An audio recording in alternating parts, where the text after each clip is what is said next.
And we are live. I know we were scheduled to start at 8:30, but I wanted to start this off a little early because my guest has to get going. And oh, dude, awesome! Yeah, man. I wish you. I had invited Walter Bosley to our panel as well, but he said he's going to do another show at the same time as this, so can't make it. That's unfortunate, Walter. It would have been great to have you here. Yeah, definitely come back and check this out. I'm trying to do a summary of some of the research that I've done into CIA disinformation campaigns and also just government disinformation campaigns and stuff. Oh, as soon as I said CIA, look, my viewership dropped. As soon as I said that word, the viewers that was watching, it dropped from like 50 to 10. That is incredible. I just watched that happen live on my screen here. So that's that's pretty crazy. The algorithms definitely work. There's definitely spooks bugging this kind of stuff, and this is how it works now in the future age of cyber warfare. Is they use Q words and all stream dropping and stuff like that. So let's talk about this video here. This was great. I got to go right back to 57 minutes. This is on Brian Keating's channel, this video right here. Yeah, hey Nick, hey everybody, Ganja and Jeff and Flubber Lane and everybody else here in the live chat, Jeremiah. Thank you guys for joining. This video was posted last week right before I went to Albuquerque, and I didn't have time to really dig into it because I was so busy with Tesla Tech and my little short-lived vacation. I had one day of off there. I got to go hiking, but in any case, Dr. Brian Keating had posted this last week, and it was an interview with Tom DeLonge, with Kurt Jamungal and Jim Semivan, and both of them had contacted me on Twitter and asked me if I had any questions that I wanted posed to them, and I did give them a question, but I watched this thing and I didn't hear it asked. I'm not sure if I missed it. If I missed it, please point it out. But my question, I heard him give a shout out to me. He mentioned my name anyway, Jeremy Riss. He didn't really say, I don't know if he said alien scientist, but he said Jeremy Riss in this one part. But I don't know that they asked my question, which was specifically about it was about the material that he had talked about on Joe Rogan, that Tom DeLonge had talked about on Joe Rogan. And yeah, I did not hear that question asked, but this was the interesting thing that was said, and I want to play this for you. Question? Yeah, well, about the government not participating in disinformation, I'm curious. There's MK Ultra, Project Mockingbird, or Operation Mockingbird, and Project Blue Book, and quite a few others. So what do you make of that? And also, even if it is illegal, it's not as if the government hasn't done what's illegal before. Oh, no, the government has... For your government only. Oh, absolutely. I'm not making excuses for the government. I mean, the government has done some terrible things. It wasn't until 1976, for instance, when the CIA was held accountable, is really when all that stopped. When MK Ultra came out, and I can't remember the name of the commission, but it was Gerald Ford was running it, and it actually gave presentations on it. I don't know why it's slipping my mind right now, but essentially, Ramparts magazine had a big article on this, and the intelligence community just changed right there. I mean, MK Ultra was a program. They were experimenting with hallucinogenics because they thought they could control people's minds, because they knew that the Russians were experimenting with it, so they were doing it. It was a terrible, terrible program, and it was an awful program. People died. But and then they burned all the files, so we don't know what the hell happened. And this has gone on through throughout the government in the very beginnings. But as the government gets older and as we learn from these mistakes, things really do get better. So yeah, I mean, when you look at like the Condon report, it was a total whitewash, and they basically came out and said, we're just gonna make fun of people who believe in UAPs and UFOs and all this kind of stuff, and that was all. They shouldn't have done that, and it was actually one of the reasons why a lot of us in these unofficial government workers decided we're going to go out. We're going to take this private. We told the highest levels of government that's what we're going to be doing, because they can't seem to get this out. I don't know why. I've had talks with them, but they can't get it out. And none of them had any issues with us doing this. They didn't have any issues with Tom. I mean, it was just go ahead and keep us posted if you want, you know, and we do. We do. And if we ever come across information, we'll share it with them. You know, we're not anti-government by any stretch of the imagination, but we certainly don't shill for them, and we certainly don't work for them. I have a quick question. Are you aware?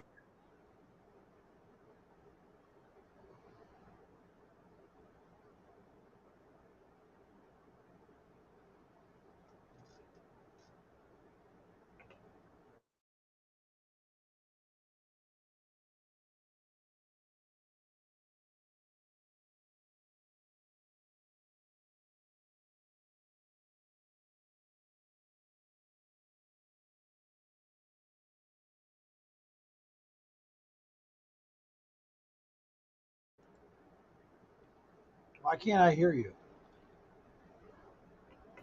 Oh, sorry. So I was muted.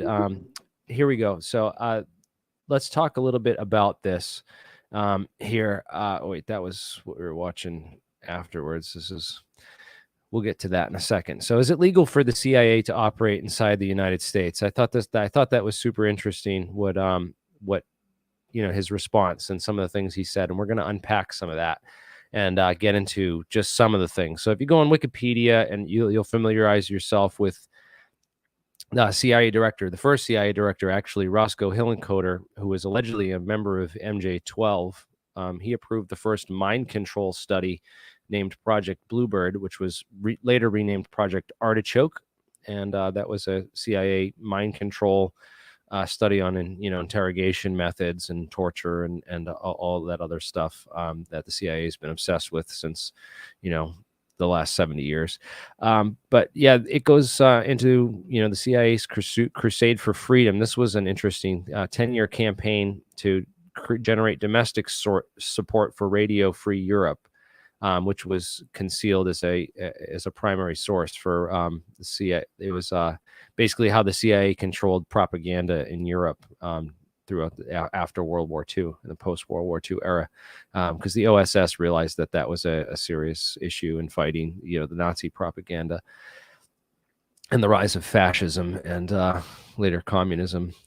So Project MK Ultra, as we all know, I'm going to get into and fill in some of these gaps here a little bit.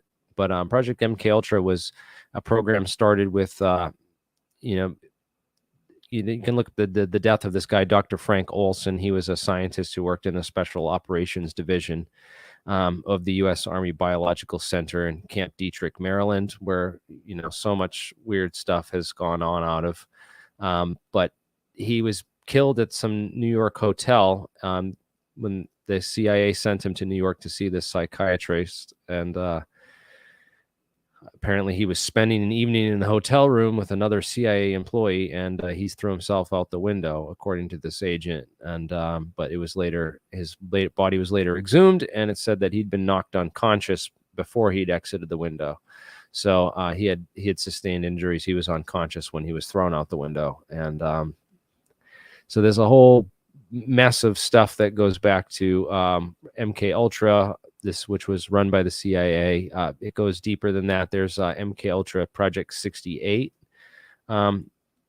which is specifically the electronic warfare part of mind control and psychological warfare technologies, which goes wicked deep. And we'll get into some of that later, but because that's been an ongoing project since the 1950s. And as I say, ongoing, it's probably, I believe, still going on today, because it's one of these things that's just not talked about by any one of these people within mainstream ufology, who don't really, they kind of gloss over a lot of this deep history. And even the Wikipedia article don't go as deep into this stuff as they should. But it's a good introduction for people to start learning about this kind of stuff going back. So the NSA conducted a number of projects called Project Shamrock and Project Minaret, which was foreign espionage against, telegraph data and interrupting signals intelligence and signals data. This is this is stuff that people can go and look up and read. I'm gonna get into this specifically, the statement that Jim Semivan said. Oh, and we got some people joining in. Rich is here from Goof On. What's up, Rich? Hey, nice show tonight, and thank you for joining us. Yeah, thanks for having me on. I thought it was 8:30. I know. Well, I wanted to get started a little bit early just so we could dive, because I got a lot of stuff to cover, and I'm glad I checked. Late. So, Bob Lazar. There's a new video that just came out. There are people talking about it. The guy's claiming now that the S4 is at a different location. I'm actually debunking it right now as we go. The Lazar S4 real teaser video. The guy's trying to say it's located in a different spot. What he doesn't know is who started that rumor, and that's what make him eat his own words. Well, we'll get there. That's 80s and 90s disinformation stuff, and I got some little bit of history to cover before we get there. Specifically, let's go. We'll start with UFOlogy. Project Grudge and Project Sign and Project Blue Book all had elements of, ridicule and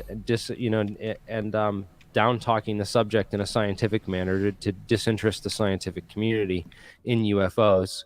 And sort of, block the, rapid growth of technological progress that they were afraid of, because that's what they were afraid of. Technology was already evolving too rapidly for them to really get a grasp on, and they wanted to be able to control and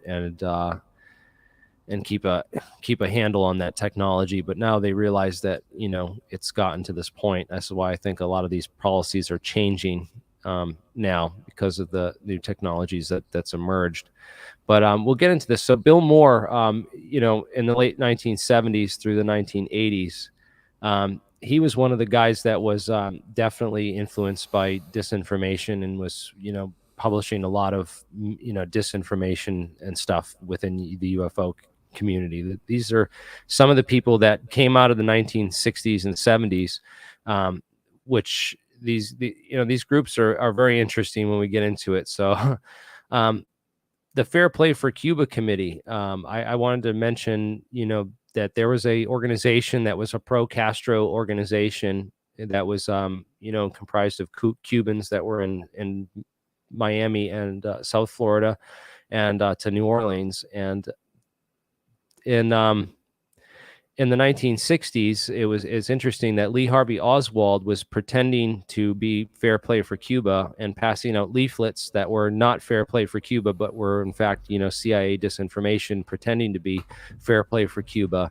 And there's video of him doing this going back, which it leads to a whole nother interesting coincidences with the whole Lee Harvey Oswald case, that he was connected with disinformation and the kind of groups that organize propaganda and disinformation and what's called perception management, a whole branch of public relations that the CIA deals in, where they try to give people different public perceptions of these groups. So this guy thinks that Lee Harvey Oswald is a pro-Castro guy, but he's really, handing out anti-Castro literature that's disguised as pro-Castro literature. Very clever what he was involved with, and the people that he was involved in that were doing that. If you were, familiar with the whole Lee Harvey Oswald story, because the stamp that was on there was actually 544 Camp Street in New Orleans, which was this CIA hub in New Orleans, or CIA safe house, where a lot of CIA operations were run out of. And you can read more about that in Jim Mars's book, Crossfire, if you are interested in learning more about the history of that. I can. But Jim Mars talks about some of the CIA's involvement. Great. And the plot that killed Kennedy, and how the CIA framed the assassination of JFK on Lee Harvey Oswald through who was of course connected to these disinformation groups. And this website specifically, Spartacus Educational, is one of my favorite resources for when I was researching a lot of the JFK assassination stuff. And it's really interesting that Jim Semivan forgets the name. Did you guys catch that part? Yeah, the most important part. How can you forget that name? Yeah, he apparently did a presentation on this, and he can't remember the name of that project during the 1970s, right? So that was actually called the House Select Committee on Assassinations that he was talking about, right? How could you forget that? So how could you forget that there were so many rumors going around in the 1970s about the CIA's involvement with the assassination of both Kennedy brothers, Martin Luther King. The entire black community was convinced that that the CIA had infiltrated and shut down the civil rights movement. In fact, one thing that happened during the 70s that not a lot of people know about, and I want to play this as a 13-minute video. This is really key stuff. Most people don't even know about this. This happened in 1971. It's the greatest heist you've never heard of, and one of the most important. Last March, someone broke into the FBI offices in Media, Pennsylvania, stole some records, and mailed copies of them around to several newspapers. Those records would help bring an end to J. Edgar Hoover's secret activities within the Federal Bureau of Investigation. He ordered his agents not only to expose New Left groups, but to take action against them to neutralize them. Many Americans were tapped and bugged, had their mail opened by the CIA and the FBI. The burglars were never caught, and the details have remained a mystery until now. A new book, The Burglary, reveals for the first time who did it, and how they used a crowbar to pry open one of the best-kept and darkest secrets in American history. We were early whistleblowers before whistleblowers were known as such. The burglars are stepping out of the shadows just as new revelations about secret intelligence operations have many people asking, how much is too much when personal privacy is at stake?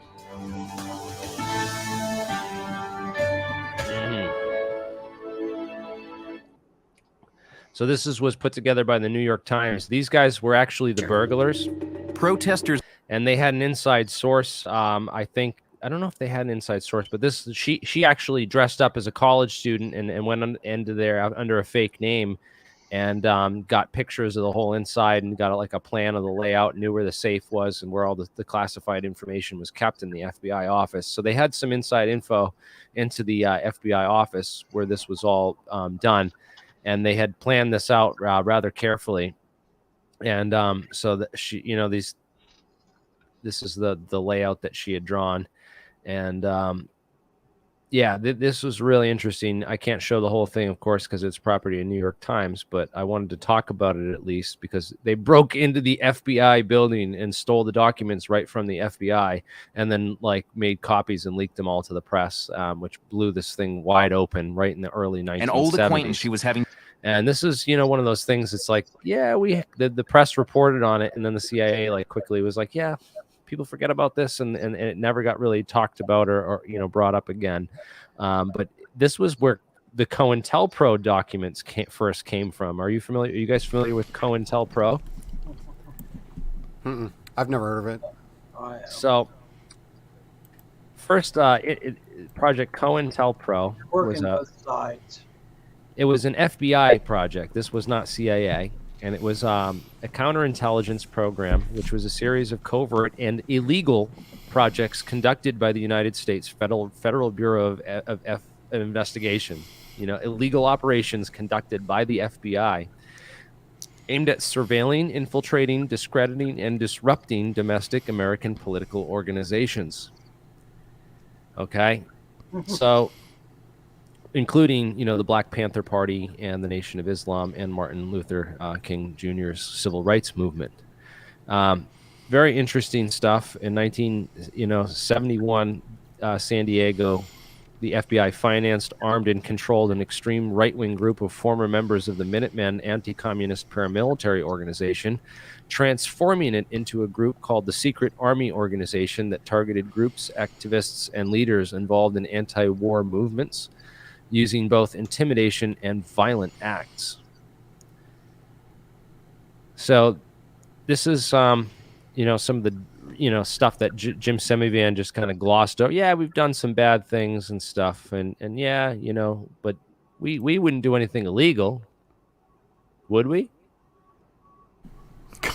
Unless I'm mistaken, assassination is illegal, and it does say that they assassinated people there. So yeah, well, this is the thing: is that there was so much, controversy over this when they realized that they were spying on these organizations, and then there was all the questions about, have you guys looked into the MLK assassination and the fact that the guy who assassinated Martin Luther King allegedly was being driven around and talked to by a CIA arms trafficker, and there's a lot of questions about that murder, and there's a lot of questions about RFK's murder. A guy named Thane Eugene Caesar was a security guard who worked for Lockheed Martin Corporation, and he was hired for extra security at the Ambassador Hotel that night that RFK was assassinated, and that this guy who the perfect Manchurian candidate had no memory of the assassination, a hypnotized patsy. They later found out that he had been part of, connected to this group of CIA mind control psychiatrists, and that he was being seen by and treated by one of these doctors who was allegedly part of this MK Ultra's, Manchurian candidate research program, and that this security guard was right behind RFK as he was being led into the kitchen, and that the autopsy on RFK's body showed that RFK was killed by a shot that was fired right from behind in the back. And it was a different pistol than the other shots fired from Sirhan's weapons. So, again, Thane Eugene Caesar died, but he's been connected to a number of CIA disinformation groups, including 2 people who were agents that were seen at the hotel that night. George Ioannidis, a CIA agent that people can look up if they want to learn more about the real history and the personnel who were involved in these illegal assassination operations on behalf of the CIA, which were later investigated under the fraudulent committee where so many witnesses under the Select Committee on Assassinations. Okay, that was the whole thing that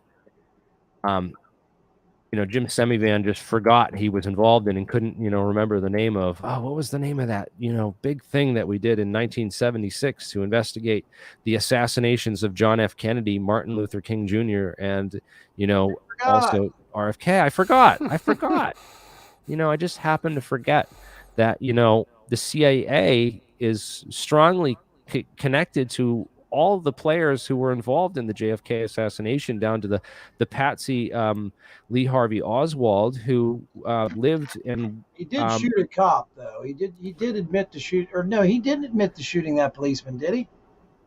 So here's the deal: that policeman was called. He was part of the Dallas police, and it was Tippit, right? And Tippit looked I think Oswald knew him. Tippit looked just like JFK. So allegedly, what they needed was a body double in case anything happened. They had selected Tippit. He needed to die. That's a weird story, though. I mean, for that to take place would be like the ultimate conspiracy, and they swapped the bodies on the plane, and yes, they brought this ultimate. They had to kill Tippit because he was that redid the head. That was their plan B, right? I mean, like a backup body, or a body to produce to show to people, because he looked enough like him that they thought if they messed him up that they could pass this off as JFK, right? Yeah, especially with the facial wound. But isn't it so strange that he pulls up in front of Oswald's house? Oswald runs out, shoots him. There's so many parts of that puzzle. I don't know. It's like, why was he there? How did he get there? Why him? Why not someone else? There's a lot of variables. I get it. How would they? There's a lot of variables. Oswald was the guy at the time. I mean, only minutes had gone by. But there was another. This is another name. Yes. This is another guy that's harder to spell. Oh my God, George de Mohrenschildt. Yes. So people don't know so much about George de Mohrenschildt, but George de Mohrenschildt was an oil he was an oil geologist who was living in Dallas. He was Oswald's CIA handler. And he befriended Oswald, and he was a Russian guy, and he also wasn't Russian. When he died, he was right. So he was scheduled to testify to the Select Committee on Assassinations, and right before he could testify, he was killed. And inside his wallet, they found in his address book that he wrote it. He also had written some letters to George Bush, begging to get him out of the trouble that he was in now. Right. So didn't he supposedly shoot himself in the head with a 12-gauge shotgun? This was on September 5th, 1976. De Mohrenschildt had written a letter to the director of CIA, George H.W. Bush, asking for his assistance. He was acquainted with the Bush family, and as George H.W. Bush had roomed with de Mohrenschildt's nephew, Edward G. Hooker, at Phillips Academy in Andover, Massachusetts. The letter said, "You will excuse this handwritten letter. Maybe you will be able to bring a solution to the hopeless situation I find myself in. My wife and I find ourselves surrounded by some vigilantes, our phone bugged, and we are being followed everywhere. Either FBI is involved in this or they do not want to accept my complaints. We are driven to insanity by the situation. I have been behaving like a damn fool ever since my daughter Nadia died from cystic fibrosis over 3 years ago. I tried to write stupidly and unsuccessfully about Lee H. Oswald and must have angered a lot of people I do not know. But to punish an elderly man like myself and my highly nervous and sick wife is really too much. Could you do something to remove the net around us? This will be my last request for help, and I will not annoy you anymore. Good luck on your important job. Thank you so much." So he actually wrote back to him, and although I'm unable to answer your question completely,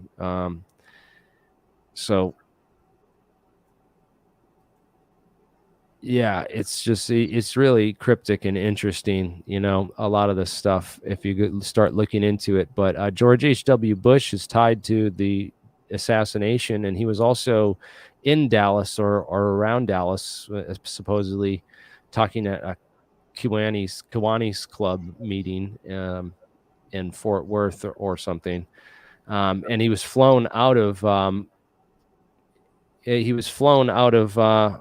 Fort Worth. George H.W. Bush flew a plane out right after the assassination, and he also wrote a letter to the FBI implicating that Parrott might have been involved in the assassination. It's the James Parrott memo. So you can look up that too. It's another interesting connection between George H.W. Bush and the JFK assassination. He literally called the FBI and, implicated his former colleague as being one person who had once talked about killing the president. So really weird. And also established an alibi for himself about where he was and what he was doing, which is really weird. But there was this whole thing called the House Select Committee on Assassinations, where a bunch of people who were supposed to testify wound up dead before they could testify. And make a hell of a movie, wouldn't it? You don't hear nothing about it ever. And then afterwards, he says supposedly all these people who were involved in this House Select Committee for Assassinations, they needed someone to come in and rework the CIA. In 1976, they realized that, there's all these accusations that the CIA is this terrible organization and has done all these horrible, bad things. So we need to bring in an outsider who can clean up the CIA and who really, who's a good guy, and we can really bring someone in that can clean this organization up. So who did they bring in? Someone who wasn't involved in the CIA, had no real ties to the CIA. Who did they bring in 1977 as director of the CIA? Does anybody know? Anybody in the live chat? No. Who was? Wasn't it Bush? Yes, Richard. It was George H.W. Bush. I'll be here all night. Oh yes. So, director of the CIA. If you want to look up, list of CIA directors, right? CIA directors. Okay. Here's the list of Central Intelligence Agency directors. So if you look on that list, George H.W. Bush, right? When did he become When did he start serving? Oh, he started serving in January of 1976, just in time for the Select Committee on Assassinations, and he stopped serving a year later when they were done. Interesting, huh? And then Admiral Stansfield Turner was placed in charge for the next, 4 years, followed by William Casey, who we know said that, we'll know our disinformation campaign is complete when everything the American public believes is a lie. Like flat Earth. Yeah. Yeah, Oh, all that kind of stuff. So, And the bullshit UFO stuff that's going right now, it's on TV and possibly on Showtime tonight. well, a lot of stuff started in the 70s with the UFO business, and we'll Same talk characters. about. You guys have ever heard of a guy named Albert Stubblebine? Yes. Yes. So he headed the It's like U.S. a mean general. He headed the Army's psychological warfare operations at INSCOM and the psychic warfare programs. He was like head of he's the. dosing on acid right there, doesn't he? Oh yeah, well he definitely probably eyes, man. did some acid. He started the Men Who Stare at Goats. Remember that whole movie? Oh, Yeah. that's where I whole know project. his name at. Okay. It was based on. Yeah, wasn't that what do you call it? Where they look into stuff with their minds. Mm-hmm. What is it called? Yeah, it's mind bullets, right? Where Something like that. Yeah. They can kill a goat from 200 yards away with mind bullets. That's what they were researching, and I don't know, but he later worked for as vice president of BDM Corporation, which is a big deep state. They do all kind of deep state black operations. If people are familiar with Braddock, Dunn, and McDonald. Yeah, anyone who's been associated with them is doing black projects and stuff. So he married to a psychiatrist and nutritional campaigner named Rima Leibow in 1994. And that's right when he got into all this late 90s cattle mutilation and abduction phenomena stuff and really pushed that hard, which is interesting, because I've long thought that a lot of that cattle mutilation and as we know from Mirage Men, Project Plowshare. You guys familiar with Project Plowshare and the whole that they were testing nukes underground and they needed a cover story for why, and they were basically stealing cattle and taking out their thyroid glands to test for the nukes, and they didn't want people to know why the cattle were missing, and that they were using that to really monitor the radiation spread from these underground nuclear tests. So they were spreading these rumors that the cattle were being mutilated. They were dropping them from helicopters and stripping out all their organs, not just the thyroid glands, to kind of throw people off. You don't have any mutilations up in the Northeast. You don't. I don't see none of that up here. Southwestern deserts and places where nukes were tested at. Yeah, because a lot of those cows were found with broken ribs just on one side too. Yeah, because that's where they hit the ground. Isn't that crazy? What? I mean, but nothing better than to test in a cow though that's sitting there eating grass that's coming out of the ground over and over again. Want people to go and we need more viewers, man. It's almost 200. We got to get more people here, man. So absolutely do what you can to share this video and get more people to join. And if you can, anyone in the live chat, thank you. There's another show going live right now. Yes. So I'll get into all that other stuff. Project Stargate and remote viewing, all that stuff came out of these same projects. So they're connected to SRI International, which is like Hal Puthoff was involved with these guys. It's been the whole aviary crux of the aviary of this what disinformation. A strange group of people. Oh boy, there we go. And then one of these guys. This right here is the actual show. This right here. Mark this. Watch this. Study this. John Lear himself forecasts the entire Bob Lazar story in this show, and Bob Lazar and Gene Huff are sitting at home watching this. He used to record this. It's from Bob Lazar's original website. They used to watch John. They couldn't believe the amount of attention that he had gotten. Yep. John Lear states in this video, 87. Now remember, Bob Lazar's story didn't start till about November or December of 1988. He tells in here that up at the test site, he calls Area 51 the test site, that they had 10 to 15 UFOs up there. One was in perfect shape, and they used to test fly it all around. That's where the entire story forecasted from. Gene Huff and Bob Lazar watched this, create their story around this. When they go to meet John Lear at his home, John Lear just goes right along with it, or maybe he was in on it. That's like, what I've been saying. Yep. It's all fixed. Yeah, yep, it's all fixed, Rich. I asked Jeremy. I've studied it for a long time. And I'm telling you, the whole story revolves around this particular video and UFO Cover-Up Live, when Richard Doty, in the October of '88, sat there and stated that the Zeta Reticulan aliens run the entire Area 51 base. It was the first time that Area 51 was ever mentioned on television. Which is very interesting. So it all ties together. This can all be put together very easily. John, but I wanted to make another point before we get into all the 1980s and 90s stuff, because this is what we grew up on. So it's more familiar. I just want to address one last point in one of the things that Jim Semivan talked about. So he said that he mentioned that in 1976, after this, the HCSA, the House Select Committee on Assassinations, that he just happened to forget the name of, he says right after that they cleaned up the CIA after that. I heard you say that. What does that mean? So this is an important piece of the history that I want people to, if they want to really learn about. Russ Baker, Russ Baker is an award-winning journalist. He does an incredibly good research. He's the one that tipped me off about the Damorn Shield and all that interesting history of the Bush family. His book Family of Secrets goes into incredible detail about the Bush family and how they've been tied to this UFO thing, to the JFK assassination, to 9/11, to all kinds of other stuff. It's really quite an expose.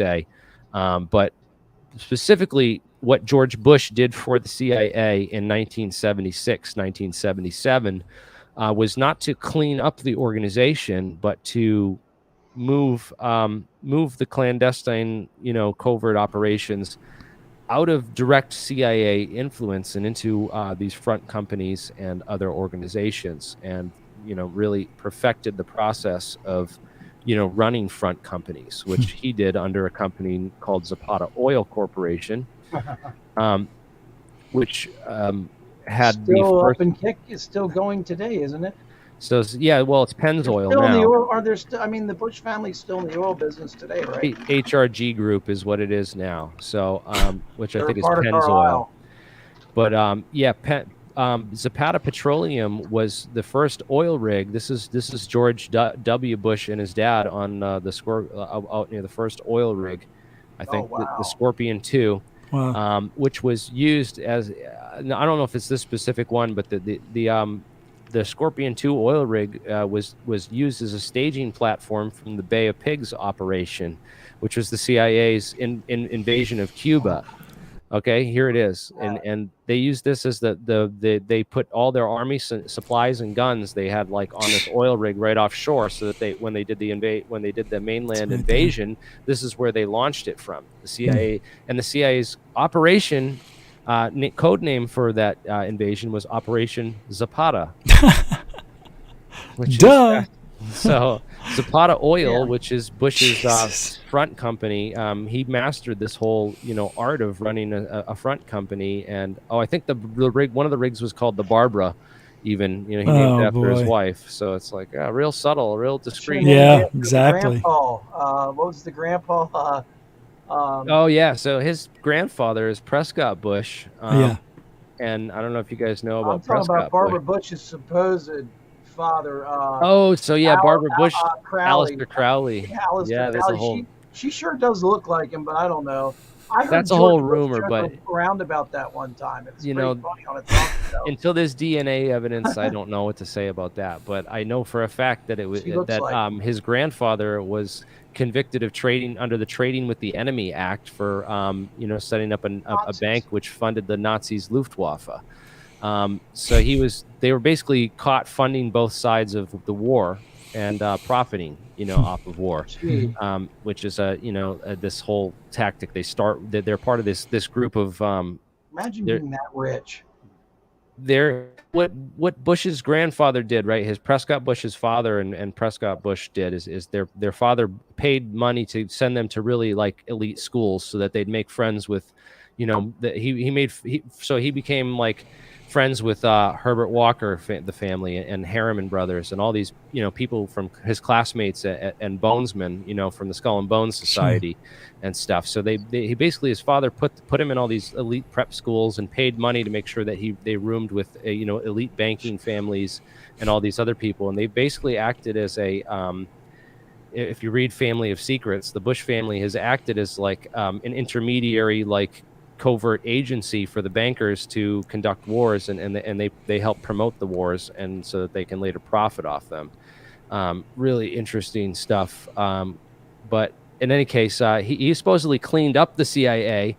But what he did, if you read this article by Russ Baker, is that he moved all these operations into the front companies and really just like moved everything underground. So it got more covert after 1977. They didn't really clean it up. They just moved a lot of that stuff more discreet and underground. From what I can tell, there's little to no government oversight of a lot of that stuff. But I just wanted to make that point clear that, about the Jim Semivan stuff. And then we can move into more of this whole very interesting and fascinating history of CIA disinformation operations within ufology.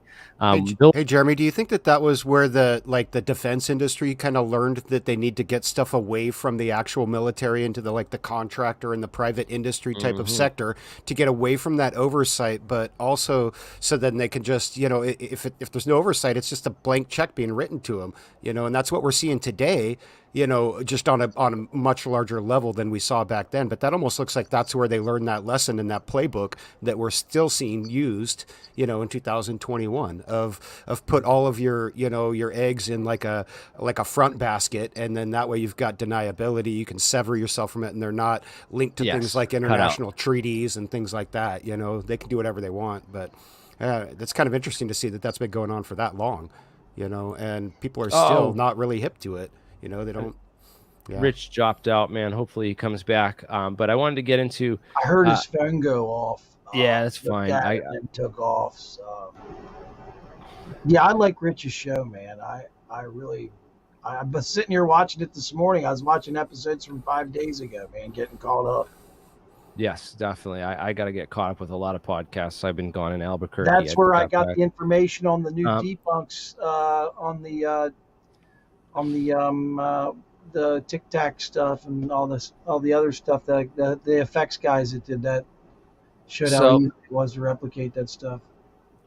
There was an earlier book, but I want to talk about this. That Moore wrote this book in 1979 called The Philadelphia Experiment, Project Invisibility. He wrote that with Charles Berlitz, and it was a massive disinformation piece that was, I think written as part of a cover program for the real CIA's invisibility research project called Project Rainbow, which was headed by Edward Mills Purcell, a physicist who won the Nobel Prize for discovering nuclear magnetic resonance in particles. So again, to hide the real physics and promote a bunch of nonsense stuff, which seems to be a recurring plan here. But that was one of the first pieces of disinformation. That goes back to a book called The Case for the UFO, which that was published in 1955, even earlier. And that had the whole original Philadelphia experiment story in it. So it comes from this guy, Jessup, who got the story from this guy, a crazy man named Carl Allen, who wrote under the name Carlos Allende. Isn't that something how we stumbled upon that stuff down there in Virginia? Yeah, so it connects it back to disinformation programs of the 1950s, even, which is fascinating because this was allegedly around the time that Felix Bloch and others were first discovering some of these solid state effects with their physics research, and it was all kept classified. So again, interesting stuff, going back to the, studying the real physics versus the disinformation and stuff that's come out within ufology. Of course, Bill Moore also was famous for the MJ12 documents, you know, in which he got Jamie Shandera and Stanton Friedman to help him circulate and promote as real. And at the 1989 MUFON conference, Moore claimed that he'd been engaged in disinformation activities against Paul Bennewitz on behalf of the Air Force OSI. That's the most key piece of this, because that really links, you know, ongoing domestic operations that are essentially illegal. I mean, they led that man to insanity and caused him to kill himself with the stuff it was that they two did different to him. groups that did it. And that was Richard Doty. It was two different groups, so let's talk about that. SA and Doty's group, which was the OSI, Office of Special, the Air Force OSI, Office of Special Investigations. What's his name? Paul Bennewitz's children contacted Doty and said, "Hey, we told you to leave our father alone." He said, I have left your father alone. They said, "Then why are you in the house across the street watching us, videotaping us, so forth?" And come to find out, that was another entire agency. So whatever Paul Bennewitz stumbled upon, he got the attention of multiple agencies. Well, I'm wondering what that was. Was Poor that bastard. the beginnings of anti-gravity? Something he stumbled upon. Something. Well, that was right down in Albuquerque, where I just got back from. That was at Kirtland Air Force Kirtland Base. Air Force Base. Was Kirtland Air Force Base, right? Yeah, and he was filming over Kirtland Air Force Dulce. Base seems to be the home base of disinformation. Charles Hall and his tall white story. He spent a year down there, supposedly as a computer technician in the late 1990s, and then comes out with this book. These books called Millennial Hospitality 1 through 4 or 5. And he has another book out now, I noticed, about these supposed tall whites that live at Indian Springs Air Force Base, which is now Creech Air Force Base. But he was down at Kirtland. Kirtland Air Force Base seems to be the home of the Office of Special Investigations.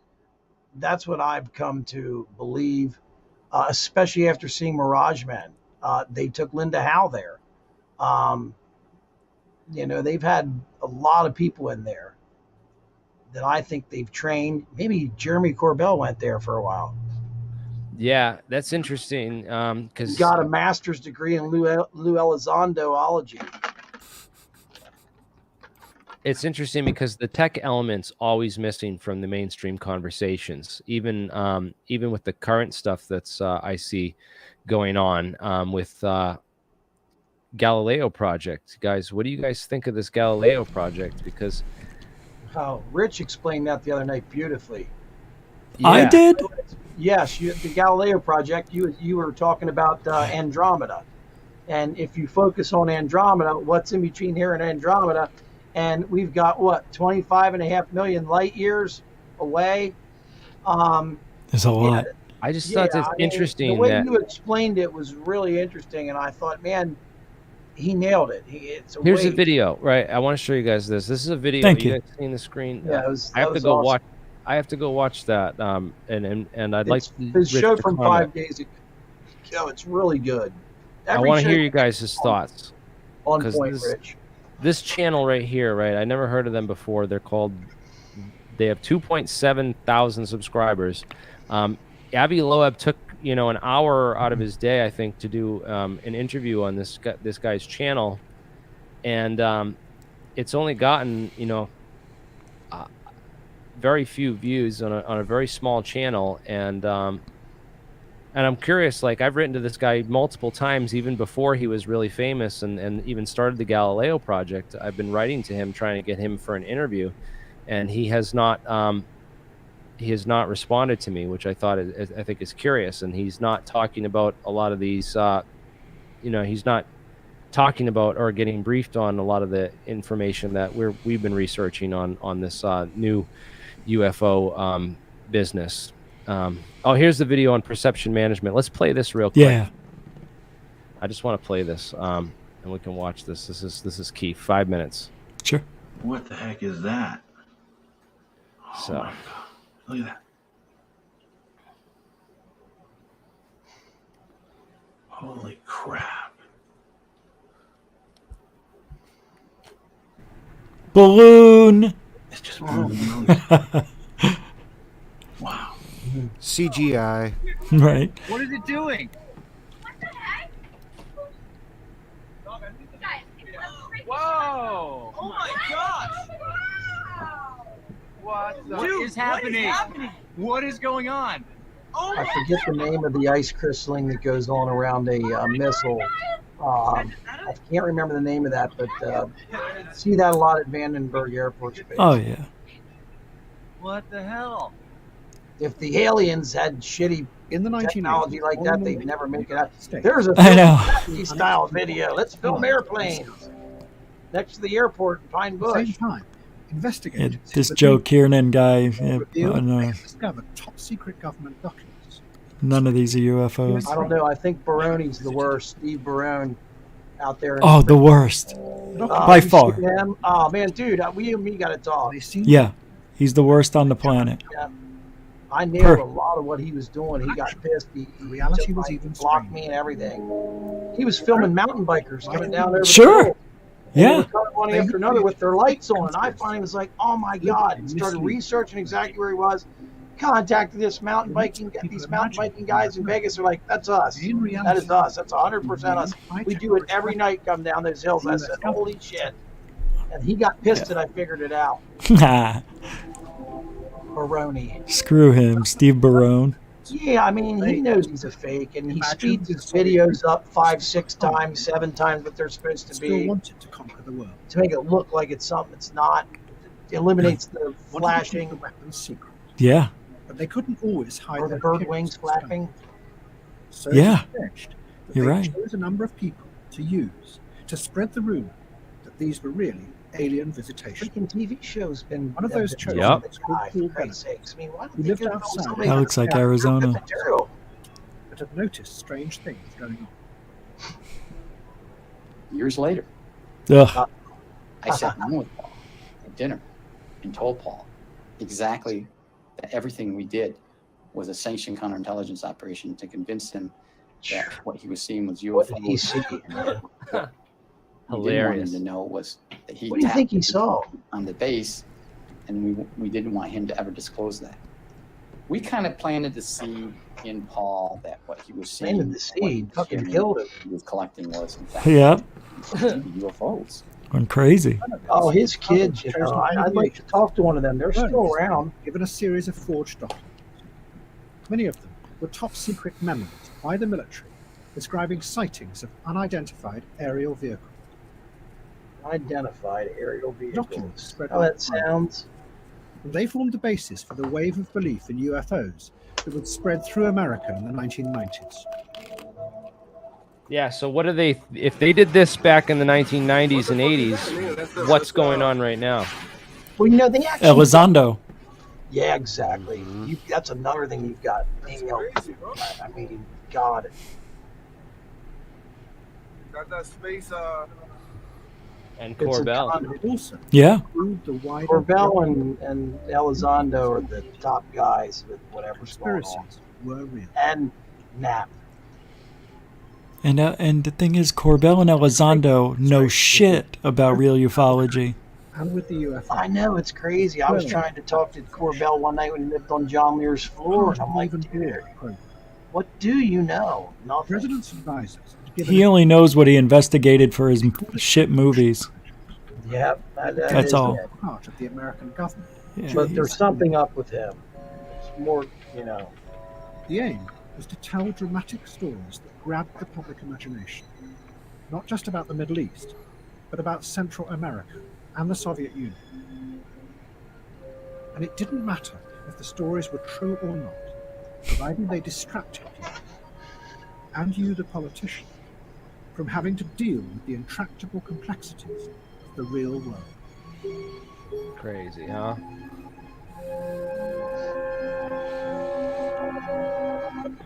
Well, you know, what they did for a long time too.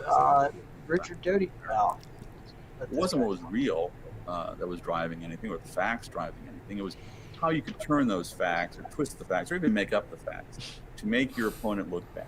So perception management just make up facts, you know. Device, right? You twist it. Anything could be anything. How convenient. How can you manipulate the American people? It's not Bokeh. Can't be Bokeh. Reality becomes simply something to play with to achieve that end. Reality I'm is telling you, it was a triangle. context. Reality is simply Tetrahedron. Pyramid. That's it. Pyramid, not They a don't like triangle. It's a triangle 'cause pyramid. that Ed Don't use that Fouché, triangle word. People will find Ed Fouché if they Yeah, research. they hate Ed because Ed's the one that really is the one that started debunking the shit out of Bob Lazar. Oh man! Hey, did you hear Jeremy Corbell's comments about the TR3B on theories of everything with Kurt too? No.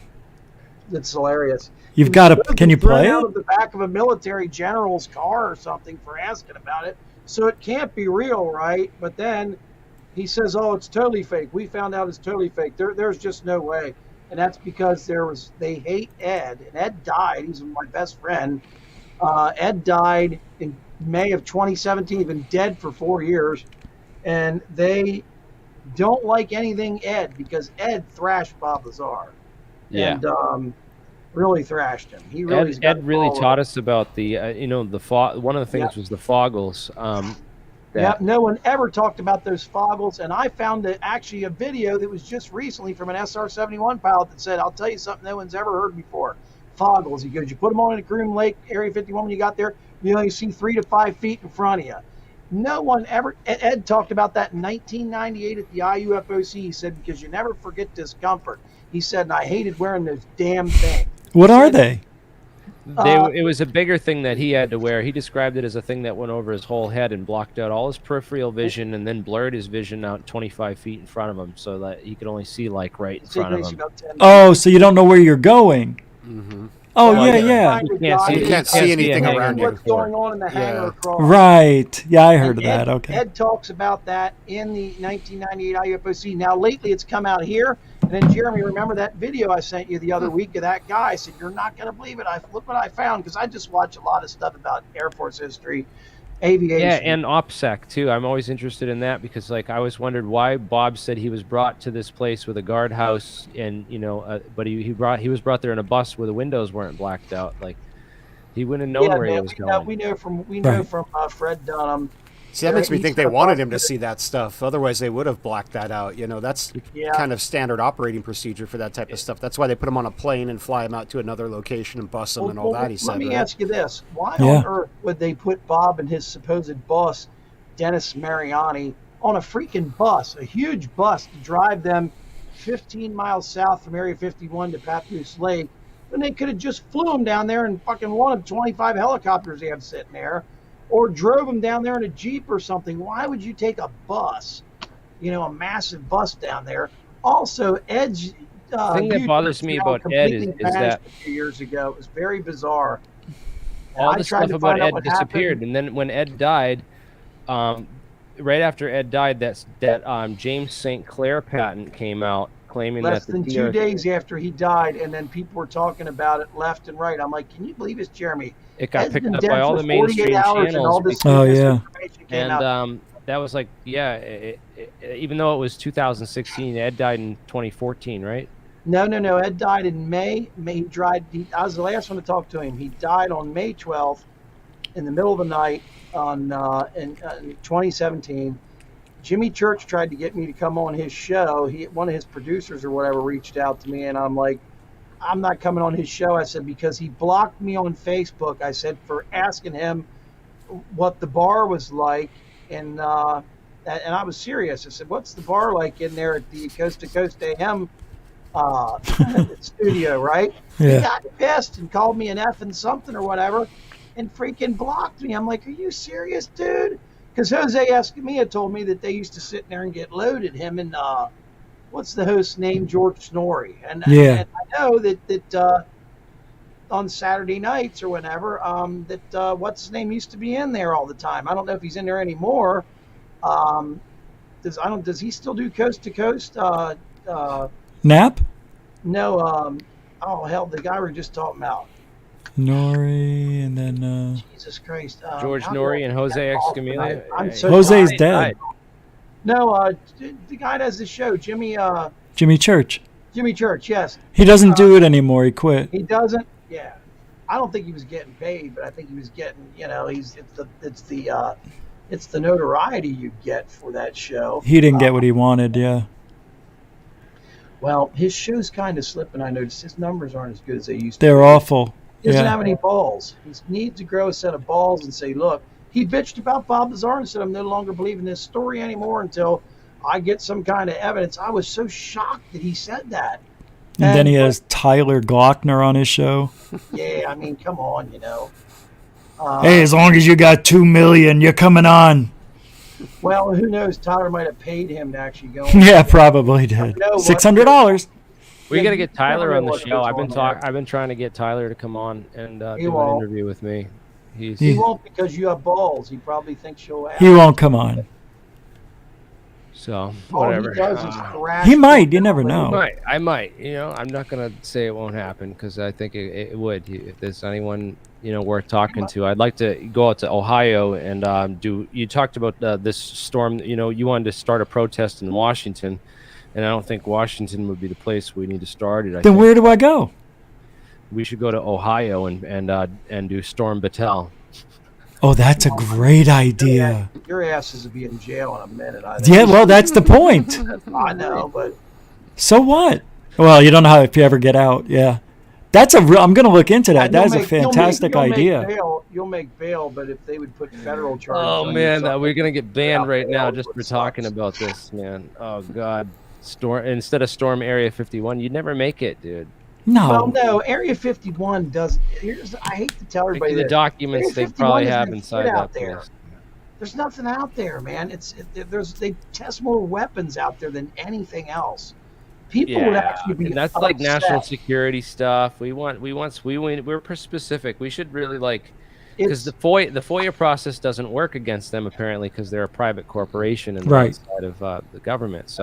So we need to Area get our hands 51 on those is- documents, and Black Vault can be over here, screaming about how his FOIAs and all his documents on Black Vault, all he He's wants. another But one. I've called him out. He's over every. He's on every TV show there is. He's on Showtime last night.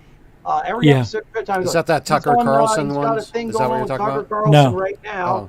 A 5 or 6 series episode. He's on. He came out of nowhere and is just on everything. And boy, he knows it all, man. You can't. No, he's been around for called an 25 expert. years. There's no such thing as an expert. What's that? He's been around a for. while. I used to go on Black Oh, Vault. I know back he's in been the day. around. I'm just saying he does have an incredible website stuff, but I'm just saying He doesn't have the whole guys picture, that are man, on 'cause I've called every him out on a single couple TV things. show, I just don't get it. You know, And he like blocked why me. have some of these guys that have been around? Like, no offense, but why have? I don't know. You used to always see the same two guys. You used to always see Dolan and the guy from over in the UK, Nick Pope. Those Yeah. guys would be on every freaking news station there was here and there, and it'd be like, can't you get any other people in? And I'm sick of hearing the word expert. I don't think there is a such thing as an expert. Stanton Friedman used to be on a lot of stuff, but he earned his. And my well, God, look at Stanton Friedman Ancient was- Aliens, dude. Ancient Aliens went from they have that one guy on who's written all those books. Yes. Who's that guy's name? That's Eric Von Daniken. No, not Eric Von Daniken. I've read Oh. those books and stuff, but there's the other guy, David Hutcher Childress. No, yeah, that's right. David Childress. Yeah. Yeah, David Childress. He's written a whole bunch of books on Nazi UFOs and all this stuff. A lot of it's I don't know, it's the best. Yeah, he's good though. But he's better than David Wilcox. I'll give him Hell that. yeah. Hell Night yeah. and day. Night and day from David Wilcox. For me, yeah. Oh God, man, why do they give this guy a spot on there? And Because he spins a good fantasy. again, I also got the Travis Taylor is an interesting guy. I got into it with Brandon Yeah. Fugall, and we had talked about this whole thing of this debate I have over Skinwalker Ranch, and what I'm so curious about why he's going out there with a single handheld detector, why they haven't built phased array or directional detectors to really triangulate where these signals are coming from. Yep. And that's been one of my a couple of my beefs with the show. I wanted to get into with that whole because there's got to be a way to produce this or create this, what's and that, to track Jeremy? down it.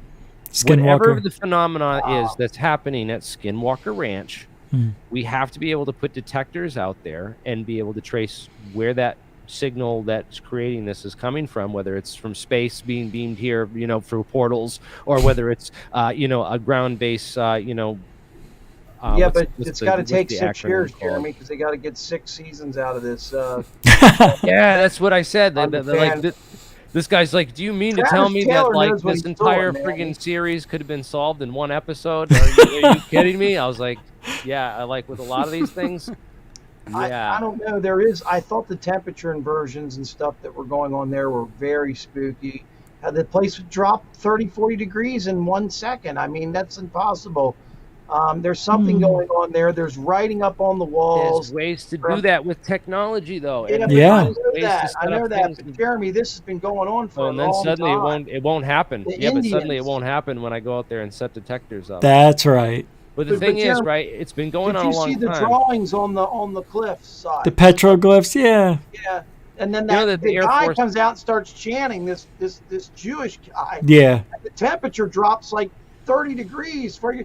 These guys walk in the one building where they used to see all the poltergeists and stuff, and they're breathing, and there's, the smoke is coming out of their mouth, and I don't know, man. I know where you're going with this. You think the government is behind. Well, here's the thing, right? This guy, Albert Stubblebine, he was involved in so much of this garbage with the Menosteric goats and the Stargate project. Yeah. Also under, John Alexander and those guys. So this was to convince the public that they could read their minds and that they could travel back in time. And that scared the shit out of so many people.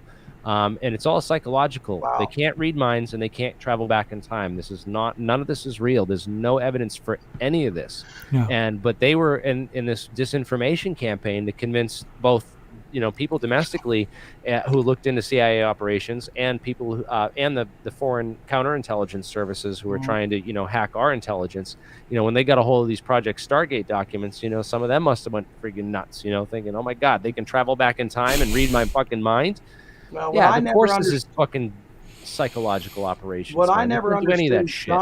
Colonel John Alexander would say about all this stuff that would happen down at Skinwalker Ranch, but none of it would show up on camera, and they'd be filming 24 hours a day there with NIDS. And the one time some creature or something got tied up in the wires and all this stuff, they're like, oh my God, we finally got this on film. And go look at the film. The film's blank, doesn't show anything. Here's the key thing that never turned up. Here's the thing that I want to point out, right? None of these things will show up if you go out there and put detectors on, and this is why. Because I believe all of it is part of this is connected to this same unit, which is called the Electronic Research and Development Command, or ADCOM. And that's where they build and test all these weapons. And where they're going to test all these weapons, they're going to find a historical site with all kinds of crazy legends, and then they're going to amplify those legends and prop all that shit up, and then they're going to pick that site to do it. Well, we have a place here that's very similar to Skinwalker. This is my whole theory on Skinwalker Ranch.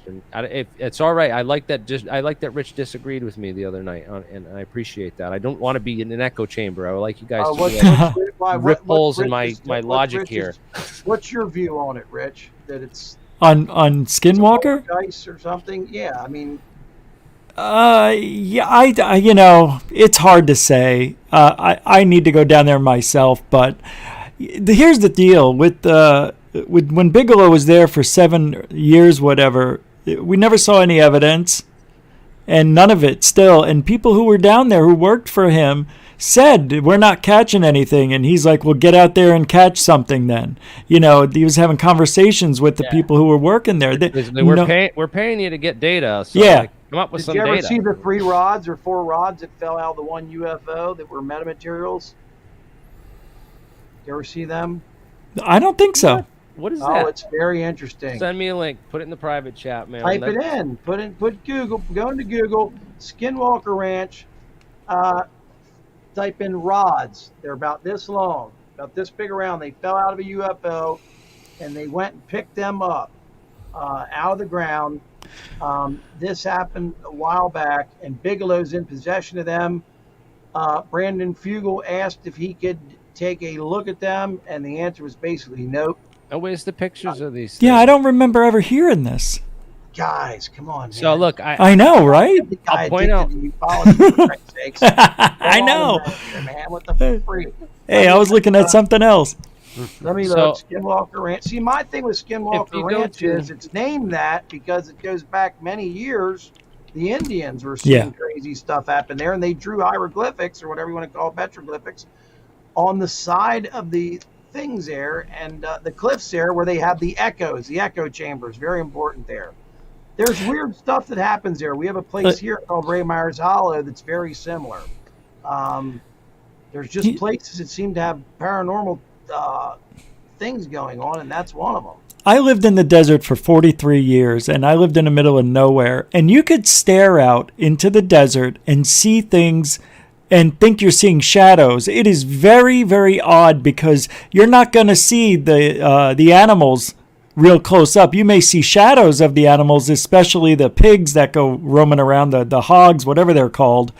There's what are they called? Warthogs or something? I don't know. But they have them in Arizona. And then, of course, snakes and as the sun's setting and, a snake goes up alongside a rock or a mountain, it may create a shadow. And, then you got this and that. There's prairie dogs come out of holes, create shadows on a lot of things. You got coyotes.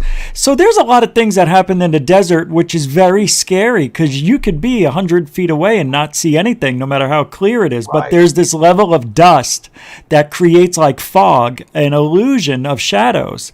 And, well, they are shadows, really. Right. But if the moon is Javelinus, thank you. So I think that's a lot. And there's some weird electronic stuff that happens over there. The compasses start moving weird and all that. But that could just be the rocks underground, high pressure. Who knows? Did they ever dig? They dug, right, 150 feet and didn't get anywhere, right? Where at Skinwalker Ranch? Yeah. Rich, can you just back your mic off like one step? It's my... Oh, shoot. I'm sorry, buddy.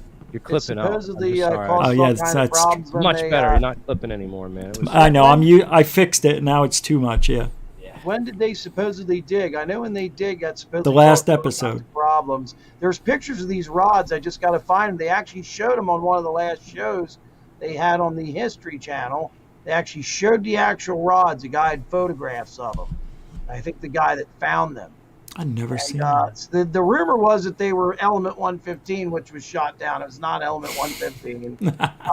No, wait a minute. Rods found at Skinwalker Ranch. I am going to put in there Element 115 behind it because that might show these things. If I have to, I'll go on here and I'll actually find the rods. Type in metamaterials. What? I can't believe I haven't heard of this. I can't believe either because we're all UFO addicts. Jeremy, you heard of this? No, I haven't heard of this, but I do want to Jeremy, I told you about these rods, bro. The unclassified DIA reports. So I have these. I linked to them in the description right here. Let me just see where that link is. So yeah, the Bigelow Aerospace. You mentioned they got a whole Bigelow owned the ranch at that time, so they had a material analysis and a whole bunch of research that was done, and it was it was formally classified, for the DIA. Here they talk about the rods, but I need to go. This is their metals analysis. This is their whole analysis and scientific paper for people that want to look that up and want access to that information, because that's all unclassified now and FOIA, and people can look that up. But I don't see anything about this that particular piece of metal in here. That's what, the rods? The rods or any of that stuff. Listen, I'm looking right here. Listen, somebody's asked about the rods, and John Schuster responded with an email. James, I'm concerned for you if you are basing decisions on Brad has said. It is not my intent to argue the point, but the whole Element 115 thing is pure bunk. Don't take my word for it. Just ask scientist Stanton Friedman, MUFON scientists like Stanton Friedman thoroughly debunk Lazar's Element 115 story. If you could get Element 115 or Element 114 through 16 to stable enough and make into rods, but hang on, that's not it. Hold on. How old is that? I thought I was reading something else. Oh, here we go. As far as the rods found at the Skinwalker Ranch, I was on the NIDS scientific advisory boards back in those days and can verify the rods were found. They were not a heavy Element 115 rods. Instead, they were thin carbon rods that are used in arc lamps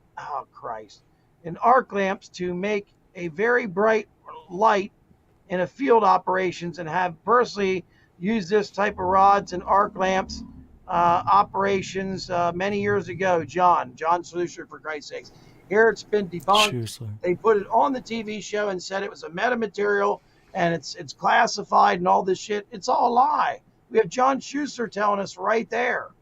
And they had pictures of them. And I was like, wow, what are these things? I know I sent you information on them, Jeremy. I have, if I go to my cable TV, I can actually find the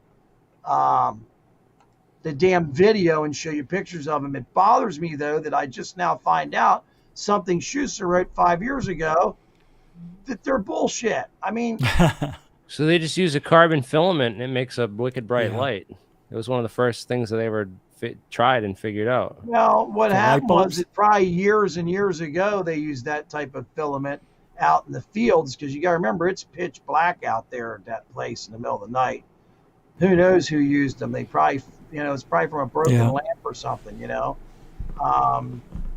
it. Could be, yeah. I apologize, guys, but they put it in the show, and I'm like, wow, I never heard of this either before. And I'm like, wow, so Bigelow did find something and then moved on. Now, I think Bigelow was just tired of the place and had to give it to someone else that had interest. That's Brandon Fugel. But what is Fugel going to find that he didn't find after doing more research than Fugel's ever going to do? Isn't it weird that it's always a billionaire that has to have the place? Yeah, that's Don't you interesting. find that strange? Of course I do. Yeah, we got to get Brandon Fugel and see if he'll come on. He responded to my post on Twitter. He did? Yeah. Yeah, I got in an argument with him. No, did you? Well, he posted last year from the iPhone 6 Plus. One of his guys posted 2 pictures of what looked like balloons to me. And I said, you can't be posting those things. Those are balloons. You could totally tell. Right. Why are you so angry? And I'm like, I'm not being angry. I'm just questioning these. You can't say those are UFOs over Skinwalker from an iPhone 6 Plus. It's just, it doesn't work for me. What's funny? What people don't realize is the amount of UFOs over the years that have been hubcaps from cars. Because I said something one night, Cal Korff laughed real hard. I said, you know why people will never get those great pictures of flying saucers anymore? He's like, why? It's on Steve Cambion show. I said, because they don't put hubcaps on cars anymore. Because they used to just take them and throw them, and then sit there and take, a number of pictures and have somebody else whip one because they flew like a Frisbee, and then just take pictures of them. Used to do that all the time. And they'd use lamps from Sears. What was that one guy that I found out used the lamp, Jeremy? Used that one lamp from Sears, for goodness sakes, and said it was his. George Adamski was using 1930s, 1940s lamps. Yeah, his UFOs. We found the exact models and everything. Wow. It was hilarious. It's just like, are you kidding me? Billy Meyer, another hoaxer. The best one is the wedding cake. That was funny when you did a good job with you did a really good job with Michael Horn on there. Michael Horn can go completely insane. But I thought you did a respectful job. The thing about Billy Meyer's wedding cake craft UFO, it's just so fake. And the mold, when you do injection molding, I worked at an injection molding factory years ago. There's a tab that comes out where all the mold goes in called a flash. And where that flash comes out at, his wife showed the one guy, said, look, I knew I seen that tab before, or that top before. Right there, see it sticking out? Yep. You see the flash tab sticking out down on the side there, Jeremy. You can see right there. Like yeah, the handle, right? That's your flash tab. Now, if you go, his wife said, I've seen this shape before. It's the top of the garbage can lids. Now, if you type in the wedding cake UFO craft garbage can lid, there'll be a picture of a guy showing that exact top, but it'll be black on a blue garbage can with that flash tab on there. I'm telling identical. you. It's identical. It's identical, yep. And I tell you, it's just insane. The Meyer stuff is just too ridiculous to believe at this point. But I think that what's his name does believe it. I think he's nuts. Michael Horn. He didn't he like film the actual garbage can in Billy Meyer's garage, like in Really? the same can. Oh no. Well, there's a picture of it in there. They took pictures of it. Yeah, that's what I'm trying to find right now. Meyer, what is it? MEIER, right? Yeah. Yeah. Wedding cake UFO. The trash can. We got to get Cal Corp on to debate Michael Horn. I messaged him 5 days ago, and he hasn't gotten back to me. Who's that? Cal Korf. I just talked to him 2 seconds ago. Do you want me to say something to him? Well, tell him it's okay to reply to me. Yeah, let me know if he wants to come on and debate. How did you try to contact him? On Twitter. Oh, okay. See, I don't have Twitter. I'll message him right now and say, hey, Goofon wants to get a hold of you. Yeah, I don't think he knows me. He's a busy freaking guy, man. Jeremy, there it is. Oh, you already found it. The trash can lid right there. You just had it. Stephen Cambian turned me on to him from Truth Seekers. Told me to message him. Yeah, I know. Put a link in the private chat, too, of the flash tab. Jeremy, you had it. The guy was standing right there with it next to his legs. X out of that. Go up a little bit to the left. It's right there. I see it. See the blue thing with the black lid? Yes. Oh, yeah, there it is. See it? Right there it is. They're in Billy Meyer's. Literally, there's the guy. That's the dude there, yeah. Let me message Korf again. Hey, Well, yeah, I just want him to, if he wants to come on after the 24th to debate Meyer. I know that he and, I'm sorry, I'm getting too close. I know that he and Horn were supposed to be on a TV show together, and when Horn saw Cal come into the studio, Horn got up and left and didn't do the TV show. And Billy Meyer's going to be there. Oh, he was? No, that's what I'm asking you. In this debate, or is it just going to be Cal? No, it's going to be Cal. And, it's just Horn. I was going to say, I've never seen... Billy Meyer's 84 years old. He needs to come out and show that laser gun, too. The one from Kmart that he spray painted? Yes, he says we're not allowed to see it because we're not worthy. Of course. It's all bullshit. I don't believe it. I read all this stuff on Meyer over the last week, and I see too many flaws. Well, that wedding cake UFO, you have to admit, that is the most ridiculous looking thing you've ever seen in your life, isn't it? And then when he puts it over that fake model of a BMW or a Mercedes, it's just ridiculous. But yeah, Korf is a guy that'll get a hold of you. It takes him like 4 days. Literally. All right, yeah, no problem. Yeah, he's trying. I'm working on some stuff with him, and I'll ask him. I'll say he'll love to debate Horn. He loves to do that. He loves it. That would be a great show too. Believe me. You know how all of these videos that he has with the UFOs circling around trees, how come they never go straight up? I've never seen a video where they go straight up. I've never seen one. You never will, because when they're using the fishing lines to do it, he's pulling it out. He's hooks on with trees and stuff like that. But he can't just pull the fishing line and it'll shoot straight up in the air. It'll only pull up to the side. Yeah. It's pretty damn brilliant the way he did it. But you know what's funny?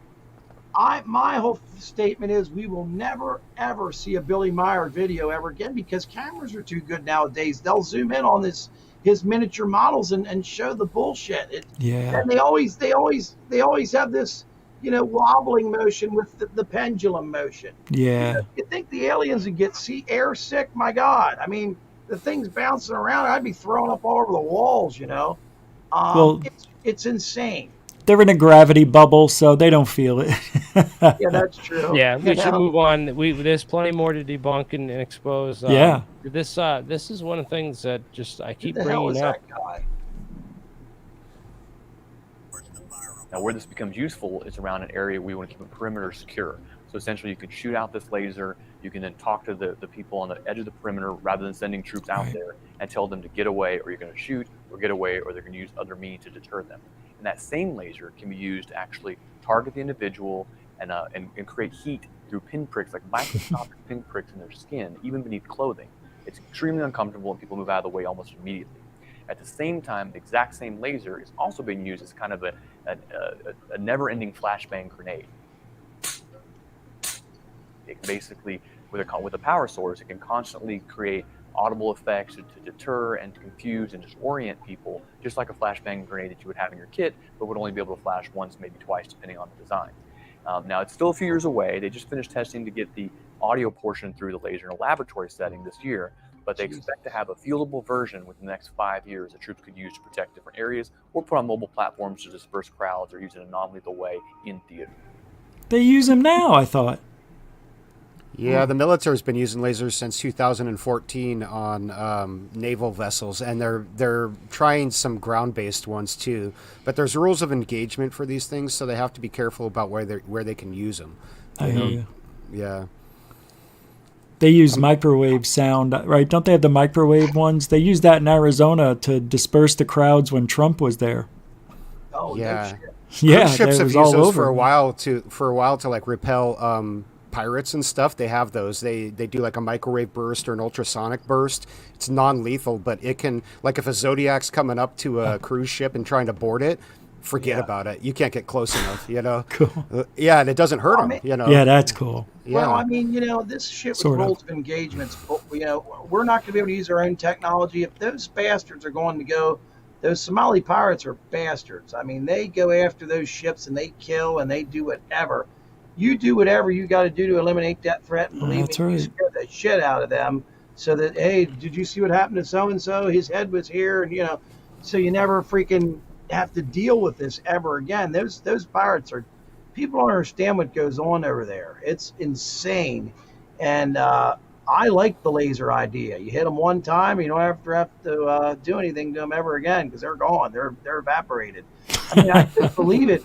They showed these ships, Rich, and Manny, I'm sure you've seen this.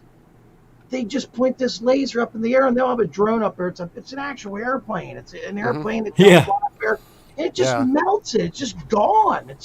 It's on it for a few seconds, and man, it's tracking it. And it's the speed of light. That laser, it just it goes at it, and it's just on it until it evaporates. They've evaporated missiles, and I always wonder. Yep. Do you ever remember that famous UFO case for that guy? I can't remember his name right now.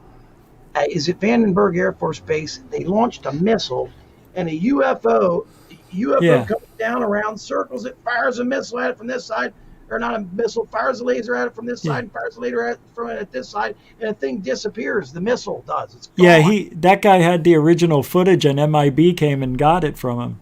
Exactly, and he used to be on Larry King and all that. He's been around for a long time. He would get so pissed if a skeptic would even question that story. I can't remember his name now. I used to know his name and all that stuff. Time goes by and you forget.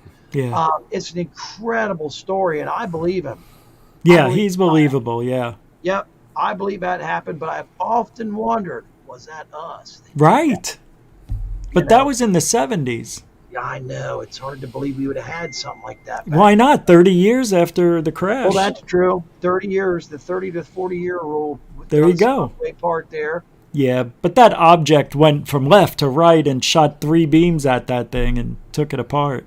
Rich, Cal just messaged me and said, I already said I would he would do this, no problem, he said. What? Oh, I'll check right now. Let me take a look here. Should I ask him for his email address? I have it somewhere. I have it. I'm going to see if he messaged me. Yeah, that's a different case there, Jeremy. That's the that's Mel's from Air Force. No, right there. The guy. He never got back to me. I'm looking right at it. He said he said he can't find anything. Globally accredited investigative journalist. That's the guy. Cal, Korff. Very good, man. Yeah, two Fs. Korff. Yeah, I'm looking right at it. From Air Force Base. Yeah. So how do we want to do this? Well, we can talk later. I mean. Okay. You're on Facebook, right, Rich? Yeah. You're probably already got your 5,000 friends, probably, right? Or not? I'm going to shoot you a friend thing here because me and Korff communicate through Messenger. I like it that way because there's a record of everything we talk about. He can't say I said this. We'll have to find that guy's name because I remember the footage you're talking about. He was showing the video and the guys came in and confiscated it. And he's like a red-haired guy. Try Robert Jacobs. I think that is it, Robert Jacobs. Yeah. It is. That's the name. Yeah, That's the guy. Good job, man. There's a This Rich guy right here. Giordano that is a total gang member. That's not you. Holy shit. There you are. Robert Thank- Jacobs. Goof on. I'm going to add you as a friend right now. Look for Dan, a guy named Dan. Yep, Bob Matter of Jacobs. fact, I'll just message you right now. Hey, Rich. Oh, you're messaging me?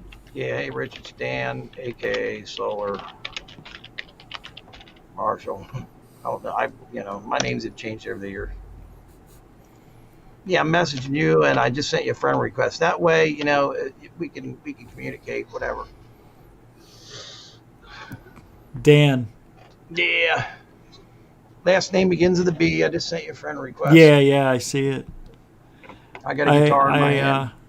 I can bring you in the messenger, but I think I'm full. I'll have to remove I somebody. was going to say, I bet you probably have a ton of freaking friends, man. It was funny. When Jeremy said about Goof on, I'm like, Goof on? Who is it? He said, Rich Giordano. I said, dude, I remember him when he was the freaking UFO police in Phoenix, Arizona. Yep.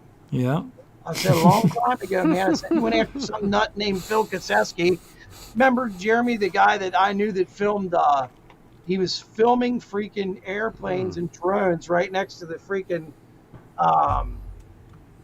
Stewart International Air Force Base up there in freaking New York. And he said there was a crash from Orion and a 7-foot woman that he had a sexual relationship with named Abena. The Orion alien that he and all this, and Rich came after him, and he was like, he called me up, he's like, oh my god, this guy's after me, I can't take it. It's like schizophrenic and all this stuff. And he was on a forum I was on. I'm like, what do you want me to do about it, man? I don't believe your story either. I think you're completely insane. I said, I think you're filming airplanes, and he was filming airplanes, triangular UFOs. So let's talk about a little bit more about John Lear and his connections. I'm interested in what George Knapp and his let's talk about the CIA's weird desk, because this kind of started with Jim Semivan, and Here's I know what that he says. He'll debate. Hold on, you got to see this. I'm sorry, Jeremy. I'm going to send this to. Apparently, there's some kind of problem here. Hold on a minute. I normally don't send private messages, but this is. He wants you to see this. He wants me to see it? Well, here, just read this. I don't know what the hell's going on. He claims he responded to you, so I'm confused. I think he's probably thinking of somebody else. Yeah, so Star Wars program, there's a lot of lasers technology and stuff that's been going on with that since the 80s, and they've that combined with also the project, because T.D. Barnes, right? He's the head guy out of Area 51. I'm going to be interviewing him soon, hopefully. He talks about Project Palladium, which has been going on since the 1960s. It's like they put out these balloons that will like detect enemy aircraft coming, and they'll mimic their signals, and they'll spoof their movements on their radar and mess with them. They're like meant to be like psychological deterrents for unfriendlies in the area. And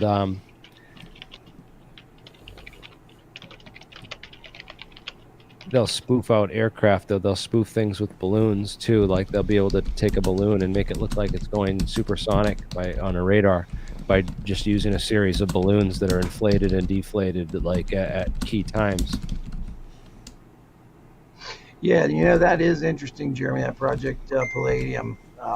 But then it went further with this Project Nemesis, where they have full immersive warfare technology, where they can spoof anything on radar and also make a visual of it in the sky, so that pilots will actually see like one of these, like orbs, just like that other technology. So pilots could be seeing these things and think that they're UFOs. And it's interesting that a lot of the places that these UFOs are being sighted are in areas where these things would be being tested. And I just thought that was curious, and it's not talked about and not brought up in a lot of these scientific conversations that the scientists are getting into with UFOs right now. I don't know. The Galileo Project should be talking about setting up its sensors and knowing how to distinguish from a real. How are they going to distinguish what's a UAP and what's not? And what's a faked and what's I don't know. I'm just how can they determine what is a rock, and all this stuff that they're going to have to figure out in between point A and B? How do they know what's in between what they're looking at? This is what's very confusing. So they're going to, according to what I read, they're going to purchase all of these telescopes for people who want to monitor them, or what?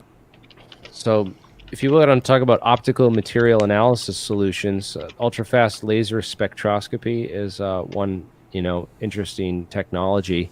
Basically, ultra short pulses of laser that you can bounce off stuff can kind of tell you things about, what it's made of. So they have, this would be one interesting, technology. Yeah. That's the same technology that's on the Perseverance rover that they're using to typify rock formations on Mars right now and tell us what the different materials are and different rock structures and things. Yeah, absolutely. The fact that T.D. Barnes they were working on, radar spoofing back in the 60s and 70s was unbelievable. And Ed had said that in the 80s, he said they had the technology to make it appear that there was 20 F-16s in the air at one time and they wouldn't even be there. And the enemy would see this. He said they absolutely had the technology. He said they also had the technology to make it look like two TR-3Bs were in the air at the same time. And he said that in 98. And I thought, okay, what if what we're seeing is some kind of hologram the whole time? I was going to ask that. I mean, electronic countermeasures are fairly simple to spoof if you know the right signals and frequencies and how they're made. It's not that hard. But to physically create an object in the sky, you need a hologram or a balloon or something else there to physically create something, right? Like that's different. That's different than jamming radar. Right? Yeah. To give you a radar cross section back, you would need something physical.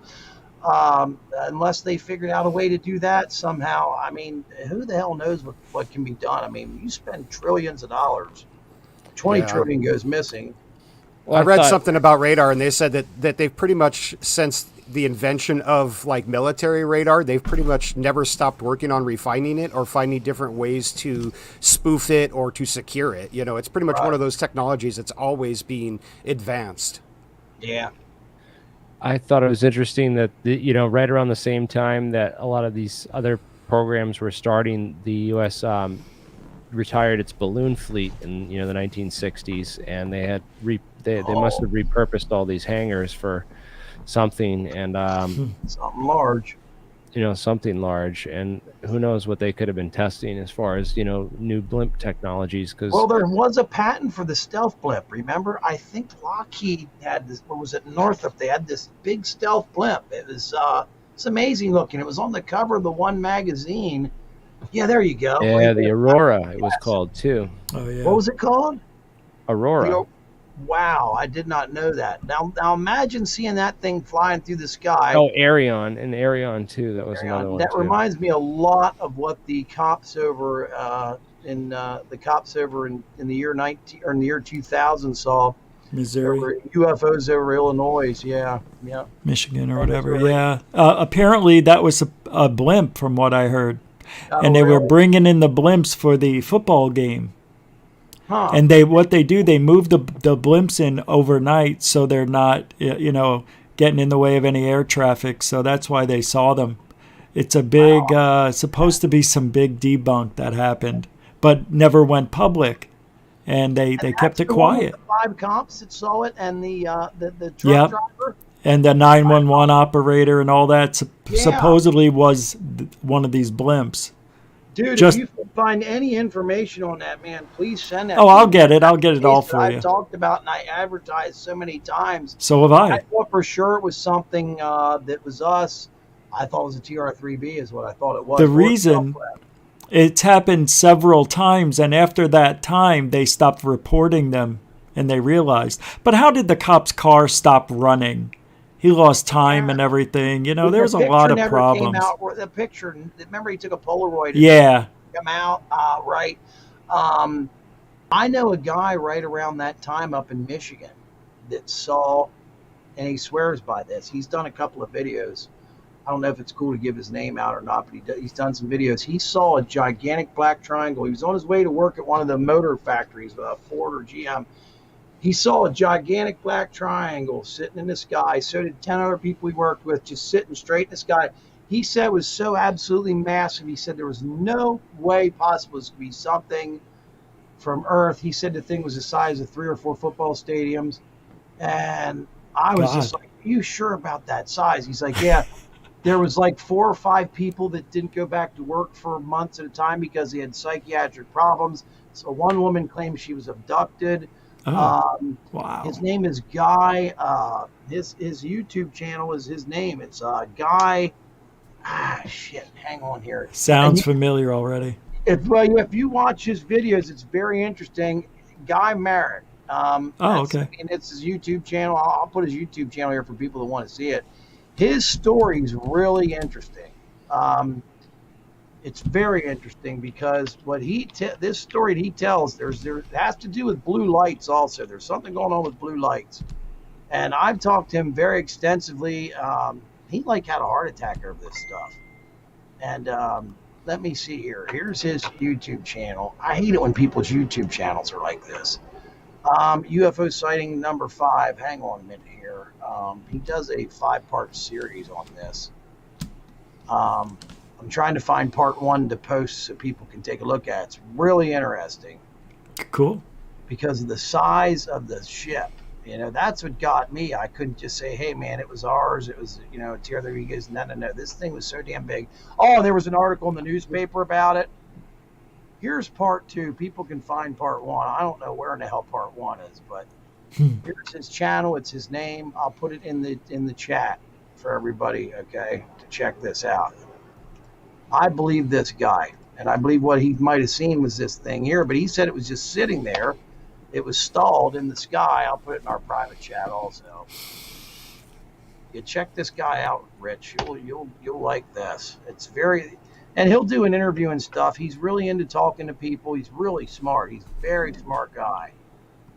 Nice. How about if I come in then on another show, Mikey and I debate, stretch this out for viewers, and here you communicate with Rich.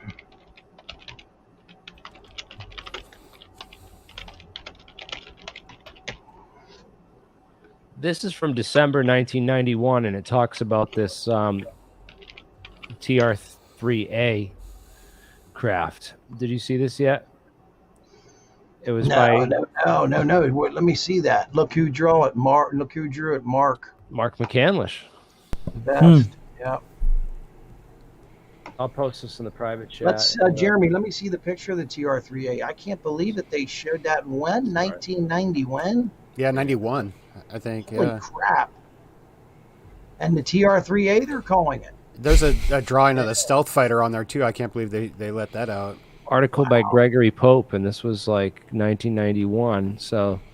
Yeah. Oh wow! Yeah, it's got the inverted stabilizers on the back. Well, that is Mark. That's one of Michael Schratt's favorite freaking drawings right there. I've got it right here. I've got the freaking drawing. Yeah. Sitting there. The freaking TR-3A. I can't believe that. Wow. That was the one that the pilot actually saw the thing flying near Nellis Air Force Base and was like, hey, you guys have a pilot up here flying. You guys should let me know it was up here. And they're like, no, we don't. He's like, yes, you do. I can see him right now. He's got a helmet on, blah, blah, blah. Here's what he looks like. This is what he's wearing. The next thing you know, they said, pilot, we need you to land at Nellis Air Force Base immediately on runway such and such right now. And he went there and landed there. It's a really neat, interesting story. And they talked to him for 20 hours about something he never saw and made him sign papers. And that's where the drawing came from Mark. The one drawing, he's got a number of things here. Man, Mark McCandlish was awesome at drawing. Wait, this was over Afghanistan? No. This happened in over Las Vegas, over Nellis Air Force Base. Oh, okay. I'm telling about it. Something Schratt tells all the time. It's really interesting, but when Michael tells it, it's much better. Trust me. I know. Yeah, he's a good storyteller. But else. I haven't heard from him in a week or two. But when get a hold of him. But in 1993, there were Iraqi soldiers, and I'm still looking for the story I found, that saw U.S. drones doing unlike drone activity. And I'm amazed that was back in 1993 that the Iraqi soldiers saw this type of, 90-degree turns and taking off in a blink of an eye. Yeah, it scared the living daylights out of them. I know the story you're talking about, but I'm trying to find it now. the internet's been washed of a lot of stuff. Yeah. I do not use Google at all. I use DuckDuckGo. Oh, Google yeah. has nothing anymore. It's like if you search Google, you're like, what happened? Then you go to like DuckDuckGo, you have way more stuff.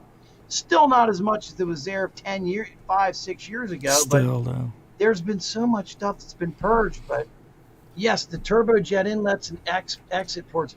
Yeah, it's key that they talk about how the scramjet was this is like 91 when the scramjet research was abandoned and they realized that external combustion was the way to go. Yeah, I'm telling you, man, they have stuff that's just, well, Ben Rich, if you believe Jim Goodall, and I tend to believe him, he told him, he said, we have things in the desert that are 50 years beyond anything you can possibly comprehend. He wasn't talking about Area 51. He's talking about Palmdale, California, other places. Who knows? I'll tell you what, Rich, a place you may have investigated. I think Yuma Proving Grounds was a place that was a hotbed for UFOs. I could be wrong. That was in Arizona, I believe, right? Arizona, yes. I know you're right about that. Yes, big time. I knew a guy that was a fireman out there on the military base. You know, he was in the military. He's a Marine, and he used to tell me stories, and I'd be like, do you realize you're talking to someone that's addicted to UFOs? That this is because we would be working in the middle of the night on a Friday night, man, and be like, fuck, we got to work the whole weekend. This sucks. And all of a sudden he'd start talking. I'd be like, dude, that's it. We're done. Let's start talking about UFOs, man. Tell me what you saw. And he would tell me all kinds of crazy stuff, man. He said, I just seen some of the craziest stuff you've ever seen in your life. He goes, stuff that's not public. And I believed him because he never knew I was into UFOs. It's not something I ever go to work and say, hey, guess what? I'm a UFO nut. Right. Because I used to get people fuck with you then. They're like, oh, that guy's crazy. They still do. Yeah, they still do, yeah. They look at you like, don't go near that guy, he's not wearing a mask for his UFO talk. Yeah, and who doesn't love Bigfoot? I mean, I love talking about Bigfoot too, Whether it's real or not doesn't matter. I just love it's fun talking about it, yeah. Yeah. Much rather talk about Bigfoot than like Joe Biden or something, Holy shit.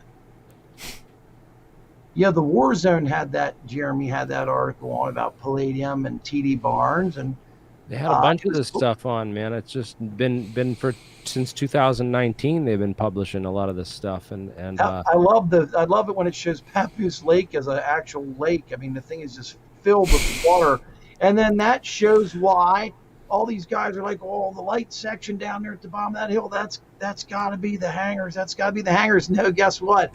We now know from the Gabe Zeifman's first flyover in November 24th, Thanksgiving, 2 years ago already, that those lightened areas are washouts from the place filling up with freaking water. I couldn't believe it. I'm like, oh my God, it's the whole time. The place does fill up with water. I didn't know that. I didn't think those dry. There it is.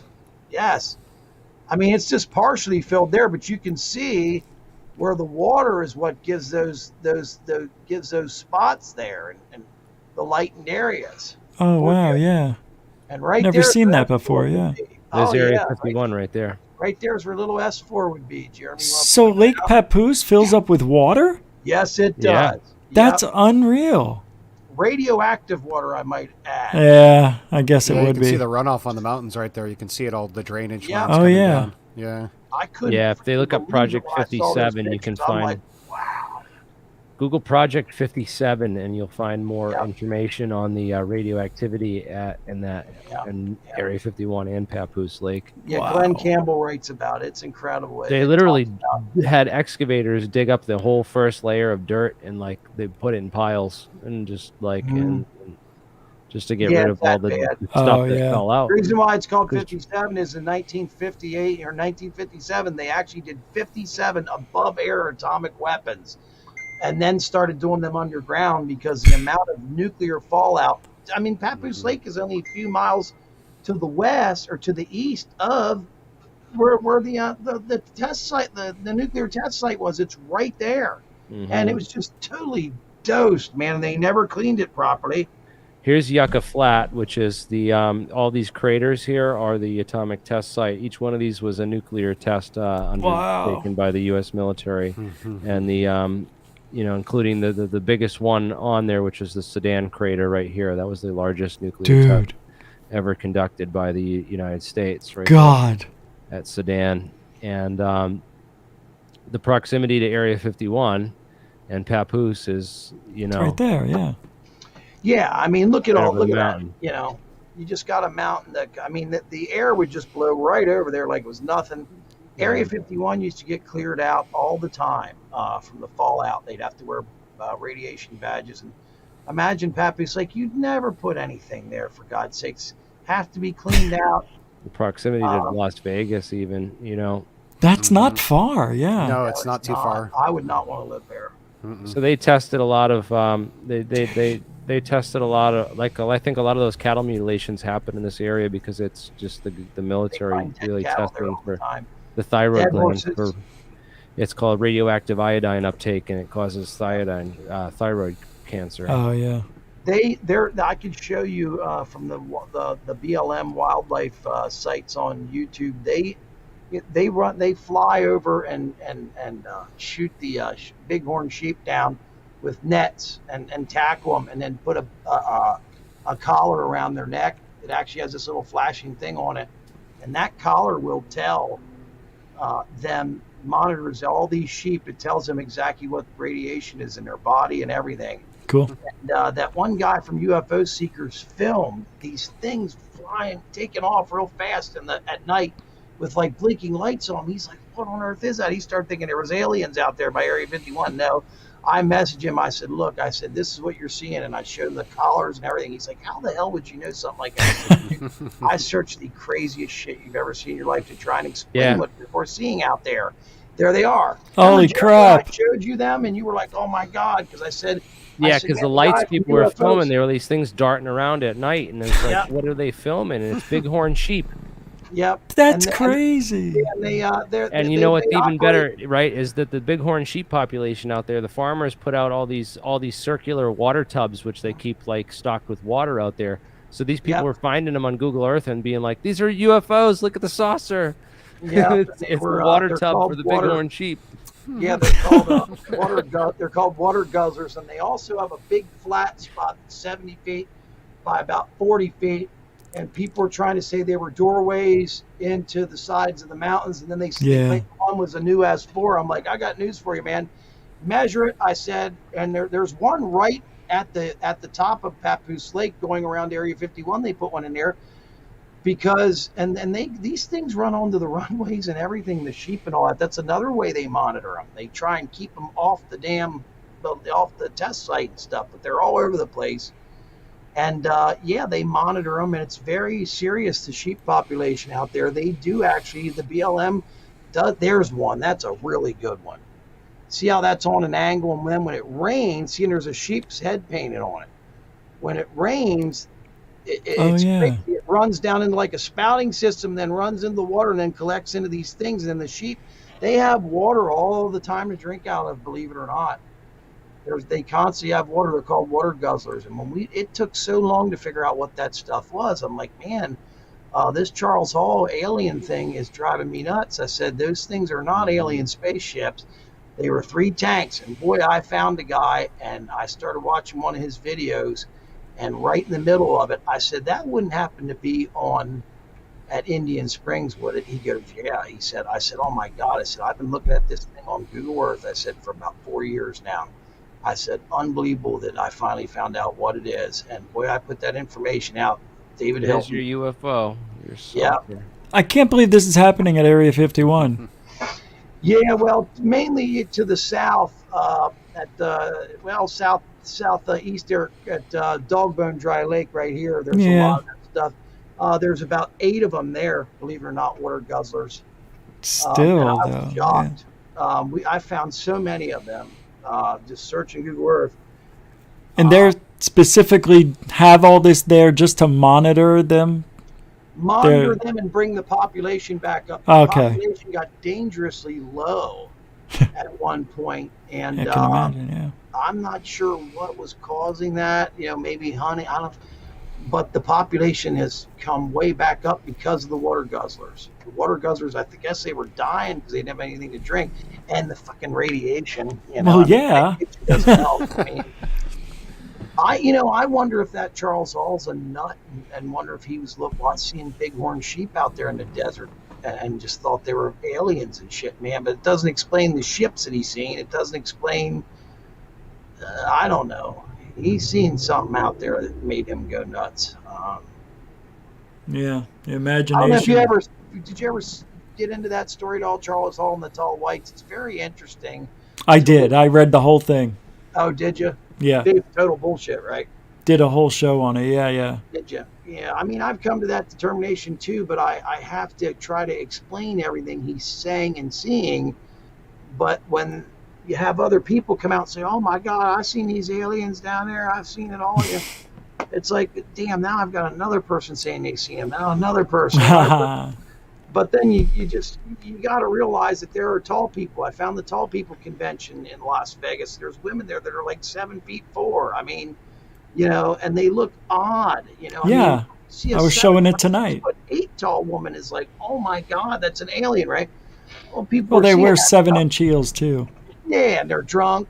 People see you're drunk. You're in Las Vegas, and it's midnight, Rich, and you see a woman that's 7'2", and you're like, oh my God, that guy Charles Hall's right. There's a freaking alien out here. Holy, Man, I dated a volleyball player. She was 6'2", 6'7" with the heels. It was like holding the hand of my mommy. How tall are you, man? I'm only 5'8.5". Holy crap. Yeah, it was funny. I go, you can never hold my hand again in public. I feel like I'm your kid. She had big hands too. They were bigger than mine. So weird. Oh, I bet. Yeah. I dated a chick. I'm over 6 feet, and I dated a chick that was 5'11 and a half one time, and it just felt strange. Right, I know. It is weird. You lose all power. Yeah. Oh, I know. I just felt so odd. Yeah, I definitely felt that too, and yeah, she was beautiful though, but still she was big, and she was an expert in karate and shit. I was like intimidated by her. Yeah. I had like 3 different guns she'd carry on her and shit. And she'd drink and raise all kinds of hell. Cool. Yeah. She was fun, but she was scary when she got a buzz on, dude.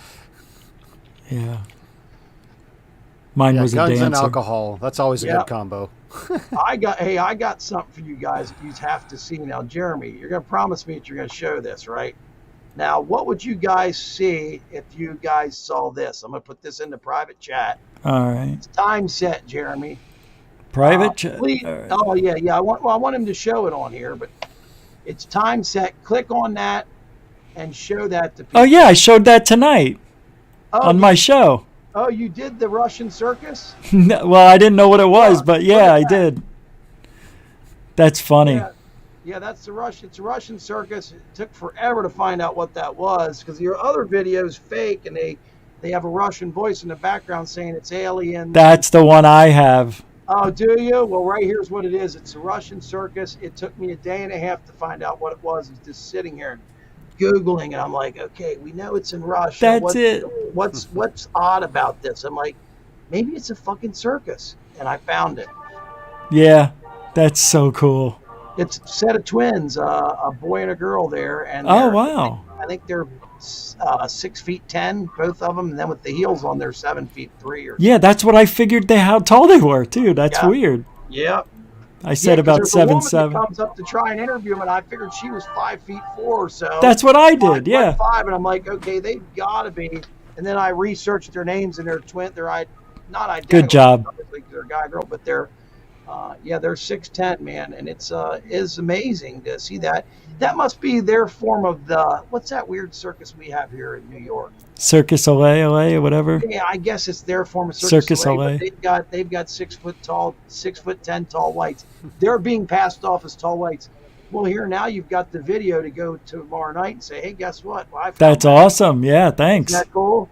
And you can see it's much better quality. And way better, yeah. Tried to do a Jaime Maussan or whatever on that. Yeah. You know what I mean?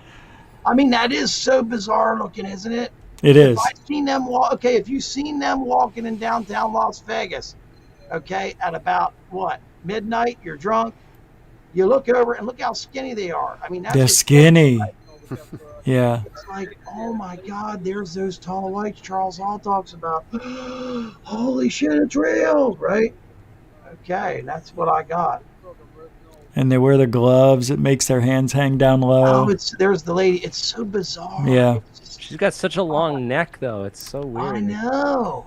Yeah, they elongate it with the outfit. I think it doesn't stretch them out, but they look longer because of the stripe. I would bet they both have Marfan syndrome. They both look. People with Marfan syndrome are built like that. They have the very long necks, very long arms, and they're incredibly skinny. They can never gain weight. If they ever do gain weight, it's like a pot belly. They don't gain any weight in their arms or anything like that. Do you know what Marfan syndrome is? Heard of it. Laden had Marfan syndrome. They had yellow teeth, though.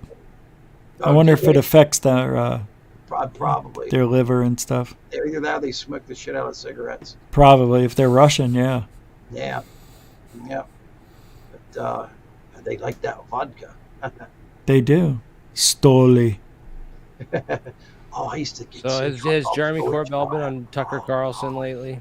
What's Tucker Carlson been doing on the UFO? That's what I heard. I heard there was some interview, but I couldn't find it.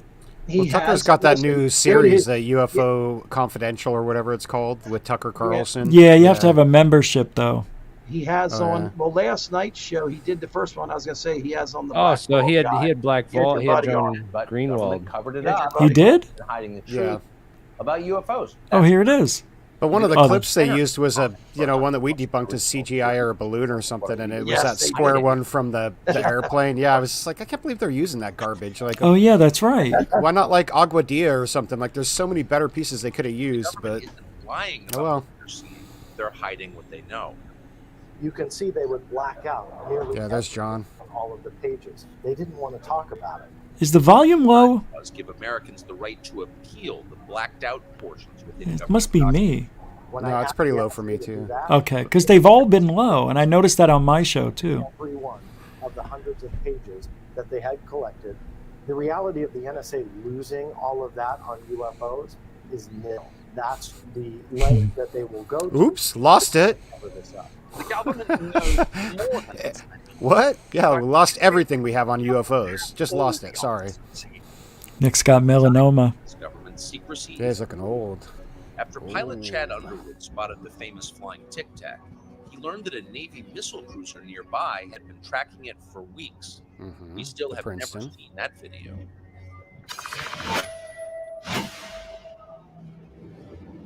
Yeah, where's that video? And why do we get Corbell instead? Yeah, that's what Gary Voorhees had said too. I asked him on Twitter about some of the Nimitz stuff, and he said, we were out there for a week tracking that thing. There's mountains and mountains of data on it. They only On the Nimitz? On the Tic Tac UFO. What scares me is Kevin Day. Because Kevin Day fell apart, lost his family, his career, got hooked on, I think, painkillers and alcohol. He was the radar operator. The other one who said it was raining UFOs from 80,000 feet. They just kept popping out, remember, and dropping at 20,000, then to 50 or 5 feet. Yeah, that guy, he was unstable, man, while he was there. I mean, it just, I don't know. For somebody to lose everything because nobody believed you, and then 10 years later, he's watching TV at a bar and sees that they're talking about the Tic Tac, and he goes, that's what I was talking about. And now he feels like he has some redemption, but he lost everything.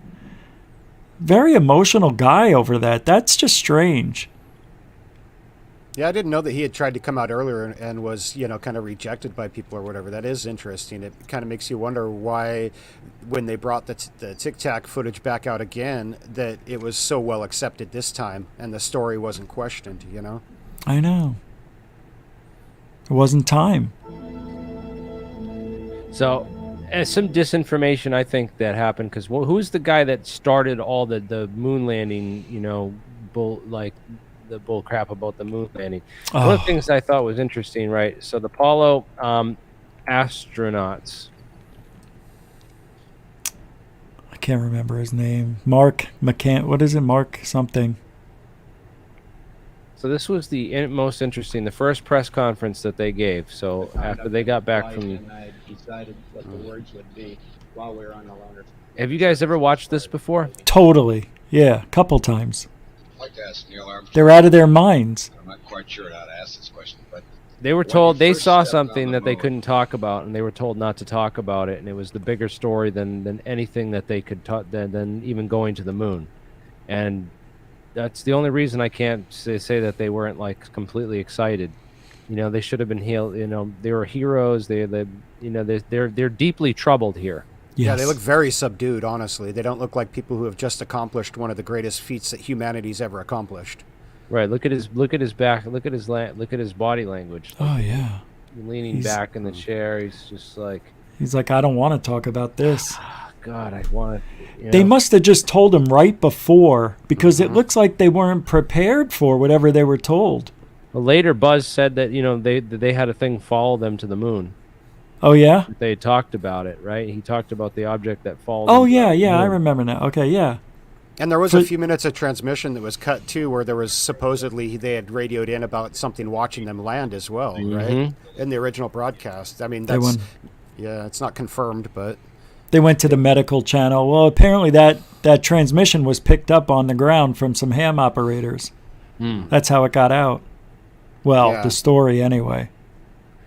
Yeah, and then John Lear came along in the night and started spreading all the NASA faked the moon landings. It was all a hoax theory, along with a lot of other theories that John Lear's been involved with, and also Albert Stubblebine, our friend Albert Stubblebine. Yeah. They were both they both came out in the early 2000s with the 9/11 stuff, and promoted the idea of no planes, hit any of the buildings. It was all faked, and they started this whole other the guys that destroyed UFOlogy during the 80s and 90s came back to basically destroy any kind of questioning of the official story of 9/11 later on, and spread this no plane theory. And I know that Dan doesn't like talking about that stuff, so we'll move on. But well, you shouldn't.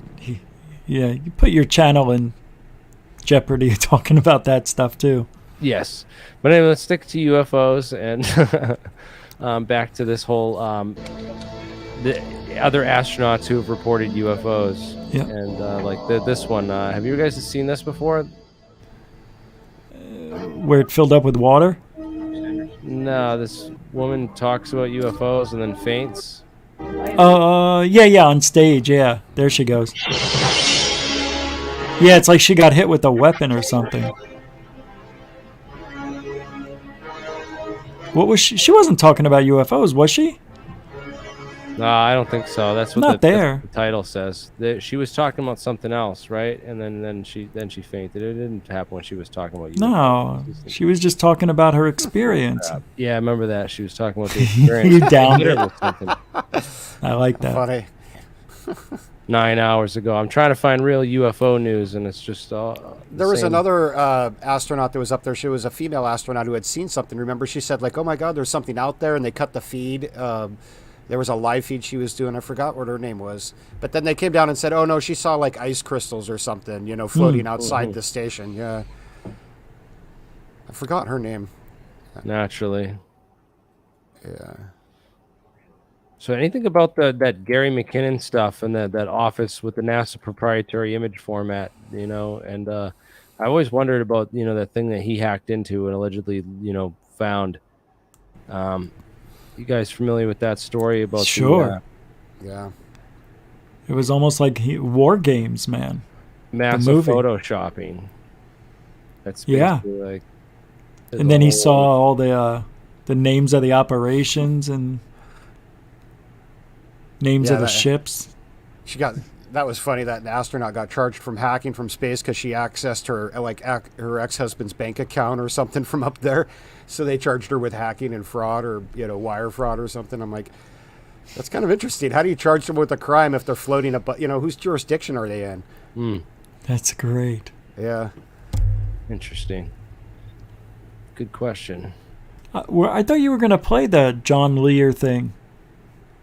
Yeah, where did Landed on every strategic air command base guarding the perimeter of the northern United States. And they hovered over the nuclear weapon storage area, and they stayed there with impunity for up to 2 and 3 hours over a period of 3 days. And nobody heard about it. Well, there was a few reports, but you really what it is. So how do Oh, we got to get all the timestamps on that John Lear stuff. Where did Solar go, man? Dan, you got some good John Lear information too. And also, I keep bringing up this guy's name, but I haven't mentioned his name yet. Ron Pandolfi. Yeah. You guys ever heard of this guy's name before? Sure. Yeah. Very interesting fellow. Apparently, he's got a PhD in physics, and he runs the CIA's Weird Desk next to Jim Semivan. Who was also involved in that House Select Committee on Assassinations he couldn't remember the name of. You know, that's just so interesting how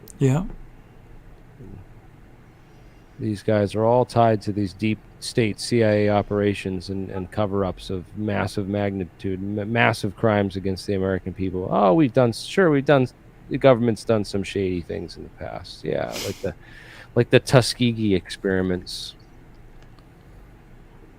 or we did human experimentation, giving syphilis to people. Yeah. You know, they wouldn't test electronic warfare weapons and technology on humans, or they did. Didn't they do it with the the Cuba No, of course thing? not. Yeah. That Cuba thing, right? Are you talking about the microwave attacks? And Yeah. all that on the diplomats and Yeah. That could be, but that wouldn't be us testing it. I think that was another country testing it. Honestly. Oh, you think it was Cuba doing it? They think it was Cuba doing it to us. Yeah, or Havana Syndrome. An ally that they let in. Yeah. Maybe. Yeah. Yeah. There was a couple of different cases of this happening. Elizondo. Across the Middle East. But one night in a Moscow hotel room in Was Elizondo. 2017 was like no other. I think about all the times in war zones where I've been shot at or rocketed. This was by far, though, the scariest night of my life. At the time, Polymeropoulos, the CIA's #2 official for clandestine operations throughout Europe, says he woke up suddenly in the middle of the night with a sense of vertigo. I was falling over in my room. I thought I was going to vomit. I was incredibly nauseous. I had this incredible ringing in my ears, and I knew something was really wrong with me. The episode just the start of debilitating symptoms that upended his life. He says, similar to scores of other cases reported by American diplomats and spies that began in 2016 in Havana, then hit American officials in China, and have since been reported by CIA officers in several other countries. What could be the cause? After a year-long investigation, 19 top experts from the National Academies of Sciences conclude the most likely explanation: directed pulse microwave energy, consistent with the directed radio frequency energy attack. This is not a cell phone. This is not what you see from a microwave oven. This is a very particular and unusual way of delivering microwave energy. Stanford professor of medicine David Relman chaired the study. We have neurologists on our committee that said afterwards, in my entire career of reading about countless hundreds and thousands of cases of neurologic injury, I've never heard of something like this. This is really unique in the medical literature. It is. New Hampshire Senator Jean Shaheen has been fighting for medical benefits for the victims. I fear that what we have seen to date is not going to end. We're going to see more of these kinds of attacks in the future, and we need to be prepared for them. And what countries have developed this kind of technology in the past? Well, we know Russia has it. Russia has denied any involvement in the incidents. The State Department kept the report secret for months, even from Pretty sure we have it. until a bipartisan group of senators demanded to see it. Just The saying. State Department spokesperson says the investigation is ongoing and each possible cause remains speculative. Not to mark Polymeropoulos, suffering from debilitating migraines for the last 3 years. Ugh. And why would the Russians want to target you? I was in charge, or one of several officers in charge of overseeing our efforts against them. Reluctantly, after 26 years in the CIA, he resigned last year at the age of 50. We have to find out who did this. And so I'd like to see kind of a robust investigation by our intelligence services and others to see, who was culpable. It's certainly, the Russians are probably the prime suspect, but we can't allow anybody who's doing this to continue on. Andrea, this is so shocking and disturbing. I remember when those mysterious attacks first surfaced. Have there been any more suspected incidents since that study began? Jean Shaheen. In fact, Savannah, there have been at least 5 new cases that we know of. Cases like Mark's involving CIA officers have been reported in the last year or so, and these were in various different places: East Asia, Poland, London, and a source with direct knowledge. Yeah, so the technology for creating those types of microwaves and delivering them is certainly interesting and something that who else has that technology? It's only a few people that are doing this and using that. So yeah, I want to mention something about that real quick. That particular technology, and it's only because I just researched it for a video that I'm going to put out tomorrow, actually, that I was working on earlier today, but. We're actually testing putting solar collectors on satellites that will collect solar energy, convert it into RF energy, microwave energy, and beam it to the Earth or to beam it to other satellites. So they're actually testing right now. Northrop Grumman just set up a satellite last week, I think, that's going to be testing that sort of thing. And if it's successful, it's a modular upgrade that can go on the bus of all these other existing satellites that are already up there. It's something that they can snap onto another one and put a collection device onto it. Or, as we all know, I mean, if you're beaming energy down to Earth, you need to have something there to collect it. Otherwise, it's not a power transfer, it's a weapon. It's going to displace all that energy on whatever it hits, whether it's a human being or a building or something. You need to have something down there to collect energy if you're beaming it straight through the atmosphere. So we do have that technology. We're testing it right now in space, and we've already been using it here in the field too. The Army tested it, and the Air Force tested it, I think, 2 years ago, wireless transmission of energy and things like that to power battlefield units. So it's a reality. And I think it's easy to deliver the payload, right, to the satellites. Isn't that what they're doing? Yeah, they're testing also a rapid response quick satellites where they take smaller satellites and hook them up into a Pegasus rocket, fly it up to about 40,000 feet and shoot the rocket off to launch it the rest of the way. So that'll cut the launch times down to, maybe a few weeks instead of a year and a half, to get satellites up. And these are smaller ones that they're talking about, though. Yeah. This could be, and these are combat initiative satellites. This is all combat readiness stuff. It's not, they say that 2 of these tests, like the X-37B was up running tests, and they said that they were like NASA tests. And I'm like, yeah, I don't know about why NASA would be running a test on the X-37B. Like they've got the ISS and they've got plenty of other ways to get, run tests. But yeah, these are cool too. I saw a bunch of people post these Men in Black type guns, and people are like, what the heck are their soldiers have now? And they're actually anti-drone guns. We went and looked it up. What is this? Yeah. So these are the electromagnetic field ones, or are these the laser ones? There's a couple different models that they've developed. What? Yeah, I think this is an EMP. This is an EMP one. That one does it's some serious laser. It deactivates the drone with. No. But they have another. This one's the Skywall. Yeah, check out this one. The laser ones are cool. They'll just melt the drone in seconds, man. Oh no! Yeah, it just burns a hole. Cartels are running drones over the yeah. They want to shoot down the drug cartel drones running. That's what a lot of the UFOs are. People are seeing drug cartel drones. You should see some of the ones that they've big business. They've shown they're incredible. These drug cartels. Yeah, like that, flying a drone over like a prison wall or something to drop something in. Well, there's hundreds pack of smokes, cocaine and shit right over the wall down there, so the wall's done no good. The last time I went through El Paso, there was people who had built a wooden trebuchet, and they were launching like 40-pound bales of hay or of weed over the border. With this big wooden trebuchet. It was hilarious. I was like, how creative! You don't need a drone; just build an old catapult or something. That's right. Yeah, it was hilarious. Amazing. Well, how damn that's intelligent. I mean, think about that. Too. It is. Yeah, they just built it right on a trailer and pulled it up with the truck, turned it around, and on the ship. have fun storming the castle. Right. Yeah. It's weird. Some of Errol Flynn popped out. Check this thing how this thing works, dude. It shoots this basket. Wow. Wow, now. They got a lot of weaponry out there. Oh, wicked. Yeah, that's cool. why I way. said, well, look at that one. That's why I said, now imagine if you're out at Groom Lake, right? They do a lot of weapons testing out there. It's totally classified. That's actually handy because that could be used for like jetpacks or, you know, guys flying on little hoverboards or whatever they got in the future. You know, like we know that they have jetpacks, but yeah. Imagine somebody pointed at you, Mario. Or you could just use 12 gauge with slugs. Yeah. Yeah, or the Gatling cannon or the close-in weapon system or, you know, whatever. Hey, speaking of, you know, I wanted to No, ask well, some of you the point is they want to recover these things and be able to collect forensic data off of them, so they can prosecute the operator. That's like part of the. Good. Yeah, That's Blast them amazing. out of the sky. They want those guys are smart enough to not leave any data behind that would get them arrested. Plus, they're in another country. Oh yeah, the Chinese that are using these drones to spy on our military installations and stuff. Oh yeah. You know, on the first show that they did on Showtime here recently about the UFOs and stuff like that, they did the first one. They put it on YouTube. I don't know if you guys saw it or not. What they did was the whole thing was about the Phoenix Lights. Yeah, I saw the whole thing, did a whole show on it, made me mad. But yeah, go ahead.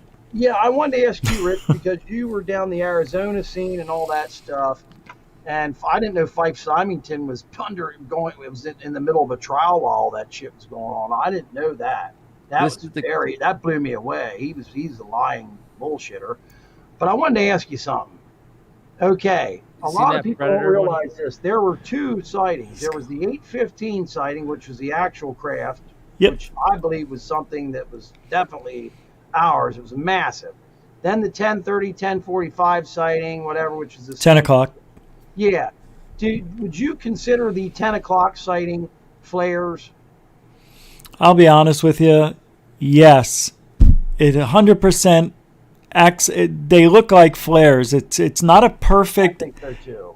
The reason is those flares fell behind the mountain, and I think it was Discovery Channel that did a day shot and overlaid the mountain, exact same spot. Incredible, yeah. And you can see them falling and then going out as they went behind the peaks of the mountains in the same order.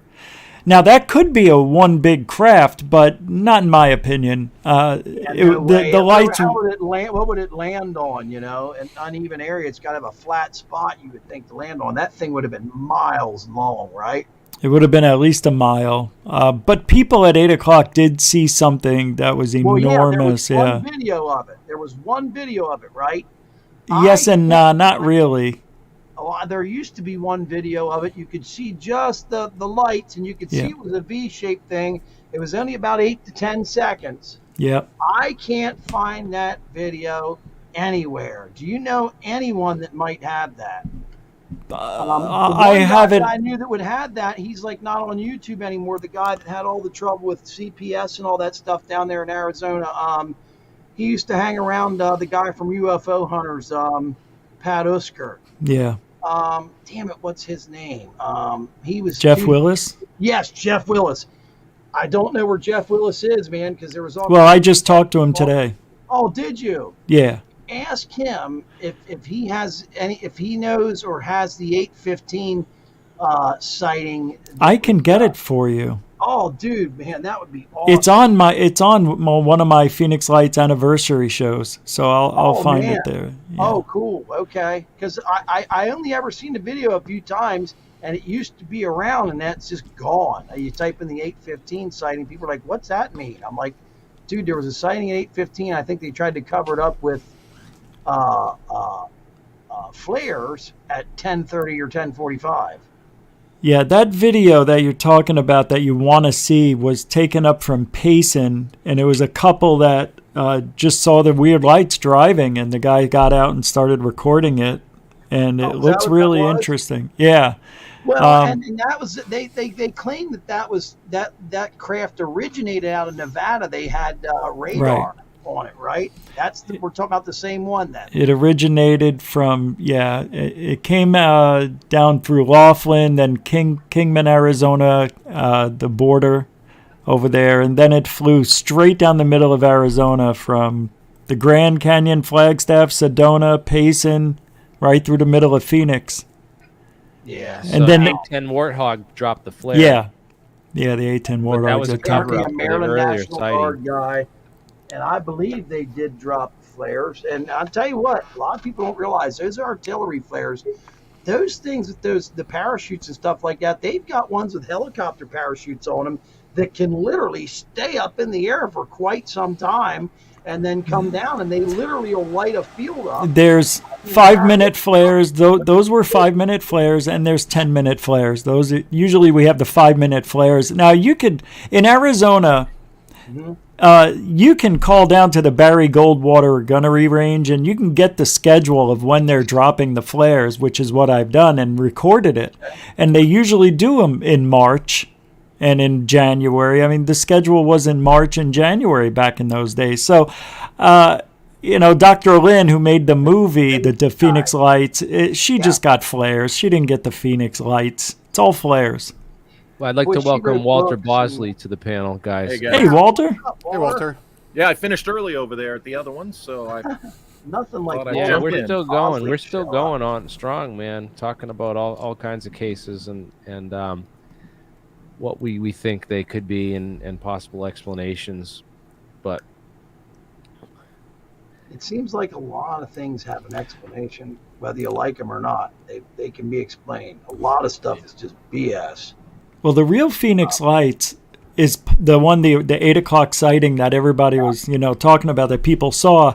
There was a guy who came out and said in the 70s he was creating this type of propulsion that, I don't know what it was, used electricity or something, but he said when he got out of it 10 years later, when he heard of the Phoenix Light sighting and what people were describing, he said, oh, that's what I was creating. They must have mastered it and figured it out. And yeah, because he said you can get 300, 400 yard craft and fly it without anybody hearing it. But this thing in the Phoenix Lights, the original sighting, people saw the wings, come in, and then it would dart out really fast from, maybe go 2 miles in 2 seconds. So I don't know, man. The Phoenix Lights was... I remember the 815 sighting. The guy was like, look, the one wing's going to block that way. The other wing's going to block that way. He goes, how large do you think this thing is, or something like that? He goes, and you could calculate if we knew the height, if we knew where it was flying at, 2,000 feet or whatever, you could probably do a calculation. I just remember that 815 thing, and I wondered to myself, is that a formation of F-16s? Because I showed the other week on here, I'm like, look at some of these daytime formations. I said, they're amazing. I said, you have a group of aircrafts flying overhead, and they're all going the same speed during the daytime. I said, imagine that at night, lit up, and you could hardly hear them. You could hardly hear these things flying over. At nighttime, somebody would say, oh my God, there's the mothership. Yeah, but these things came down so low. People said that they could throw a rock and hit it. It felt that close. And also, when they saw the lights, they looked at the lights and they said they looked like they were in a canister kind of type of thing, and that the lights were part of the ship and that they were swirling around in this containment. And I don't. Been the 815 sighting, you're saying, right? Yeah, that's the 815. And it was independent witnesses describing the same things, right? It wasn't just one group. That's hundreds of people that actually gave the report. 10,000 to 20,000 people saw it, but hundreds of people talked about, actually gave reports, said the same thing. But Walter, what's amazing is this: Showtime is doing a series on UFOs right now. The first show they actually put on their Showtime YouTube channel to get people enthused. Hey, come get Showtime. You get to see this new UFO show. Not once was the 815 sighting ever mentioned. The entire show was about the Phoenix Lights.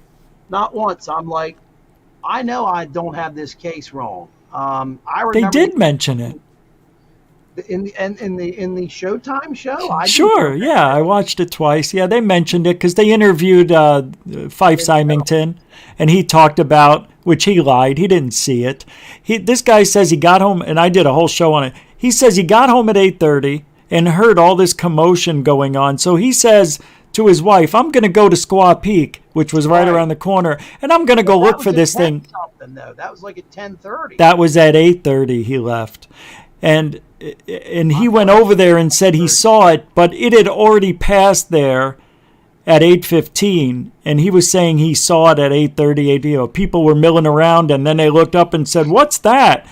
Now he just wanted. See, years later, he wanted to come out and make himself look like the good guy after he brought out the fake alien on stage and said, "Oh, you people are taking this too seriously."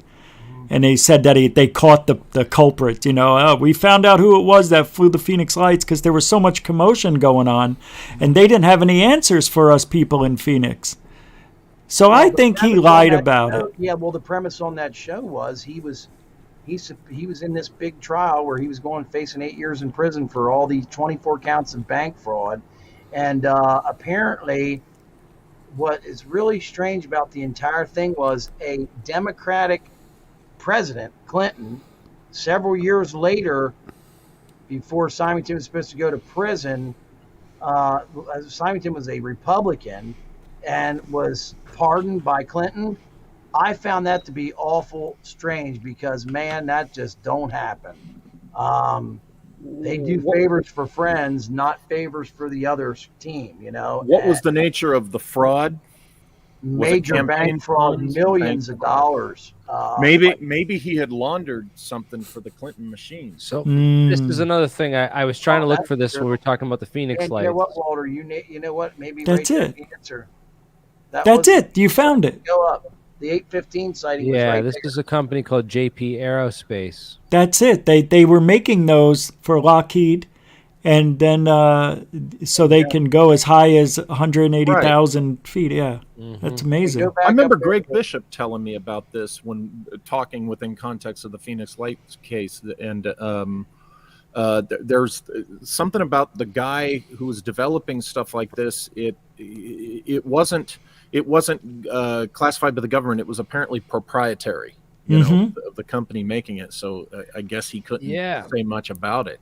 They built these really lightweight airframes out of carbon fiber rod, and then built balloons around them and inflated them with ballasts, and then they set it up. And what they do is they sell their projects to companies that want to put their equipment and sensors on it to do experiments. That's it. That's how they get the funding for it. That's the shape right there, the Phoenix Lights. Yeah, that is 850. And he said, the guy who invented this said that was the perfect shape for this thing to work. Yeah, and if I remember correctly, that guy you're talking about, he acted like he could add a section and take away a section pretty quickly to change the size of it. Am I right about that, or am I thinking of something else? I don't used to be friends with him on Twitter and follow him. His name is John Powell, which is JP Aerospace. I think JP's. Do they have any, Jeremy? Do they have any videos of these things flying? I want to see one up in the air once. Oh yeah, good question. Or is this all theory at this point? It's not theory. No hardware. Oh, okay. So it's the same guy that you're talking about then, Rich? It's him. Yeah, that's the guy. Okay. Here's his website, John Powell. That's him. Huh. So he doesn't have a lot of subscribers, but here's one in the hangar. There it is. Yes, I've seen that before. Check that shit out. So here's him talking about it. Yeah, that's the guy, yeah. It's like Charles Hall. It does. Lots of it. Yeah. I want to think. I wonder sometimes if these people are all actors and just. He's a really nice guy, I feel bad that pushing our he gets so much bad attention and stuff. That's why I don't even like talking about this. But was not our largest airship. Oh my God! Look at that. And not our smallest. That thing's huge. That's nothing. But it was our most advanced. So, what do you keep in your hangar? This is what we keep in ours. Time to inflate. Watch this. It takes 3 days to install the inner helium cells, attach all the pumps, valves, vents, and telemetry system. The inflation itself really takes 15 minutes. Wow.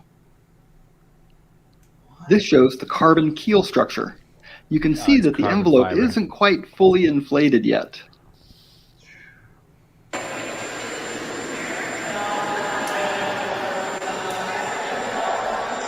what's in your hangar? Yeah. The helium is in, and the vehicle is floating about 5 feet in the air. The team is using beanbags to fine-tune the balance.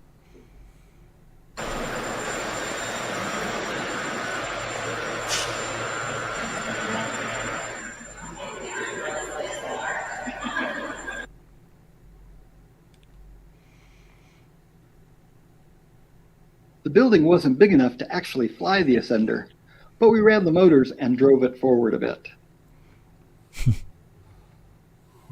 So they got to deflate it and then bring it outside and redo it. No, they just couldn't fly it. That's all. Have they flown this? They have to have flown this thing, and people it has. It's gotten up to like I think 180,000 feet or something. They've and they went hypersonic. I think too. I don't know how. You know, being that color blue against the blue sky. You know, I mean, that's they did that on purpose to blend in. And there's not a. Michael Schrad always talks about tubes, pipes, cylinders. Look at it. You got the girder construction under After there. 3 weeks of testing, it was time to deflate Ascender 9 and take it to our launch site, Area 42. Would I don't think something inflatable like this with these materials would be structurally able to go hypersonic. We are in the desert. That's what. In thin atmosphere, maybe way up there they can. Okay. Yeah. I don't know. I remember him saying that's what they were doing. That was the goal. Okay. They keep. I wasn't thinking. I was thinking like someone down here on the ground.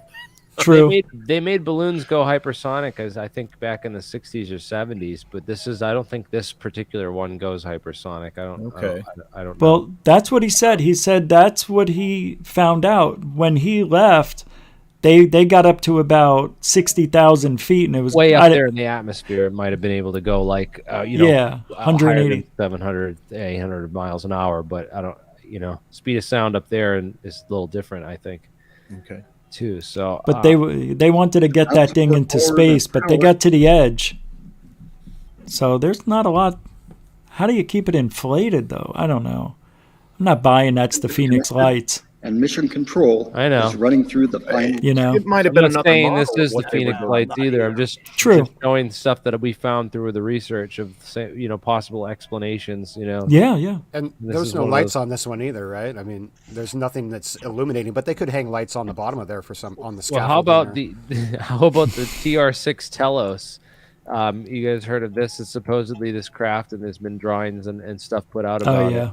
And it's this real top secret, like real secret aircraft that for some reason they installed 5 huge bright lights on the bottom of for landing. It cracks me up, man. It's like, what are those for? So everyone on the ground can see you. Yeah. Yeah, right. Wait a minute here. Something doesn't make sense about this whole thing. Anyways, the Phoenix Lights is certainly an interesting case, and but it's nothing compared to what's going on in current ufology with Bob Lazar and flying saucers. Best documentary ever made. Oh my God! By the excellent UFO researcher and filmmaker Jeremy Corbell. I bet you if you Kenyon turn on Lockyer. the breaking news right now, you'll see him on some channel. He's the expert. He's Jeremy Fornames. You think there's anything? You think you and me always say this, Jeremy. There really is no expert in UFOs, is there? There can't be. It's clearly George Knapp. If you've never been in one, no. What's that? George Knapp is an expert. You know who else is Nick Pope? Oh my God! Oh God, I get the shits. And Richard Dolan. They're both. I was in the Ministry of Defense 38 years ago, and we used to look up bloody, UFO sightings and stuff of this sort. And it's 38 years ago again. I don't know why I'm on this bloody show. Yeah, I think you did like 2 or 3 years at the MOD. Even that wasn't a whole long career. I've met Richard Dolan in person at Alien Con, so I'm not going to talk. And Nick Pope was kind enough to come on a couple of our panels for APEC to be our really? guest. How much money did Dolan want to come on your panel? 1,000, 2,000? He didn't ask for money. He agreed that he agreed that in the last email I had with him, he agreed that he needs to dig into some of my research a little bit more thoroughly. He won't. And he agreed to have a one-on-one conversation with me. He won't. So I'm going to get back to him and trying to get him on the phone. Well, I don't know. You don't say that, man. It's like Nick Pope. Nick Pope came on the panel. Money, buddy. I didn't know. The thing is that he was on Tucker Carlson. Another thing, a week later, saying that nothing about the technology and stuff, and he was actually saying stuff. I think he said something on Nick Pope said something right like a week later on some mainstream UFO show about He was like on how Tucker Carlson's show Friday. Nick Pope was. That there's no technologies out there that can explain this stuff, and we just had like a Yeah, whole panel I'm where we sick of gave him hearing like that. several, and told him like a whole bunch of different stuff that could explain a whole bunch Walter, of stuff. what does that make you do? I've seen the way you put your hand in your head when you hear people say, "Oh, we just don't have technology like that," and it's people that wouldn't know if we did. Is what's so crazy, right? Right. That's like, you know, when I heard Fravor, he said this before. You know, if I didn't know about it, it wasn't ours, or we didn't have it. And I just, oh man, my skull cap went off the first time I heard him say that, because, you know, if he were sitting right here, I'd say, excuse me, Commander, you know better than that. You're a naval officer. You should know damn well better than that statement you made, because, you know, the compartmentalization alone, you don't, unless you're working on a project, you know, you don't, and if you don't have a classic need to know, if you don't have a need to know, I'm sorry, you know, That's right. Rocket Ranger, you don't know everything that, you know, the U.S. Navy's developing. And the best way to test what the pilot's reaction would be in a foreign nation would be, let's use our F-18 pilots as guinea pigs, right? Yeah. Right. That's right. I mean, and the look best in the world. I think that's what probably is going on. I don't know. That's what's going on, man. It is what's going on. That's and why. They started out with freaking Bob Lazar. There's been a whole UFO campaign thing going on, and it's crazy because Bob Lazar with Jeremy Corbell kicks the whole thing off in 2018 was when that December. I think so. So they had the TTSA press conference. Right. So TTSA came out with 2016. Elizondo, and that was Elizondo was 2017. The end of 2016, right? Yeah, I remember that. That was right when I was like December I'm like, 16th. Holy shit, they've got something. I think they took this off the TTSA website, actually. You I've can't got a even copy find of it, and this is how you know they don't want you to. I still got a copy of it if you want it, but yeah. What is up with YouTube? Their algorithms and their search engines all messed up, man. Yeah, but TTSA actually removed it from their YouTube channel. Really? Yep. Oh, because they showed that birthday, that #1 party balloon, you know. Remember the balloon? Oh God, right. Everything's been a balloon so far, and George Knapp and them are like, "Oh, these aren't balloons. It's impossible." It's like, dude, it's a Batman balloon flying up in the air. Then they showed another plane that literally, and everyone knew this was a balloon. It was heading towards, and it happened so fast. When you go past a balloon, it shows how easy it is to misidentify something like that. Mm-hmm. And I think I saw that video somewhere to show that, and I'm like, wow, you know, but yeah, then that Batman balloon. Sometimes these people are just screwing with George Knapp, and them are laughing, and they're like, hey, see that balloon over there? Let's send it to Knapp. It'll be on the news tonight, right?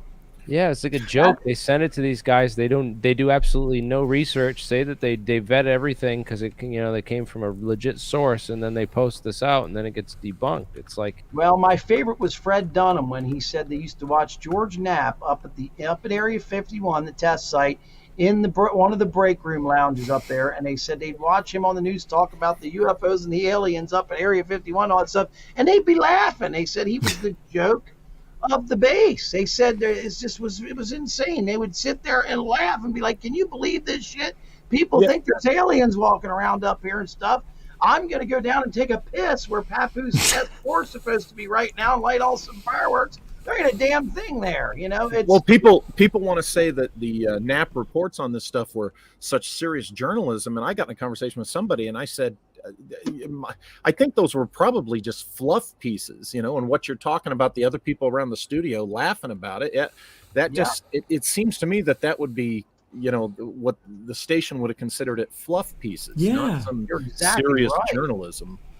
But he wanted a damn award for that stuff, is what's really incredible. He won an award. This is where S4 supposedly is, right in this cliffside of this mountain. This is a real zoomed in high def picture. He gave him the exact location where it was, and he flew over the base and took these high def photos. I've got even better ones than that. George Knapp had this interview up for about a week, and then he pulled it, and it's just gone. He won't even acknowledge it or talk about it anymore. Why? He had the pilot up. The pilot said, and of course, 15 minutes into it, it was supposed to be a half-hour interview. 12 minutes into it, I'm sorry, he goes, and of course he goes, I flew over Papoose Lake and there's nothing there. He goes, that story's crap. And George Knapp, the look on his face looked like he took a dump in his pants.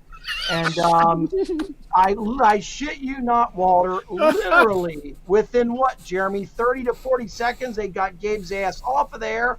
And they said, okay, Gabe, it's been nice talking to you. Thanks for the pictures and stuff like that. They have never once addressed any of these pictures. My God, it's the first photographic evidence we have gotten besides Jerry Freeman walking across there in 1997, almost dying. It's the first photographic evidence we've got. And then this was on November 24th, 2020. And then last year on December 25th, I'm sorry, he went a year later, not 2019. Then in December, he went on Christmas and flew over and got the most beautiful pictures of Papoose Lake you ever see. It's actually beautiful out there. It's boring, but it's actually it's like, wow, I could dig flying over this. This is really amazing. There's nothing there. There's nothing. You can see how tiny the hillside is. Bob Lazar maintained that the dry lake bed came right up to where the hangars were at the bottom of that hill. It's not a mountain. I measured it at 1,700 feet to the closest area of that dry lake bed to there. So, and that's all brush and rocks and all kind of crap there to get to there. And Fred Dunham, man, thanks for him, did that interview with our friend Victor Corleone. And he said Fred was he was a security guard there from 1979 to 1993. He was one of the guys in the lawsuit and stuff with the breathing problems. And he's the one that said they laughed about, the Bob Lazar story and George Knapp and all that stuff. And he said, we used to go down to Papoose Lake. He said, he said, there's nothing there. He said, that road is so horrible that goes down there. He said, you could never take a bus there ever. And he said they pulled all the cards. They have an all-time log in there that tells anyone that's ever been there, anyone, civilian, contractor, which is what Bob would have been. Bob would have landed at the base, and he claims that he went to this S4 joint. Well, there was never any mention of him. Never anybody named Lazar. You never heard of him. Yep, never heard of him. And they double-checked everything. And then someone's like, well, how do we know that this Fred Dunham guy is the real deal? I'm like, you want to see a video of him on the National Geographics in his camo fatigues with all his coworkers talking about he was getting the clearance to kill people if they demonstrated they were going to be a threat. Yeah, these are the real dudes. What's crazy about EG&G, right? So this is Fred Dunham was former EG&G Special Project Security Officer. I want to go out and interview him and TD Barnes, man. That would be awesome. Well, I tell you, I think he'll do a Skype thing, Jeremy. We ought to talk to him. We ought to get a hold of them. I'm the one that told Victor to contact him. I said, here's his email. I said, I talked to him on Facebook, on a Facebook group. I said, and he was telling me how they called Papoose Lake B1. Just go down there and light fireworks off. There was nothing there except there was a radar spoofing building. So where did he get the S4 thing from? Because you remember I have the his friend Jim Tagliani. His friend Jim Tagliani worked at. His friend Jim Tagliani was an electrician on the test sites, and he worked down at the Tonopah Test Range. At the Tonopah Test Range is where the S4 facility is. The S4 facility is a radar cross-section testing place. They also did a lot of testing on the Red Hats, and the Foreign Technology Division was also located there. So you've got the Foreign Technology Division, you've got S4 there. S4 is an actual place, but it's at Tonopah Test Range, and I can show you on a map. I have a map of it, and we've got pictures of it from Gabe Zeifman. He flew right over the real S4. He just didn't know it. It's at Tonopah. So he got the name from Jim Tagliani. Jim Tagliani gets fired when he's caught in the car with Bob Lazar, John Lear, Bob Lazar's wife, and Bob Lazar's wife's sister. Jim gets in trouble, loses his job. He wasn't supposed to be out there fucking around, apparently. They didn't like it. But see, Bob, he works on that special classified thing with UFOs. They just, they give him they let him do what he wants and let him run around and talk to the fucking news and don't bitch. It's just, are you kidding me? If someone had any inkling of going to the news on some kind of story like this, if it was real, it would never happen, especially if there's only 22 people working there. Walter will tell you that. This is right up Walter's alley. I mean, they take, it's like Lou Elizondo used to say. Lou Elizondo used to say about Bob Lazar, when he was asked about Bob, he goes, give me a break. We take security much more seriously than this, right? And then like a week later, he says, he knows people that know Bob. He knows George Knapp, and he trusts,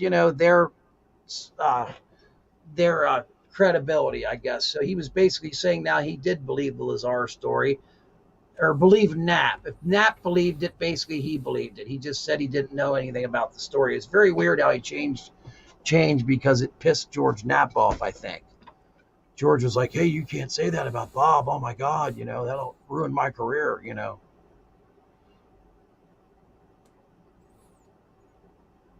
Yeah, George is tied to Bob with a lead chain and a padlock. Tied to him. Yeah, he's got his dick tied to him, bud.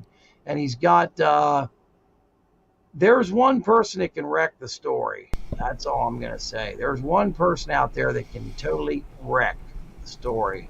I hope he does it one day. The only thing is, you're muted, Jeremy. The most hated man in the history of ufology, and that's the problem. Two that's people, why Bob's dude. wife won't come forward from back then. Tracy won't. What about his wife? Yeah, his wife too. Man, well, she's terrified of the fucking hate he'll get because there's a Bob Lazar army out there. There literally is. I know. I've dealt with them. I know. We deal with them all the time. I have to block them. Like they keep making new accounts on. On Twitter and trolling me, Didn't they mail a 50-pound bag of dog shit to your house in a box or something, or that was somebody else? I'm just kidding. Yeah. That hasn't happened yet, but hey, there's the Batman balloon right there. You go head to head with him, Jeremy, and I'm proud of you, man, for that. That's it right there, man. That's it. Well, so how about there's the good. We put a whole website together on all the Bob Lazar stuff, showing all the similarities of where he copied all the different things from, or at least where we could find other sources for the stuff. I hold out. Maybe just maybe we will find a stable isotope of that element 115. But up in the Klondike, looking for gold. Yeah. But I have the PDF there. Did I show you guys that?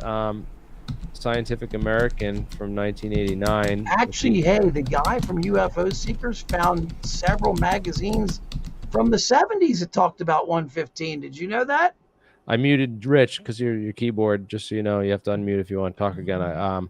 But right here on page 68, there was a whole article on super heavy elements and the island of stability. They talk about element 114 specifically and element 115 specifically in the article. And just before he was ready to come out, and that's something. This was right before he was ready to come out with a big disclosure on the science, and that was his big discovery, was the science thing. Of course, he later appeared, if you look up Bob Lazar hydrogen car, hydrogen that's him car. And John Farrat, aka spelled Farhat. John Farrat and him. So you read all this whole over video. the internet about people, and they run their car on water and hydrogen fuel cells and so on. You're running your car on hydrogen. You can't run a car on water. But you're using water. Right. You use water as the source material. You run electricity through it, and it breaks it down into hydrogen and oxygen, and then you can burn the hydrogen. All right, so you found a way to store a lot more hydrogen in hydride. The equivalent of a full tank of gas. You want to fill up your car. How much hydride do you need? Well, I'll show you. He makes it, the hydride.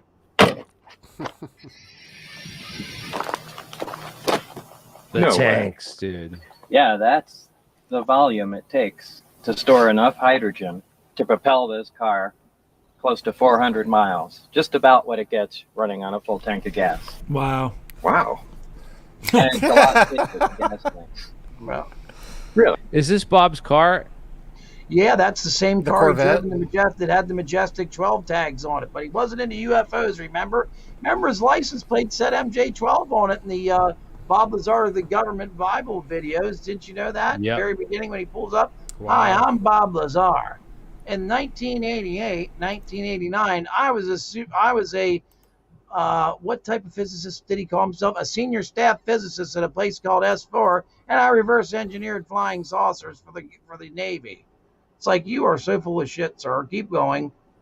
Gene Huff's filming it. Having MJ12 on his plates should have been the first clue to everybody that he was full of crap. Well, yeah, and it looked like he was acting like he was Mick Jagger when he got out of his damn car at the 1993 Little Alien speech he gave. Same car pulls up. So it matters which way you hook these up. So you got to hook up positive to. It's not into him. He was into UFOs big time, from what I was told. So it's all good and dandy, you know. It doesn't really get into any of the engineering details or the equations, but this is like where it gets really stupid. Even though it's not a dangerous material, explosive, or anything by itself, just because it's used within those nuclear weapons that are obviously secret and the components thereof, but because it's used in those, it can't be used for any other civilian purposes. So you can't even purchase the material. No. Which is why we had to make it. You made it? Yeah, we made it. But isn't that, don't you need big particle accelerators and things? So that was the one loophole. You can make the material, you can't buy it. So where's the particle? You have a particle accelerator? Yeah, so all you have to do is build a particle accelerator and you can make all the hydride you need. You just need 1 million years to make something. Remember, he said that. The biggest thing that stands in the way right now is just getting that material. That light means nothing. Yeah, so this hydride material, right? And the reason you can't is because it's a weapon material. Look at the light. But there's nothing dangerous. A bunch of shit. No, That's no, not it's won't used blow in up. a weapon, right? Well, beryllium's used in a weapon too. You know, right? Like, basically, beryllium. Look at him. He's like, right. And then he puts his hands over his face. He's just like, oh, God. Like, oh, and God. well, Jeremy, explain the whole purpose of why you're showing this is because this is his science. This is all the science that Bob Lazar has put out, like, since then, to really, like, you know, blow our minds with his disclosures. And man, it's all been like a dead end, and I haven't found anything. The things he says about lithium hydride, you can look up the MSDS, you know, safety data sheet on the stuff. It's definitely dangerous. It's explosive. It contacts with water and it catches fire, and you know, gives off toxic vapors and stuff. So it's really dangerous stuff. Then he also makes a claim that he's producing the lithium for the lithium hydride in his particle accelerator.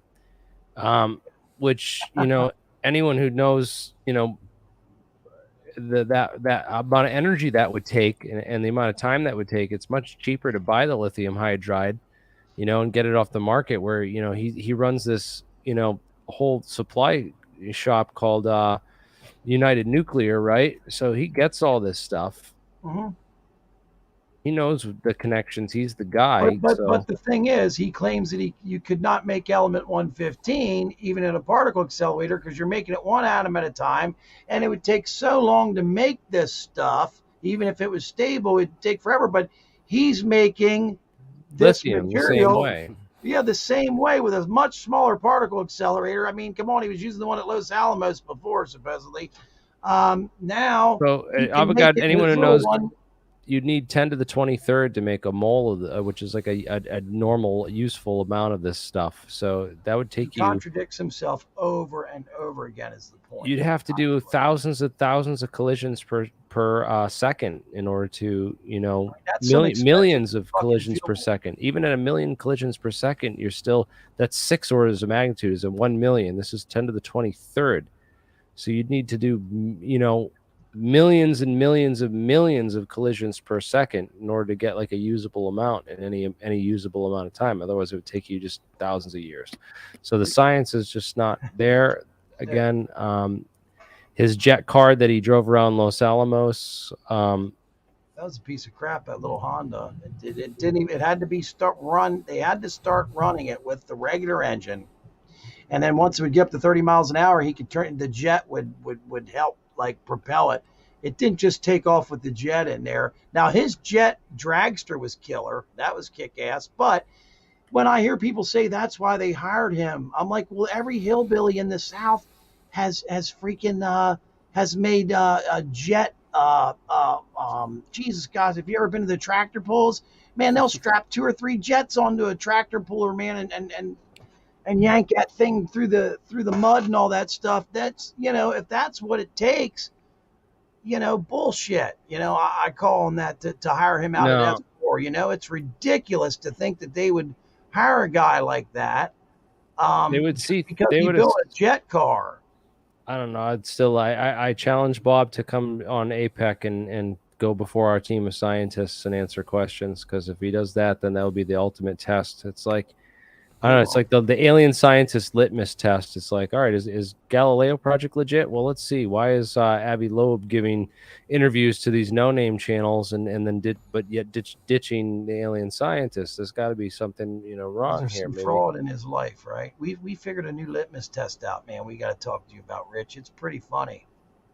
The people that don't want to come on your show and the people that don't want to come on Jeremy's show have something to hide, and they think that we know about it. I mean, that's what the conclusion we've come The other to. thing that's great too is I don't know. I feel like we because theories of everything with Kurt and also Dr. Brian Keating have been asking me questions to ask to these guests before they have them on when they dig into this UFO stuff, and I think they're like not asking my questions because they know they won't get interviews. You know what I mean? To get like, Yeah, but Kurt has done some incredible shit. I know he's done I great. mean, he really freaked Richard Dolan out. Oh God, never seen him squirm so much. Dolan needs that, man. Kurt's got a nice way. He could just kind of put somebody on the spot like that without really feeling like he is. He's just asking him a question that most people wouldn't, but he can get away with it. Yeah, but man, just think, there's more Wilson leaks coming, buddy. There's more Wilson leaks. Can you believe it? Look how excited Walter is. I'm sorry, that Wilson thing that he pushes just. And he was just in the back of that car hammering Wilson, saying, "Give me some more damn information." Eric Davis was in between bites of his cheeseburger from McDonald's that he just bought. Hey, this. Apparently there was the brief period that George Knapp kind of questioned Lazar and wasn't on board with him, right? Some years back, wasn't there a period where Knapp was critical of him or something? I think you might be thinking of Gene Huff. No, I thought George Knapp for a brief period. I think maybe when Bob got in trouble with the brothel stuff. Oh yeah, George is when they called the cops on him. Yeah, did he win his awards for his reporting on the Lazar thing before or after that? I'm pretty sure it was before. Okay, because I'm thinking part of, other than whatever money they're making off of this, I think one of the motives for Knapp to just stick with the Lazar thing, even in the face of all this evidence to the contrary, is the fact that he was given awards by his industry. And then that would make him look like, a fraud to them, perhaps, so he's got to stand by this, because he got these awards for it. I don't know. It's just a thought. Well, there's been several videos, and I think the one in Copenhagen, I was just shocked at some of the stuff George said. The interview in Copenhagen took place in 2014. He gets up in front of a bunch of people. And he talks about Bob Lazar for like an hour and talks about UFOs and stuff, hour and a half. And man, Jeremy, didn't we get some great material out of there? I mean, he used to say, "Oh, I absolutely believe Bob Lazar." Now it is, I don't believe he ever went to the schools he claims he went to, because Bob Lazar, if you know him, he could never sit through any classes and blah, blah, blah. I don't think he did this. I don't think he did that. And at the end, he says, if people ask him, if he believes Bob Lazar's story is telling the truth, you know what he says these days? He goes, I tend to hope he's telling the truth. No, before it used to be, oh my God, he's telling the truth. You know, the first person I sent those Papoose Lake pictures to was George Knapp. I'm like, George, you know, you might want to check these out. And George is like, hey, I don't care about the Bob Lazar story anymore. I'm like, dude, you're doing videos with Richard Doty right now, where he's saying that he pulls up and the freaking door opens up on the side of the mountain, and there it was, you know, S2, he called it instead of S4. And you can see Richard Doty's just lying his ass off. It's like, holy crap. Did you ever see that, Walter? It's terribly disgusting. Yeah, now it's an interview with Dolan and who? No, it's Richard Doty and freaking George Knapp. You said it's Doty? Yeah, Doty. Oh, Doty my God. and Knapp. Oh yeah, it's terrible. And I can pull up exactly which video it is, Jeremy. I think it's 4 out of 5. Oh, this is it right here. That's part 1. Well, Rick, you can click on it. That won't be it. Not about me. I did it initially. Like part 3. I don't really let it get to me. I went from having a concern. Yeah, this was just like Adolf Hitler. Go to part 3. What a look. Just give me the Hitler. He kind of looks like Heinrich Himmler. He does look like one of them bastards. Yeah. Why would you want to look like that, for Christ's sake? Really admitted it to us. Well, that's that. Look, he's Air Force. You know, the various military branches can be given away by their haircuts and their facial hair. That's I'm telling you, that is a regulation Air Force mustache dating back to the 70s. Wow. You know, keeping it right here, and you know, a lot of people just choose not to grow one because they don't want to have the Hitler look. You know. That's funny, man. But Richard Doty doesn't mind that Hitler look at all. There's some programs. If the shoe fits. Becoming of him. Yeah, but this was bad, man. He lied his ass off throughout that whole interview, and the stuff that just came out of his Jeremy, mouth. it's part 4. I have it right here. You want to see? You want to put it up? Oh, we gotta hear this. Can we hear it? Great, man. Fine. Here it is. Hold on. Let me send it to you. Fine. Come on, Jeremy. This is great. Is there? I didn't see. Somebody joined and then they didn't. They're here. It's Jeremy Corbell. No, I thought it was Jeremy Corbell joined up. He wanted to defend. Or an appreciation for it. Fake Jeremy. Yeah, we'll do another time. My friend there, you can come on. We'll do a different topic. Absolutely. So, but yeah, we're talking about specifically all this disinformation agents and all the lies that have been spread historically. One of the things I realized that they do is it's easier for them to, you know, pretend to be like fans and prop up these people from the outside than it is to just, you know, hire and create a disinformation agent, you know, from the, you know, and a CIA agent try to hire, you know, it's usually case officers at the CIA finding organic disinformation and propping people up, like finding a guy like Jeremy Corbell, who's this karate instructor and an egomaniac, and, you know, giving him, you know, a platform to just be full of himself. It's, you know, that's more how disinformation works organically than saying that, you know, he's actively recruited and knows he's working for CIA. He just thinks he's spreading the truth, and they're like, oh yeah, let's get this idiot on, and like he'll think he's like, you know, so Jeremy Corbell's on here like thinking, you know, he's really knows this stuff and really understands it, and they're promoting him. For the UFO Center. Oh God! Actually, here it is, Jeremy. It's part 3. I'm sorry.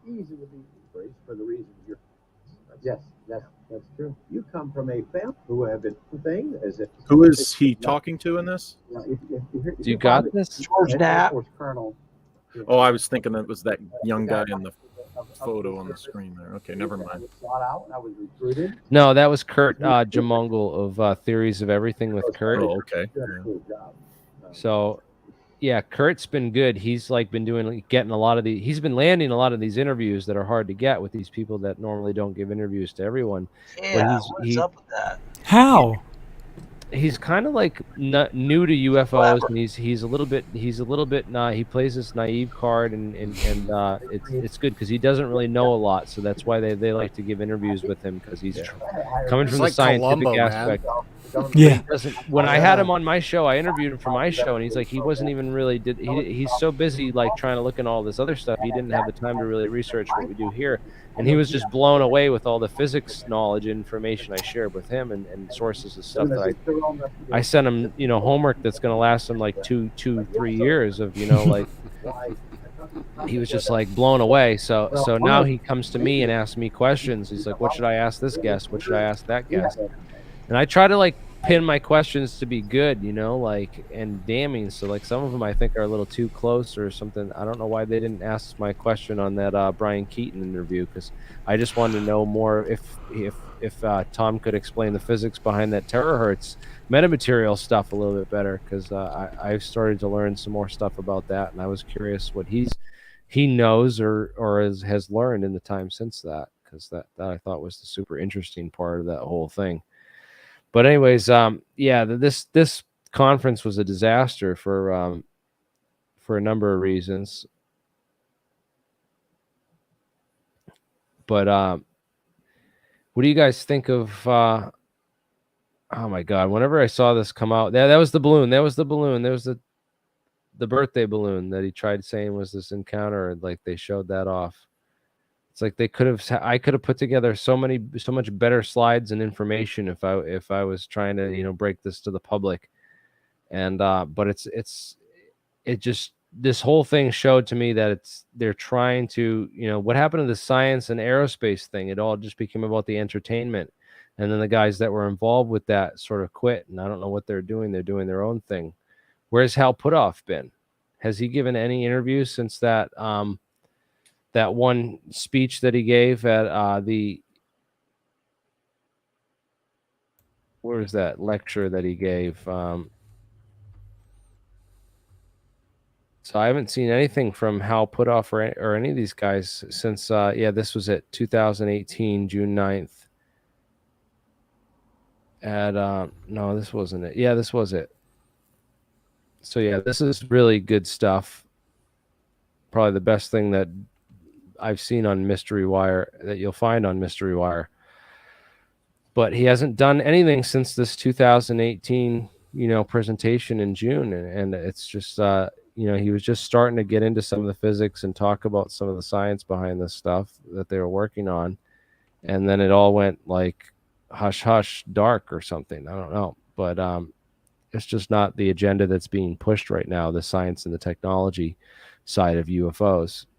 And I'm curious about that, because there's so much to be learned, and you know, I feel like the purpose is just promotional. It's to get young people interested in the field, and then, you know, filter them into the classified programs.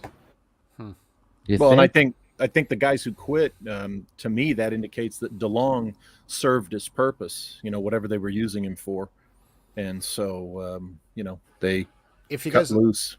Yeah, if you look at the timing of all that, it was right after the presidential election too. So it almost seems like they were expecting a different result at the election, maybe, and had to switch gears. And that's when Lou disappeared for a few months and came back with Jeremy Corbell in a different angle, and Tom DeLonge went and did his own thing. So it sounds like their plans got disrupted, which I kind of think is what they're doing right now. They're doing the same thing right now, which is why we're not hearing a lot from that camp in ufology at this moment, is because they're restructuring and coming for another angle. But you will probably hear about what that is here soon. You know, they don't stay away for long. Yeah, I think they expected, not to get political, that, you know, Hillary would be the one announcing Space Force, and you know, it would be a woman. It would look really good on a cosmic stage. That's you what know, they wanted. Instead, we had Trump. You know, so however you feel about that.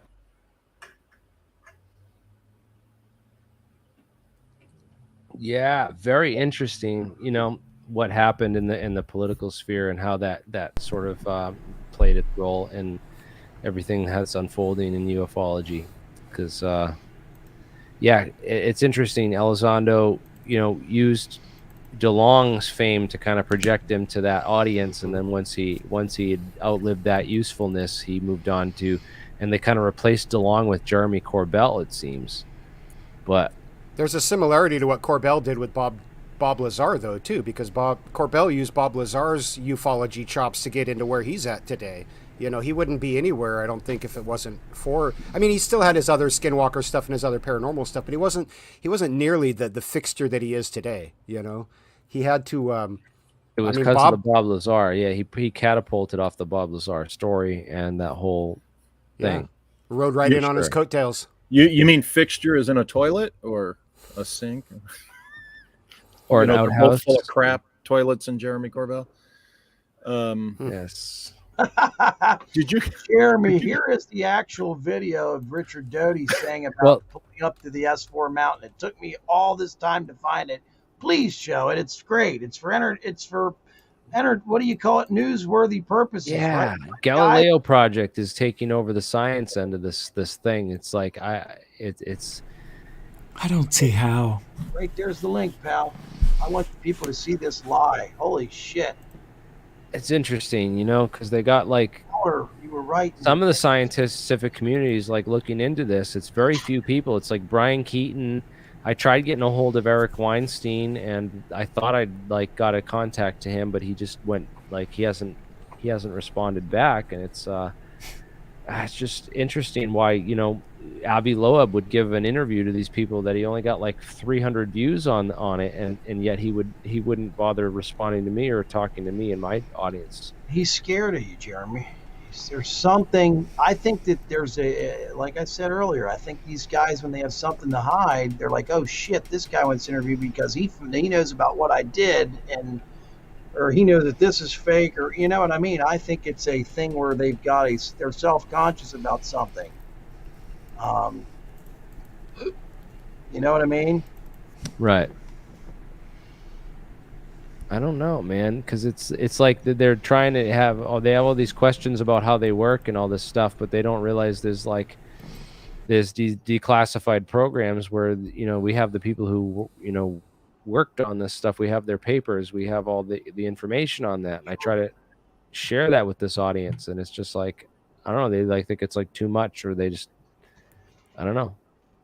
It's been a very difficult battle to try to get information out just to the general public, or even get like these mainstream people to like look at some of this stuff, and or get the people who worked on this stuff to talk about it. So like the scientists that talk is like Bob Lazar is out there on Joe Rogan, you know, blowing up the scene on UFO science. And yet the scientists like Lake Marabou, who work for NASA on all the Lightcraft and Project Skyvault stuff, he's bound to secrecy, and he can't talk until 2027 or something ridiculous. So it's like, no, the people that are involved in the real stuff are under security oaths, and they're, you know, and they're not able to talk. Mm-hmm. Yeah, Walter, if you knew something, let's say back in '85, okay, Yeah. let's say, okay, the I always hear 30 years, 40 years that secrecy oath lasts, but isn't it true that secrecy oath can last a lifetime? That 30-year thing is not exactly true. Right. There's certain things that I learned that I will not talk about because no authority has ever contacted me and said, hey, that's not classified anymore. And even stuff that's made it to the public domain, you know, public knowledge, I still won't say what I know about it or knew about it or whatever, just because no one's told me. Now, you know, England has this like 50-year rule where after 50 years something. The United States does not have any kind of rule. Classified information stays indefinitely classified until an authority declassifies it, and there is no automatic rule for things, you know, becoming declassified. So think about the security agreements when you don't have that kind of automatic, you know, 50-year rule or whatever of any kind. Well, your security agreements, that's essentially for your lifetime, because until you're told that specific thing is declassified, you know, you're still obligated. And I don't recall ever signing anything that said, in X number of years after you get out or from this date, you can talk about this. No, it says this is classified at this level and blah, blah, blah, blah, you know, prosecuted. I can't even take my phone into where I work at. So That should tell you. Exactly. Yeah. I mean, in my world, when I was working in that stuff, you probably used to it, the little boxes outside the secure area, and everybody's got to put their phone in there, and then you get to go inside, Yeah, I mean, your best bet's just to leave that damn phone in your car, Hey, are you guys aware of the OSI connection to Space Force? No. No, I want to hear that though.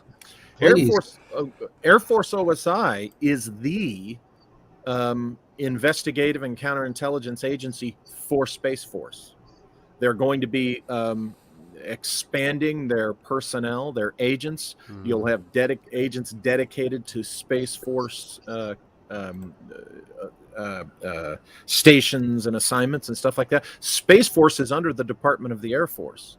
Yeah. So I found that interesting, that Air Force OSI, they're going to be the agents investigating, doing all that stuff for the Space Force. So from a counterintelligence and intel collections perspective, I would love to see what the collection, it's called CRs, the collection requirements. I would love to see what the CR list is going to be like for Space Force OSI agents, because you're talking, well, mostly this is the other thing, the conversation that I really wanted to have with Avi Loeb was a technical conversation on the specifics of the types of telescopes and the types of detection equipment that they were going to build and employ in their effort to defeat stealth technology. Like they need counter stealth measures if they're going to be tracking UAP.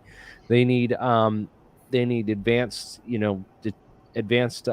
spectroscopy, like we talked about the earlier, Manny, with the technology being used on the Mars rovers to scan and identify elemental composition of rocks, so they can shine this high frequency laser at the object and tell kind of based what it's made.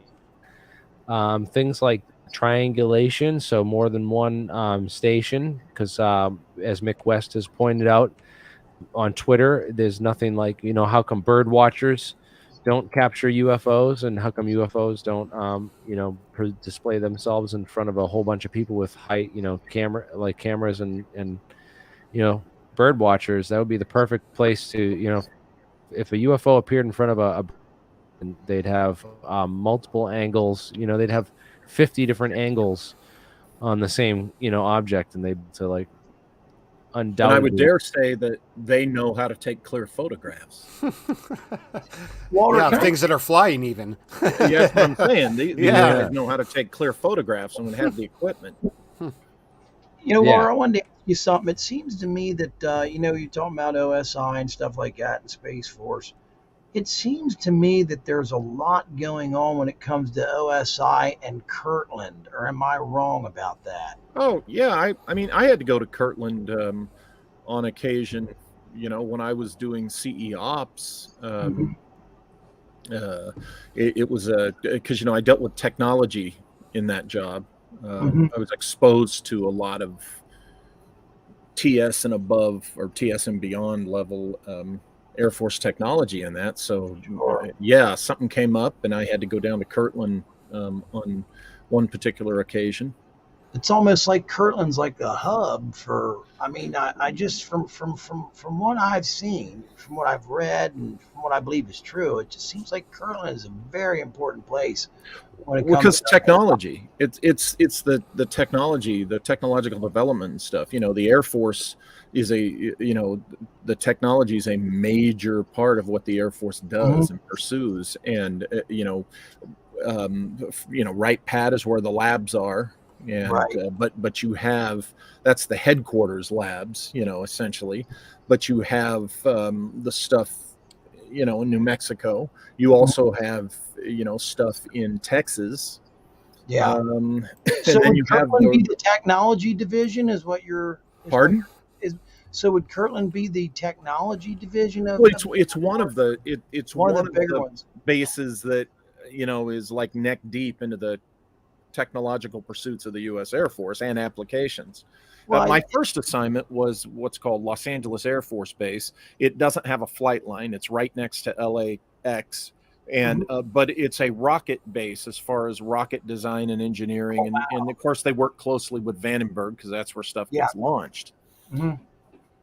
But the Air Force is divided up into, or OSI, for instance, is divided up into regions, and those regions aren't necessarily geographical. For instance, I was in Los Angeles. That was a Region 1 base. And then I went to Wright-Patterson, clear across the country in Ohio, and that was a Region 1 base. In fact, Region 1 is headquartered at Wright-Pat for OSI. And so naturally, Region 1 is a lot of Air Force Material Command, if they're still calling it that, AFMC. Used to be AFLC, Air Force Loves Civilians, they would call it, because of all the scientists and techies. So a lot of the technology stuff, and I think Kirtland, I don't recall if that's 1 or Region 4 or whatever. It's been a while, guys, since I was, an insider with OSI. But so what you find is a lot of command structure theme to why a particular base, why an OSI detachment will be in a particular region, because the way OSI divides what the mission is.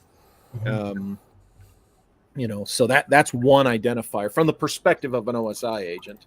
Now when I was in, they had switched things over. Like right after I got in, they took things from where it had been during the Cold War as far as command designators, and put a lot of them back into kind of the World War II era, because there was a lot of nostalgia going on. And that was kind of interesting.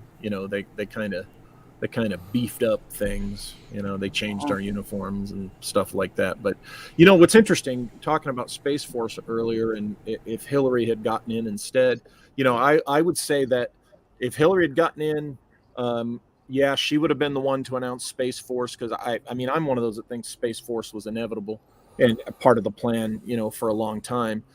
She would have put a female commander in charge, a female general in charge of it. And you would not have seen a TV show made mocking it like you did see happen in the Trump era.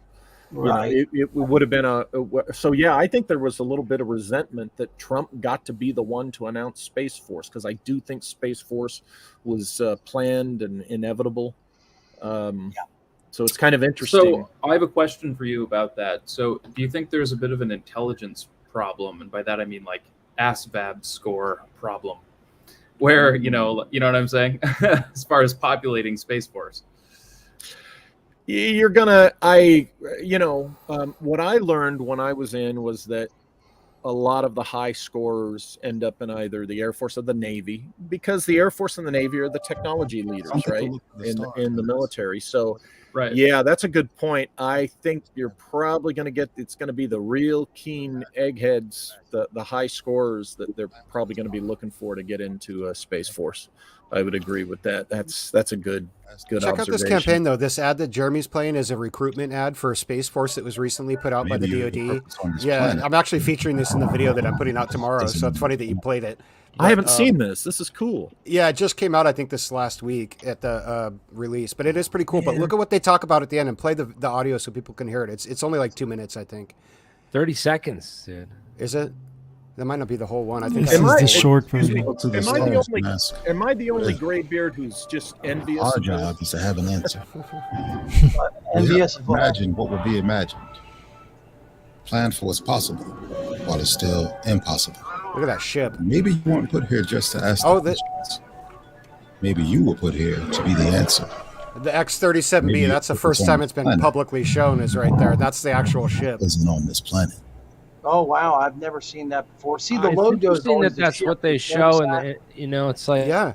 But what's really going on, if you read the DIA FOIA and the scientific research into the material science and all this stuff that I'm showing here in the description and stuff too, the metallic glass stuff. That when I learned about that metallic glass, I saw that video, on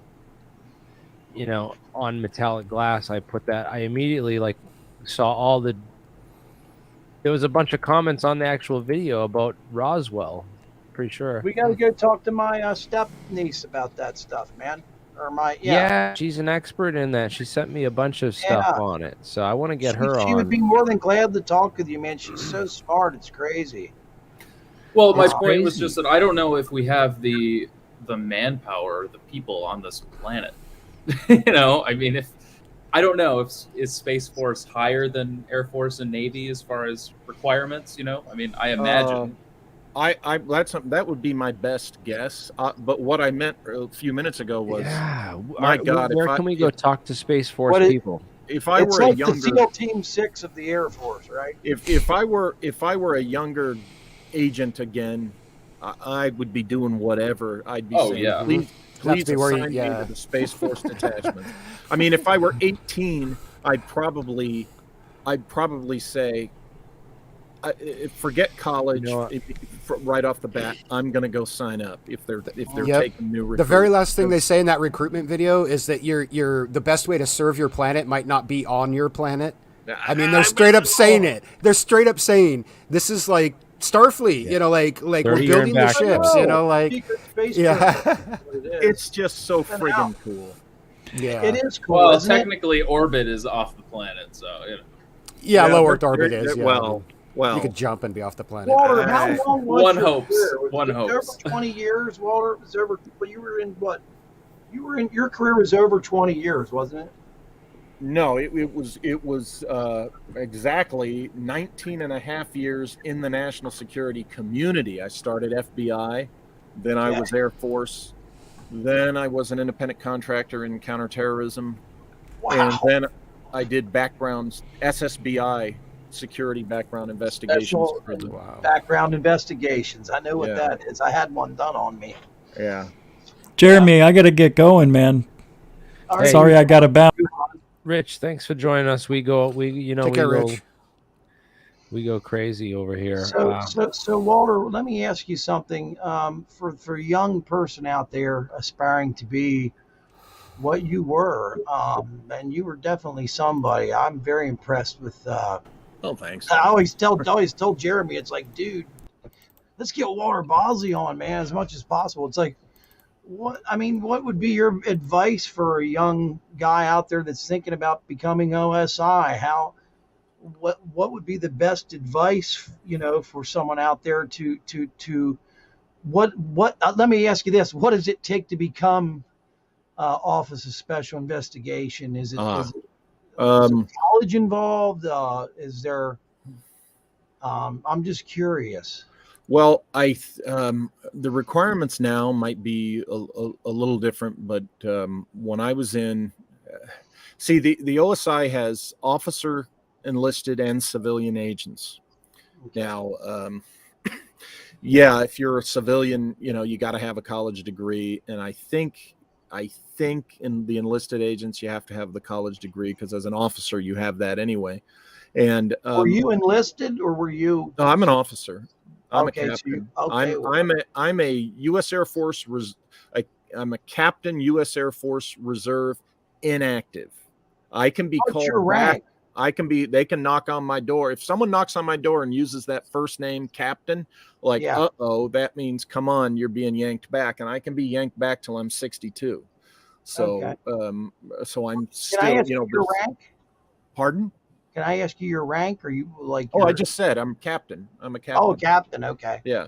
But they were interested in me because I'd had 6 years of operational experience with the FBI, not as an agent. I wasn't an FBI agent, and the FBI had an agent hiring freeze at that time. They would do that occasionally. So I went and talked to the military branches, and Air Force OSI wanted me because of the FBI experience. So I was kind of a rare case. I was what's called direct accession into OSI, meaning when I got accepted to OTS and reported to OTS, I already knew I was going to be an OSI agent, and I knew what my first base assignment was going to be. I knew because the LA special agent in charge had already called me and asked me if I wanted to come to LA. I'm like, yeah, sure. My family's in California. So, when I got in there, there's civilian agents and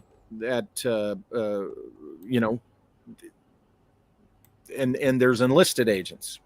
Now, you mask your rank when you're the military personnel. You carry a civilian style ID card to get on and off bases, or if you have to show it. Your BDUs, OSI BDUs, don't have rank on them. It just says special agent. And, you know, they do that because if you're an enlisted agent and you've got to interrogate a general, you know, you don't want that general trying to. Now, you know, nobody's an idiot. An older guy's going to tell, you know, a younger guy, he may not know if he's enlisted officer or civilian, but he knows he's no general. So, you know, but when they don't know specifically your rank, it makes it harder for somebody to, you know, kind of bully their way out of an interrogation, that kind of thing. But there's a variety of reasons why they mask the rank, as it's called, you know, and that makes for some funny moments sometimes. You know, where somebody assumes you're something and they learn the hard way that you're not. And, when I was deployed to Saudi Arabia, I was the second officer at the deployed detachment. And, you know, after a long day, you know, it's nighttime, me and the detachment commander, a guy close to my age, but he's already a captain. We're walking across the base to go to the chow tent. And these new arrivals, we'd been there like, you know, not over 90 days, 100 days or whatever by then. These new arrivals come walking, they're all spick and span and clean and unrumpled, and they're a couple of lieutenants. And we pass them, and the commander, Steve, that I'm with, he goes, "Oh, hey guys, how you doing?" As we're walking past, and one of the lieutenants pops off. I was an older lieutenant because I was an experienced guy, but one of these lieutenants says, "Well, so much for military courtesies." Steve stops, turns around, and it was the way he said lieutenant. These guys froze, and they turned, and you know, he walked up and he pulled the special agent, you know, he pulled the strap aside from his web gear, and it was just the way he said lieutenant that they could tell, oh shit, he's an officer. And he outranks us. So you know, I had an issue at the when I first got to LA. They had us in the VOQ, the visiting, you know, whatever, temporary quarters. That's what it was. We were in the TQ, and until the housing was available, and they told us, you just stay there till the housing's available. So they had told me to quit shaving, grow a beard, and stuff like that. I'm in civilian clothes, and they're just harassing my wife at the time. You got to get out of here. This is for, you know, military people or whatever. And so I went over there to the housing office, and I walked, and I said, "Yeah, I guess you got a problem with it." And the guy comes out, and he starts to be all snooty, and he goes, "Yes, this is for military people." And I go, "Oh, okay." So I reached and I pulled out my actual green ID card with my rank. But you didn't look at because you had the beard and your hair was grown. Yeah, so I showed that to him, and his eyes got wide, and he just kind of went, "Oh." It's like, "Oh, I'm sorry, sir. I didn't know." Yeah. Okay. So this will be the last we hear of that. Yes.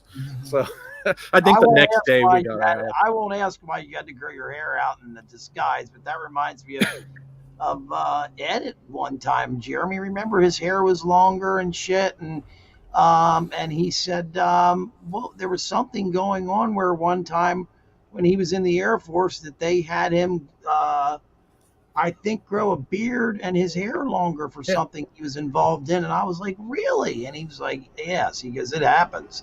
Yeah, I was told that people that go to Groom Lake, they had them looking like they weren't the part to go to Groom Lake on purpose. And that was back around when Ed looked like that. And I found that strange, but you've just confirmed. Oh yeah. My first year in OSI, I wasn't getting haircuts and I had a beard. And then when they, that's Ed the hanger at Groom right there. That's him. When I finished my first year, they made me they put me in the counterintelligence branch. And, you know, at that point, I was wearing suits again and got a haircut and shaved. Oh, well, notice Ed does jeans and stuff on it. But that, you know, and that's a groom. He's a groom with jeans on, and I never understood that. Why wouldn't he have his military uniform on? They're all in civilian clothes, all of them. Yeah, I noticed that. They all are, right? Yeah. And that's definitely Ed. I mean, that is There's him. a flight jacket on one guy, but that's I knew the way Ed stood and everything, and his daughter's like, that's Dad, you know, right away. She goes, I remember, I hated that ugly sweater, she said. And Ed was tall. You used to have a bunch of these guys' names. Ed was 6'5". What's that? He knew all their names because the one guy was like, I forget which guy it was. He's like, you know, Ed got the two guys' names mixed up on the wings and stuff. I'm like, Well, fuck, isn't it amazing? He knew the one guy's name's Billy Snodgrass and the other guy's name's Bob Green. I said, are you fucking kidding me? You're gonna give him shit for that? And he's like, well, I guess you're right, because right here we have a lot of guys from Lockheed mixed in with Air Force guys. Here's what's going on. Sure. You can see up here the guy up on the wing. You can see with the white shirt on, you can actually see the Skunk Works logo on his, yes, right there. I noticed that. That is, I think, 781, I think is the name of that particular stealth fighter. It was 79. It was the summer of 79. He was TDY there, and he hated Area 51. He hated it. Absolutely hated it. But as you notice, you can't see out of the hangar. Notice how they have the hangar camouflage and stuff down the netting. Remember we talked about the foggles, Jeremy? Can't see out of that. That's not discreet, man. I'm gonna get a Skunk Works shirt like that. We should sell stuff like that in our shop, wouldn't man. that be freaking cool? The We hell? probably get in trouble for it though. It's because it's I'm sure it's fucking, you know. Look at that black collar with the, you know. Well, you know what I'm saying though, but it's a you know, it's a logo. Oh, it's a skunk though. We could change it a little bit, maybe put testicles on him or something. I don't know. I used to, when I was doing the SSBIs, I used to have to go up to Lancaster, and I'd go to the Skunk Works plant Palmdale up there, and yeah. Isn't that all at of them. Plant 42, the Palmdale plant? Yeah. I want to know what Walter thinks about Ed Fouché and the whole TR3B story. Well, we talked about that, and I need to dig more into it. Send me a link on what the best source to take the dive on that, because I need to put together a video on it, because we've taken many different dives into all the different stuff. He does about a 16-part interview a few years back with a guy from England that Jeremy don't get along with, that would be very interesting for you to watch. And I say it's 16 parts. I think it's like they're 10-minute videos or something like that. And he talks about his entire Air Force career. It's interesting. It'd be interesting to hear what you have to say about it, because you know your shit. Well, I talked to people from that a certain Ed was in perspective. with. Yeah. Hey, I talked to people Ed was in with. Let me tell you something. I've never met a more group of paranoid fucking people in my life that don't really want to say anything, especially on Skype, and they don't know who the hell I am. And they're just kind of like, no, yes and no. But it was interesting. Ed used to call people, and him and I would be on Skype and be like, listen to this call, and he'd call some fucking former CO up, major officer or whatever. It was, the one was the base commander at Nellis at one time. I can't remember his fucking name. And him and Ed were just buddies, and the guy was, older than Ed. The guy was in his 80s, and Ed was 60 something. And it was just very interesting listening to them two talk, and I was just fascinated by it, listening. And that very often, some of the wildest things that I heard when I was in that life were in the private conversations that there's no way in hell I could prove to you what I was told was real, and of course that's on purpose, right? Pull you aside, tell you something that you're not seeing it in a file, you're not being shown some presentation, it's done that way on purpose. That you're being tested. People tell you stuff, you're being tested, as to whether you can be trusted with stuff that you're told. So a lot of the wild stuff, some of the wild stuff could just be, of course, complete BS. That's ink for the water, right? To see if you would say something to somebody, if it would ever come back. Okay. Yeah. And the way you're briefed on your levels, it's really interesting how they do that. You're briefed in this almost generic technology way, so that you can be exposed to everything in that technological thread up to the level you're cleared to. You know what I mean? Yeah. And so I'm sitting there looking at this stuff, and I realize as I'm getting briefed, as I'm getting my tickets beyond, because I was TS, SCI, and within SCI you have what we call different tickets. You guys know that, the different levels, and you're never allowed to say how many you have, and certainly not the letters that they are, and or you shouldn't. And so I'm looking at this, and then, you know, as I'm watching it, and then later I'm thinking, it's like, wait a minute, any one of those things they briefed me on could have included stuff to do with UFOs or you know, some type of spacecraft that the public doesn't know we have. But they don't tell you, okay, now we're going to brief you on this spaceship the public doesn't know we have. They brief you in this generic, you know, this thing here goes, you know, that kind of thing. Yeah. And you come away like you didn't learn anything specific, but you kind of did. I don't know if that makes any sense to you guys, but then as you get exposed to things, you go, oh, okay. And, that makes sense now. They're intentionally vague so they have deniability, right? Like they kind of make you put together the pieces, and they're like, if you don't get it, you don't get it. But once you got it, you're good. Yeah, and I was, as a counterintelligence agent in LA, you know, I was providing counterintelligence briefing and investigative services to, you know, all the companies. Like there's the aerospace company that was one of the main ones that I talked to that guy all the time, even more than we wanted to, but. You know, not just the Air Force units, but of course there was some TRW, you know, stuff going on. So anyone involved with Air Force rocket and what was called Space Command stuff back then was, you know, was our bailiwick.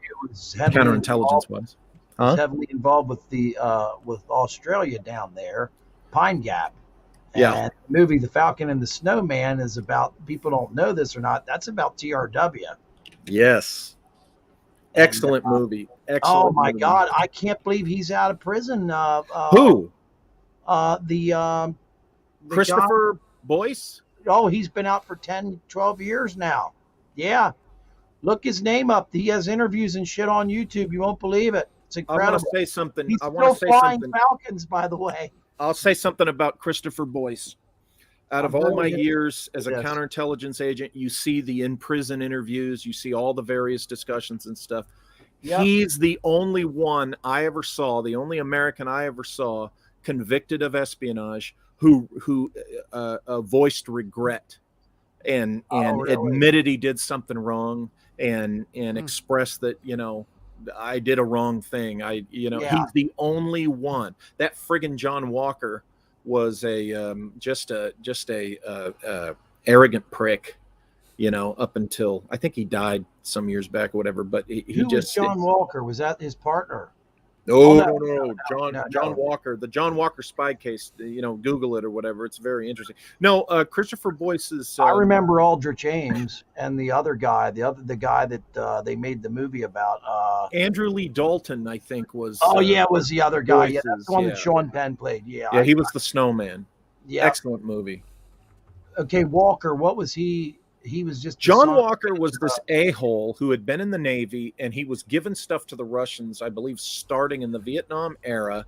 And they say that there were a lot of our service member casualties and deaths as a result of that effing jerk right there who you see on the screen. He should be put to death for that. Then. Yeah, well, you know, and a lot of people agree with you on that.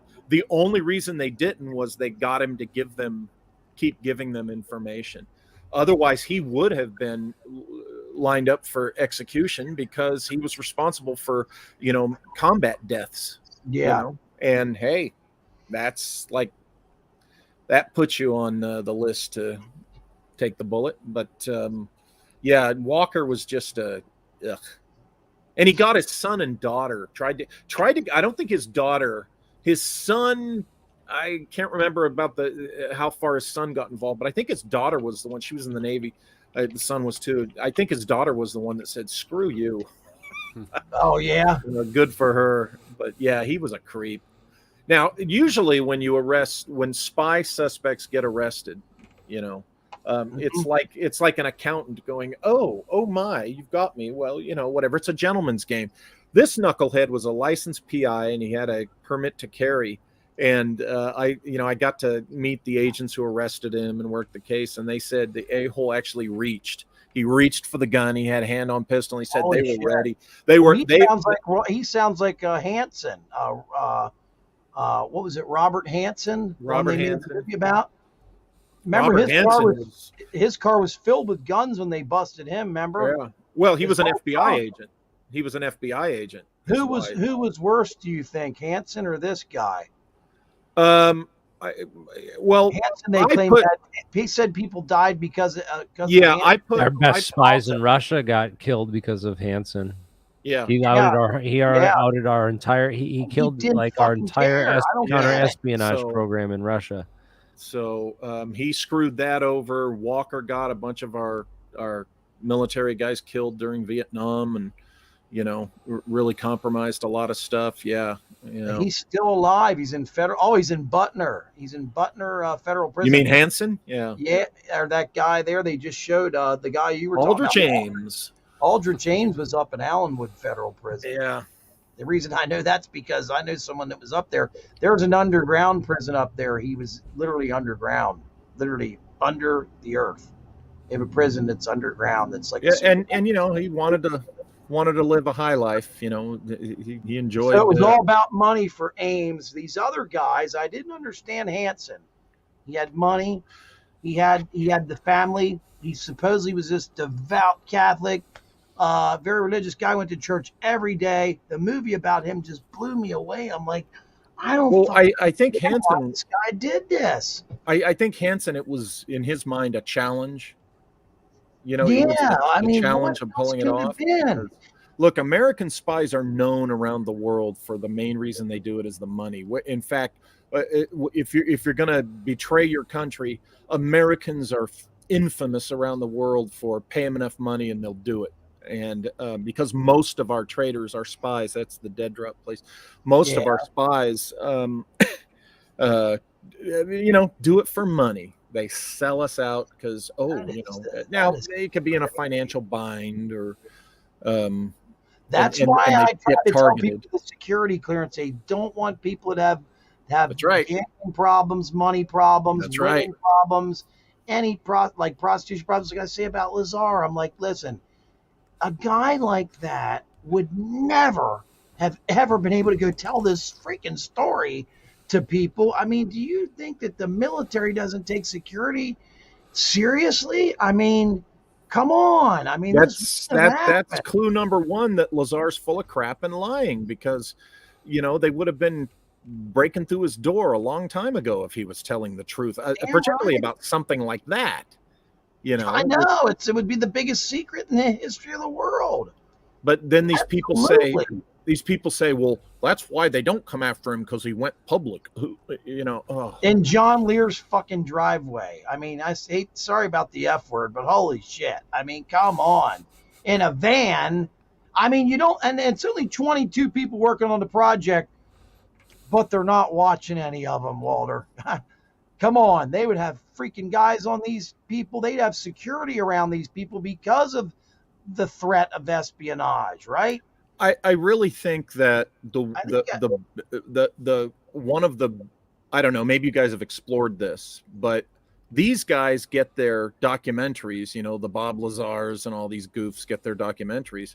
I think what you guys ought to do is a documentary, specifically start with the Lazar case and just present all the stuff that you found and you can point to that proves he's a liar and it's not true, and just do a counter doc against the claims that's in the Corbell one, and the more people see it, maybe they'll start listening. Okay, Walter, let me ask you a question. Me and Jeremy do this, right? Me and this Jeremy. Would you be interested? Maybe you can't. Would you be interested in coming on and giving your opinion of what you think of Lazar? I mean, hell yeah. Okay. Well, there you go, Jeremy. That'd be freaking unbelievable. But I mean, you guys know all the science people and the and guys who that had been involved with, like, Victor traced working out all his former fellow employees from Los Alamos, like guys that worked with them out there, like, and knew him. There you go. I mean, that's the real damning testimony and evidence that you would need. And the fact that the guy supposedly went and got he goes to work at this place. It's supposed to be a clearance that doesn't even exist. 38 levels above top secret. It doesn't exist. And they put him there. Second day there, he sees like this stuff that the doors open, the flying stuff's there. No clearance. I don't think that's possible. They don't let you in fucking areas if you don't have the special access program or the SCI to be in that program. Even if you have a top secret clearance, doesn't matter if you're not. Well, like I said, he's 38 levels above freaking top secret. So, hey, and Kurt's watching in the chat. This is great, man. He's loving this review of disinformation and the whole.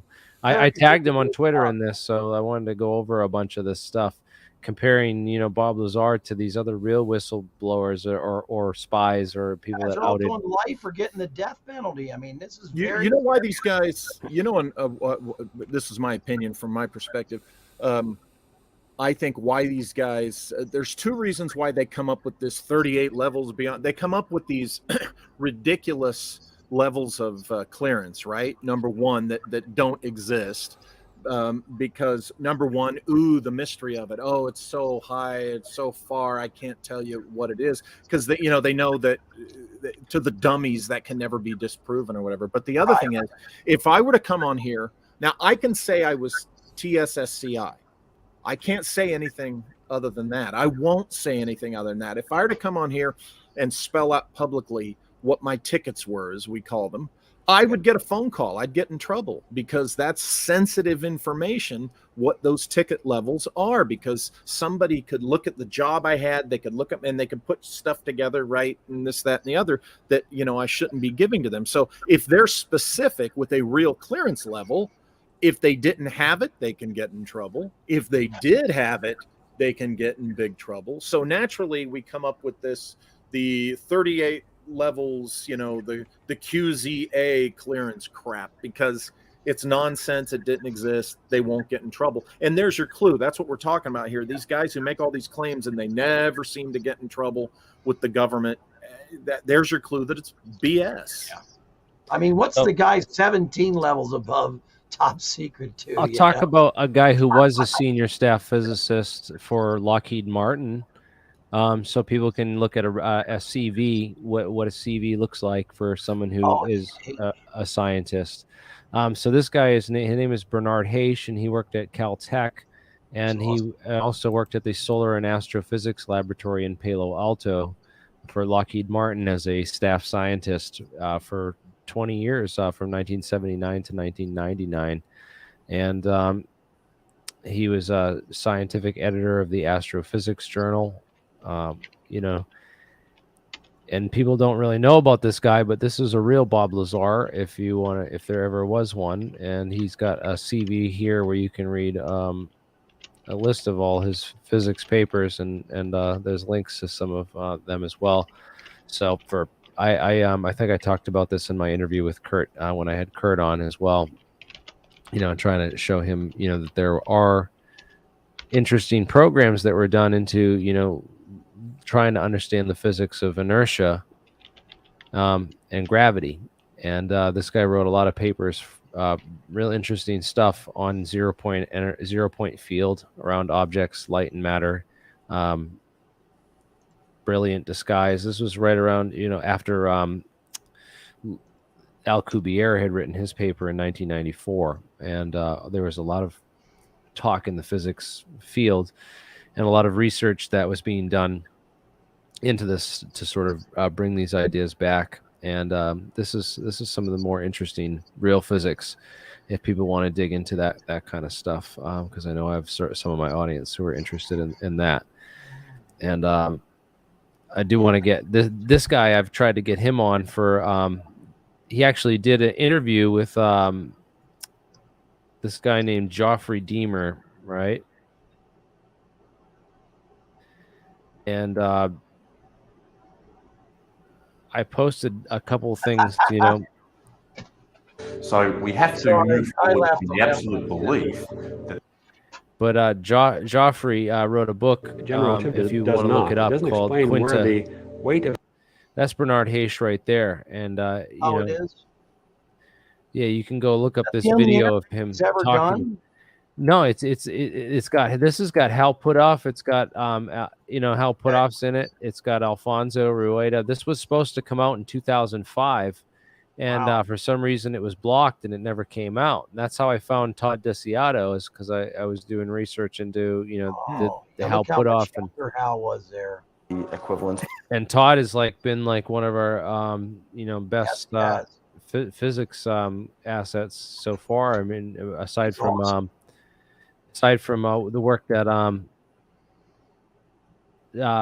Ken Griggs is doing, and Ken Griggs is actually going to be back on the show next week. He's going to be on next Saturday for APEC to deliver part 3 of his Phoenix theory showing quantum gravity, which he's already sent me the PDF for that. It's super interesting. I can't reveal too much more, but that's coming up next week. So it's on the deep theoretical physics dive. So I know Kurt is interested in that and all that deep theories of everything stuff, man. You gotta check out the presentation from Ken Griggs from last APEC, I think, or the one before, and definitely check out the one coming up this weekend. So Hey, Jeremy, you got a couple of people out there in the chat. They want to know about Boyd Bushman and what you think about Boyd Bushman. And I know you.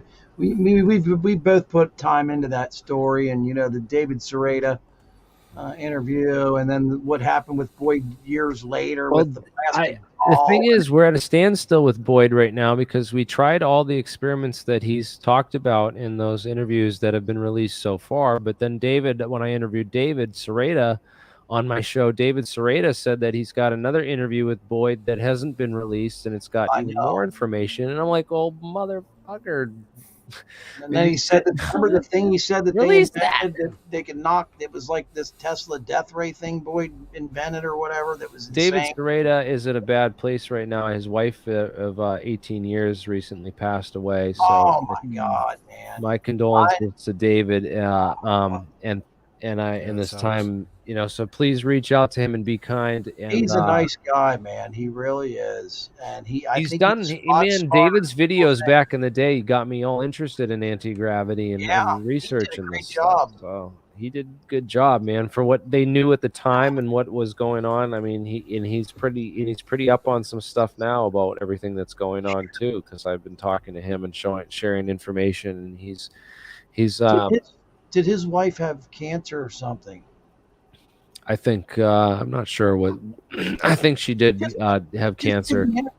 He just did the interview with you. What, about 8 months ago, or his interview, or 6 months ago? His interview is great. It was recent, and David Sereda. But David, we got to get him to release that other Boyd Bushman interview if he's got it. Yeah. Drop that on YouTube, man. I want to see that. So for sure, David. Anyways, people were asking about Bushman. I said one of the things crazy about Boyd Bushman is this: there were 2 Boyd Bushmans that worked at Lockheed, and it wasn't his son.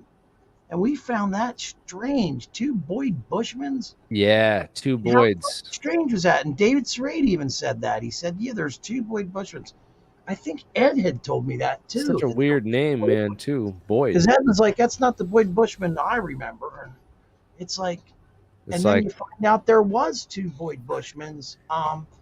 Well, it's a boy. What do you want to name him? Well, let's just throw a D on the end. And Boyd Coddington's the only Boyd I can think of. The car guy that passed away, the freaking muscle car guy, is incredible. But 2 Boyd Bushmans. Boyd Bushman, I think, was a victim of disinformation there at the end. People were just sending him stuff, and he was believing it. Yeah. It's unfortunate. Why that was done to him, it was to discredit him for some reason. He pissed someone off, I think,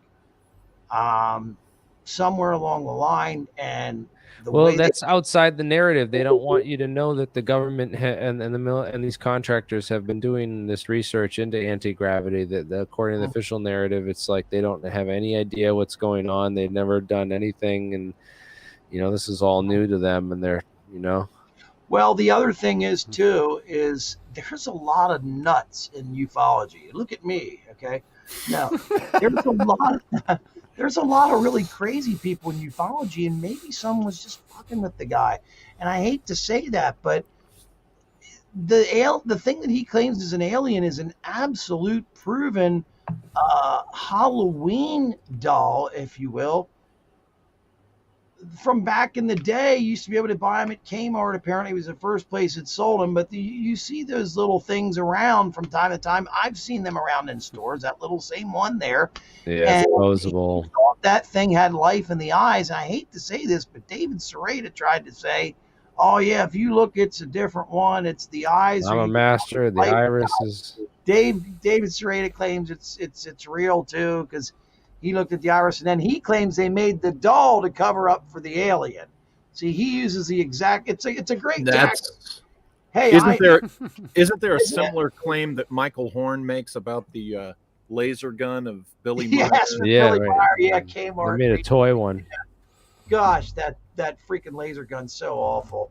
It's so 70s. I thought it was legit. I'm sorry. Yeah, did you? Yeah, I'm sorry, but I was around in the 70s. They were known as Sparker guns. Michael Horn goes so far into his role that you have to wonder, is he like an ironic performance artist? I mean, You should go visit him. He's out in California, Oh, I met him. I was on a panel with him at an event a few years ago. That's the first time I met him. He's sitting right next to me, and he did not like that, because right there in front of the audience, I called him a couple of times on his bullshit, and just he you know me, my face, I react, and he said a couple of things. I kind of went, and people in the audience were like laughing, and he hates me. But hey. Really crazy. Either he really believes that Billy Meyer shit, or it's just the performance, like you say. Good gosh, I mean, that wedding cake craft is the worst looking thing I've ever seen in my life. He probably gets something material enough out of it that, Brent. Yeah, whatever. Because isn't he part of the Meyer little so-called cult? Yeah, Figu. It's a religious, whatever you want to call it. It's religion, and I want to tell you something. There's some people in Figu that have money. They have a lot of money, and they give Meyer money every year, and I'm sure Meyer, it trickles down. This is Meyer. He looks like an alien. He looks exactly like a reptilian. Go down to where his head shaved. Yeah, Horn does. Doesn't he look like a reptilian there with his head shaved? Well, he certainly has. I think he's got anger issues. Yeah, because he goes right to the piss off. Oh, early. yeah.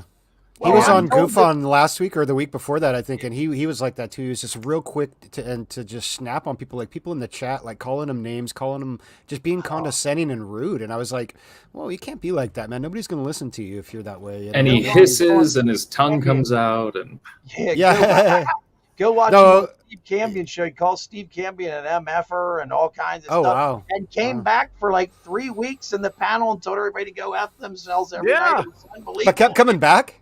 Yeah, he was in the panel like, fuck you, Steve Cambion. And it was just like, I'm like, holy shit, man. He's like a little pissed off elf, Yeah, why hasn't SETI responded to him yet? They've sent him the evidence of ET contact with Billy Meyer. What's this now? SETI. Did you see that last one? No. SETI sent evidence of ET contact by Billy Meyer. Well, here's the way it works. We will never ever see another Billy Meyer video because camera technology's gotten way too good. He'll be busted so bad it won't even be funny. It's over. We haven't seen any video footage in a long time. Everything's CGI nowadays. It's not practical effects anymore. Well, here's another thing I say. If these ETs really want to prove they're real, okay, and I'm not trying to be rude. I don't want anybody out there to get pissed off or anything, but couldn't they give Billy his arm back? I mean, for real, they should be able to regrow limbs by now if they can make it here, and they're genetically a lot like us as far as ass getting near are. Christ, they were right on the Dean Martin show, for goodness sakes. Couldn't they give him his arm back? I mean, I'm being serious.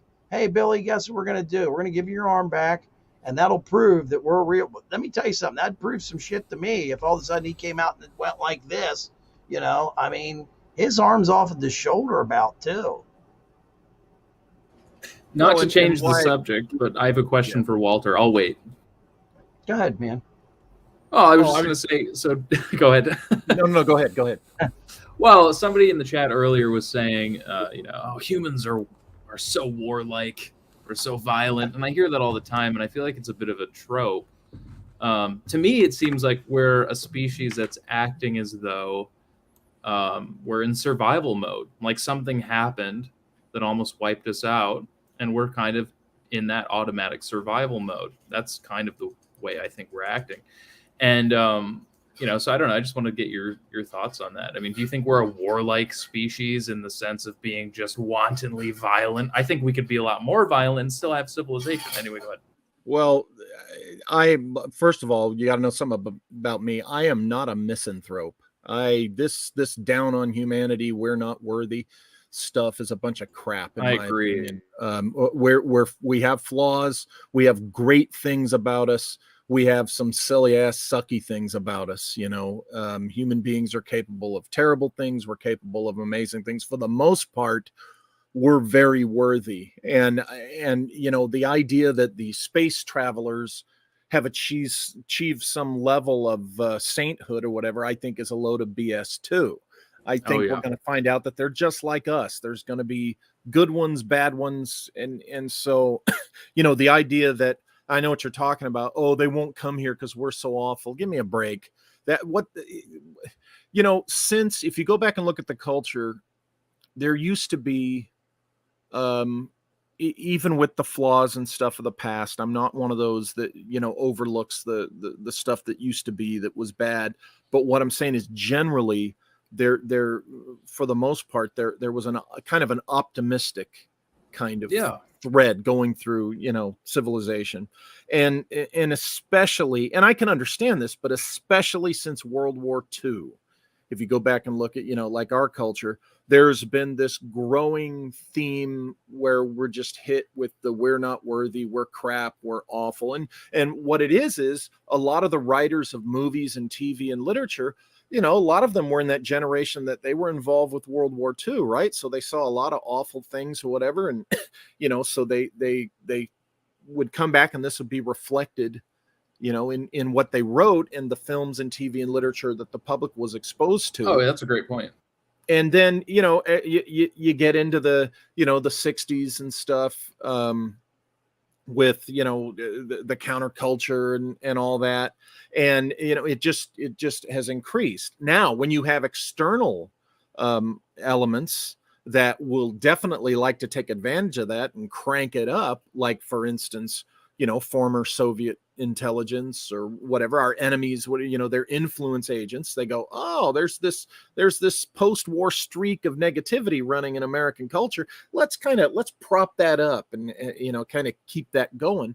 So we get to the point where misanthropy is, well, it's, of course we're terrible, we're awful. Just go back and watch the old Twilight Zone episodes. How many shows did they do where man is just awful? And I mean, as great as Rod Serling was, I mean, watch the original Planet of the Apes films. It's we're so awful, we're just so we're not worthy and all this. And I think it's just a message that's just been hammered to the point where there's people that, if they don't believe it, they think that it's the prevailing truth or opinion that they're supposed to embrace. And in the UFO world, it's all these people that actually are wanting to replace religion, with the UFOs and the ETs. So, we're not, it's very Roman Catholic. Think about it. Oh, get on your knees and genuflect and don't look. They're so wonderful and amazing. We're not worthy. I think that plays into the whole thing I was talking about related to survival. I think, to maintain our sanity, we kind of develop religion in the face of some big cataclysmic events. That might be cyclical, but that's a different topic, right? Yeah, but also I'm a great believer in the nugget of truth possibility, and it could be that beings from another world or whatever have occasionally stepped in to intervene during a catastrophe, or maybe when there's an existential, or a moral existential catastrophe looming, and they come in to try to maybe just guide us in a more positive direction. And then what disable happened the was, missile silos, right? What happened was then you have the people make a religion out of that, you know, and all the things that come, you know, with religion, good and bad, gives a bad name to whatever the nugget of truth that inspired that was. The whole cargo cult type thing.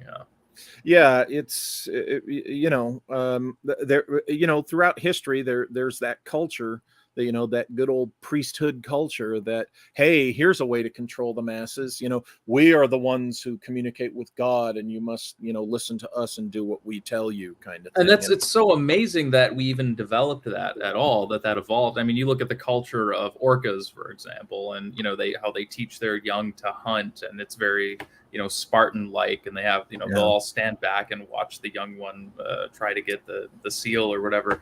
And, you know, it's amazing how life is developed that level of complexity, and music and art and all these, even food, even all the things humans do with food. We could just eat raw things all the time, but I mean, even that's such an amazing thing. And so I think there are so many levels of complexity that people, you know, don't appreciate.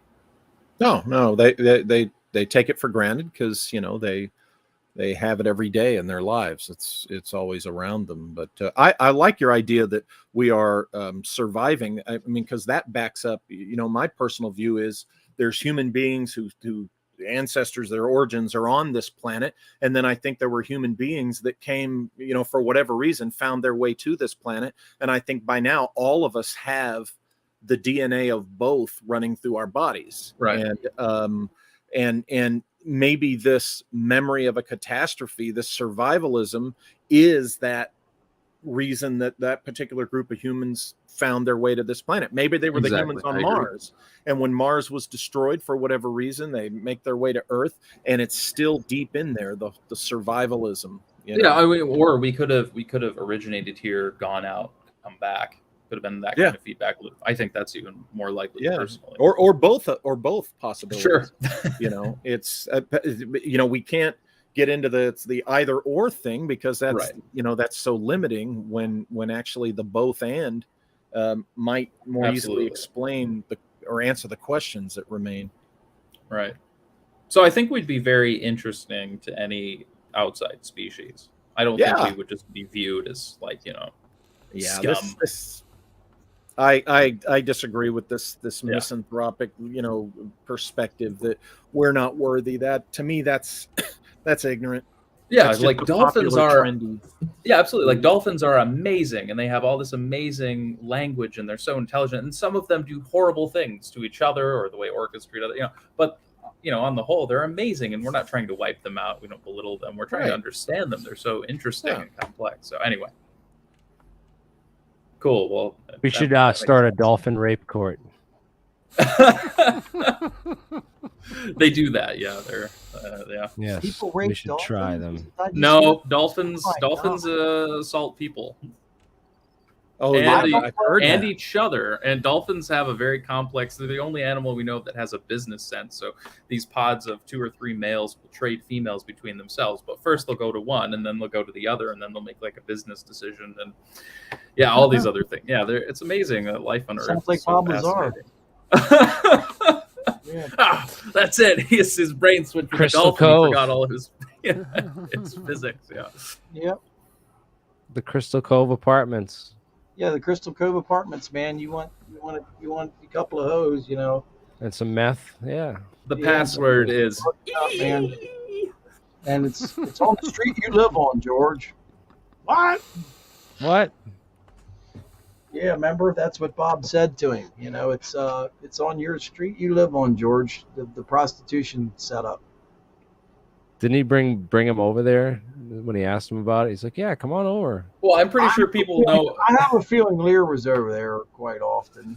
People know about the dolphin that was being used in, you know, NASA research. LSD guy, Lear, right? What was it? The Navy was using him too. Well, yeah. So John Lilly. Yeah. John Lilly. Thank you. Duh. Yeah. There it is. You know about the John Lilly dolphin and everything. The dolphin was an adolescent. It needed some assistance, and his female assistant helped it. It later died of heartbreak. So they're very intelligent animals. So he was trying to give it LSD, and that was a whole thing. But yeah, pretty. He's the guy that Patty Chayefsky based Eddie Jessup in Altered States on. If you've seen the movie Altered States with William Hurt. Have you guys not seen Altered States? No, I didn't check that out. Really famous actor too. Oh, you got to watch Altered States, my friend. Who's in that? With William him? Hurt. It's like one of his first roles. Who else is in that movie though? I know that movie. Bob Balaban, Blair Brown, one of the guys that was on Hill Street Blues back in the 80s. I'm older than you guys. I forget. Altered States. That was a huge influence on me when I was in high school when I saw that, and it blew my mind. It was he uses the deprivation tank and to tap into ancient memory, and it externalizes. And oh, what a movie! Yeah, would 1980 be about right? Yeah, that's it. Here it is. Oh man, you guys are in for a treat. Yeah, I gotta watch this. States. You gotta watch that movie. I'm telling you, great. For me, that's the greatest character he's ever played, Eddie Jessup. Eddie Jessup, yes. Well, I kind of want to wrap up the live stream. We'll continue this on the back end if people want. I'm going to post the link right now, but I'm going to close down the live stream, guys. It's been like a solid 4.5 hours almost, and have we done that long, bro? Well, Jeremy, you and I've been on since 6:30, bro. Yeah, we went live a little bit early, man, because we just knew we'd get into all this stuff, and it would be a lot to cover because a lot of history, and I think just winging it seems to really work nice, especially when you got Walter, Manny showing up, and what is your name, Arier? We got some good stuff going on here. Rich was here.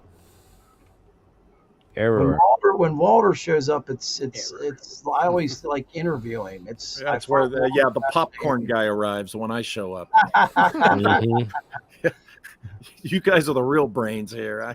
No, I left my brain somewhere fucking 10 years ago in some hotel or something, man.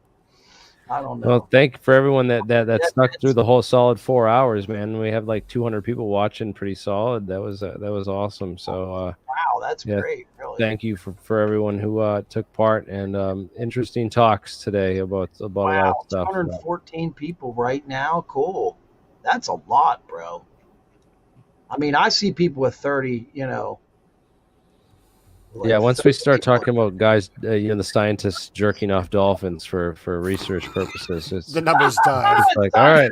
Yeah. I think they grow at that point. I think the numbers grow. Well, I went down, left my dog out. The first thing I heard when I came back up is the guy's like, "Yeah, they're screwing dolphins." I'm like, "What is going on now?" Yeah. It wouldn't shock me if someone held a dolphin up and just went away on it. That'd be a There's got to be videos of that somewhere, man. Like, I live in Pennsylvania. You should see what some of the shit the Amish do. I hope it's not with dolphins. Like dolphin butter. Pigs and horses. Yes, Google animal husbandry. Yes, they love sheep. And they don't hide. It's no big deal. Hey, I banged a sheep, Mom. Is it all right? Yeah, as long as you didn't get the girl pregnant. On that note, thank you all for watching, and have a good night. And be careful what you Google. We're staying on. We're just going off the live deal. We're going to do another 4 hours. Walter, don't you go nowhere. We're going to interrogate. Well, I'm going to go grab something to eat, though, so I'm going to be away from it. Man. Go ahead. I'm going to go grab a drink. Jeremy, go grab a beer. Yeah, Jeremy, I need to grab some food too, man. That's excited at all, buddy. What's up with that?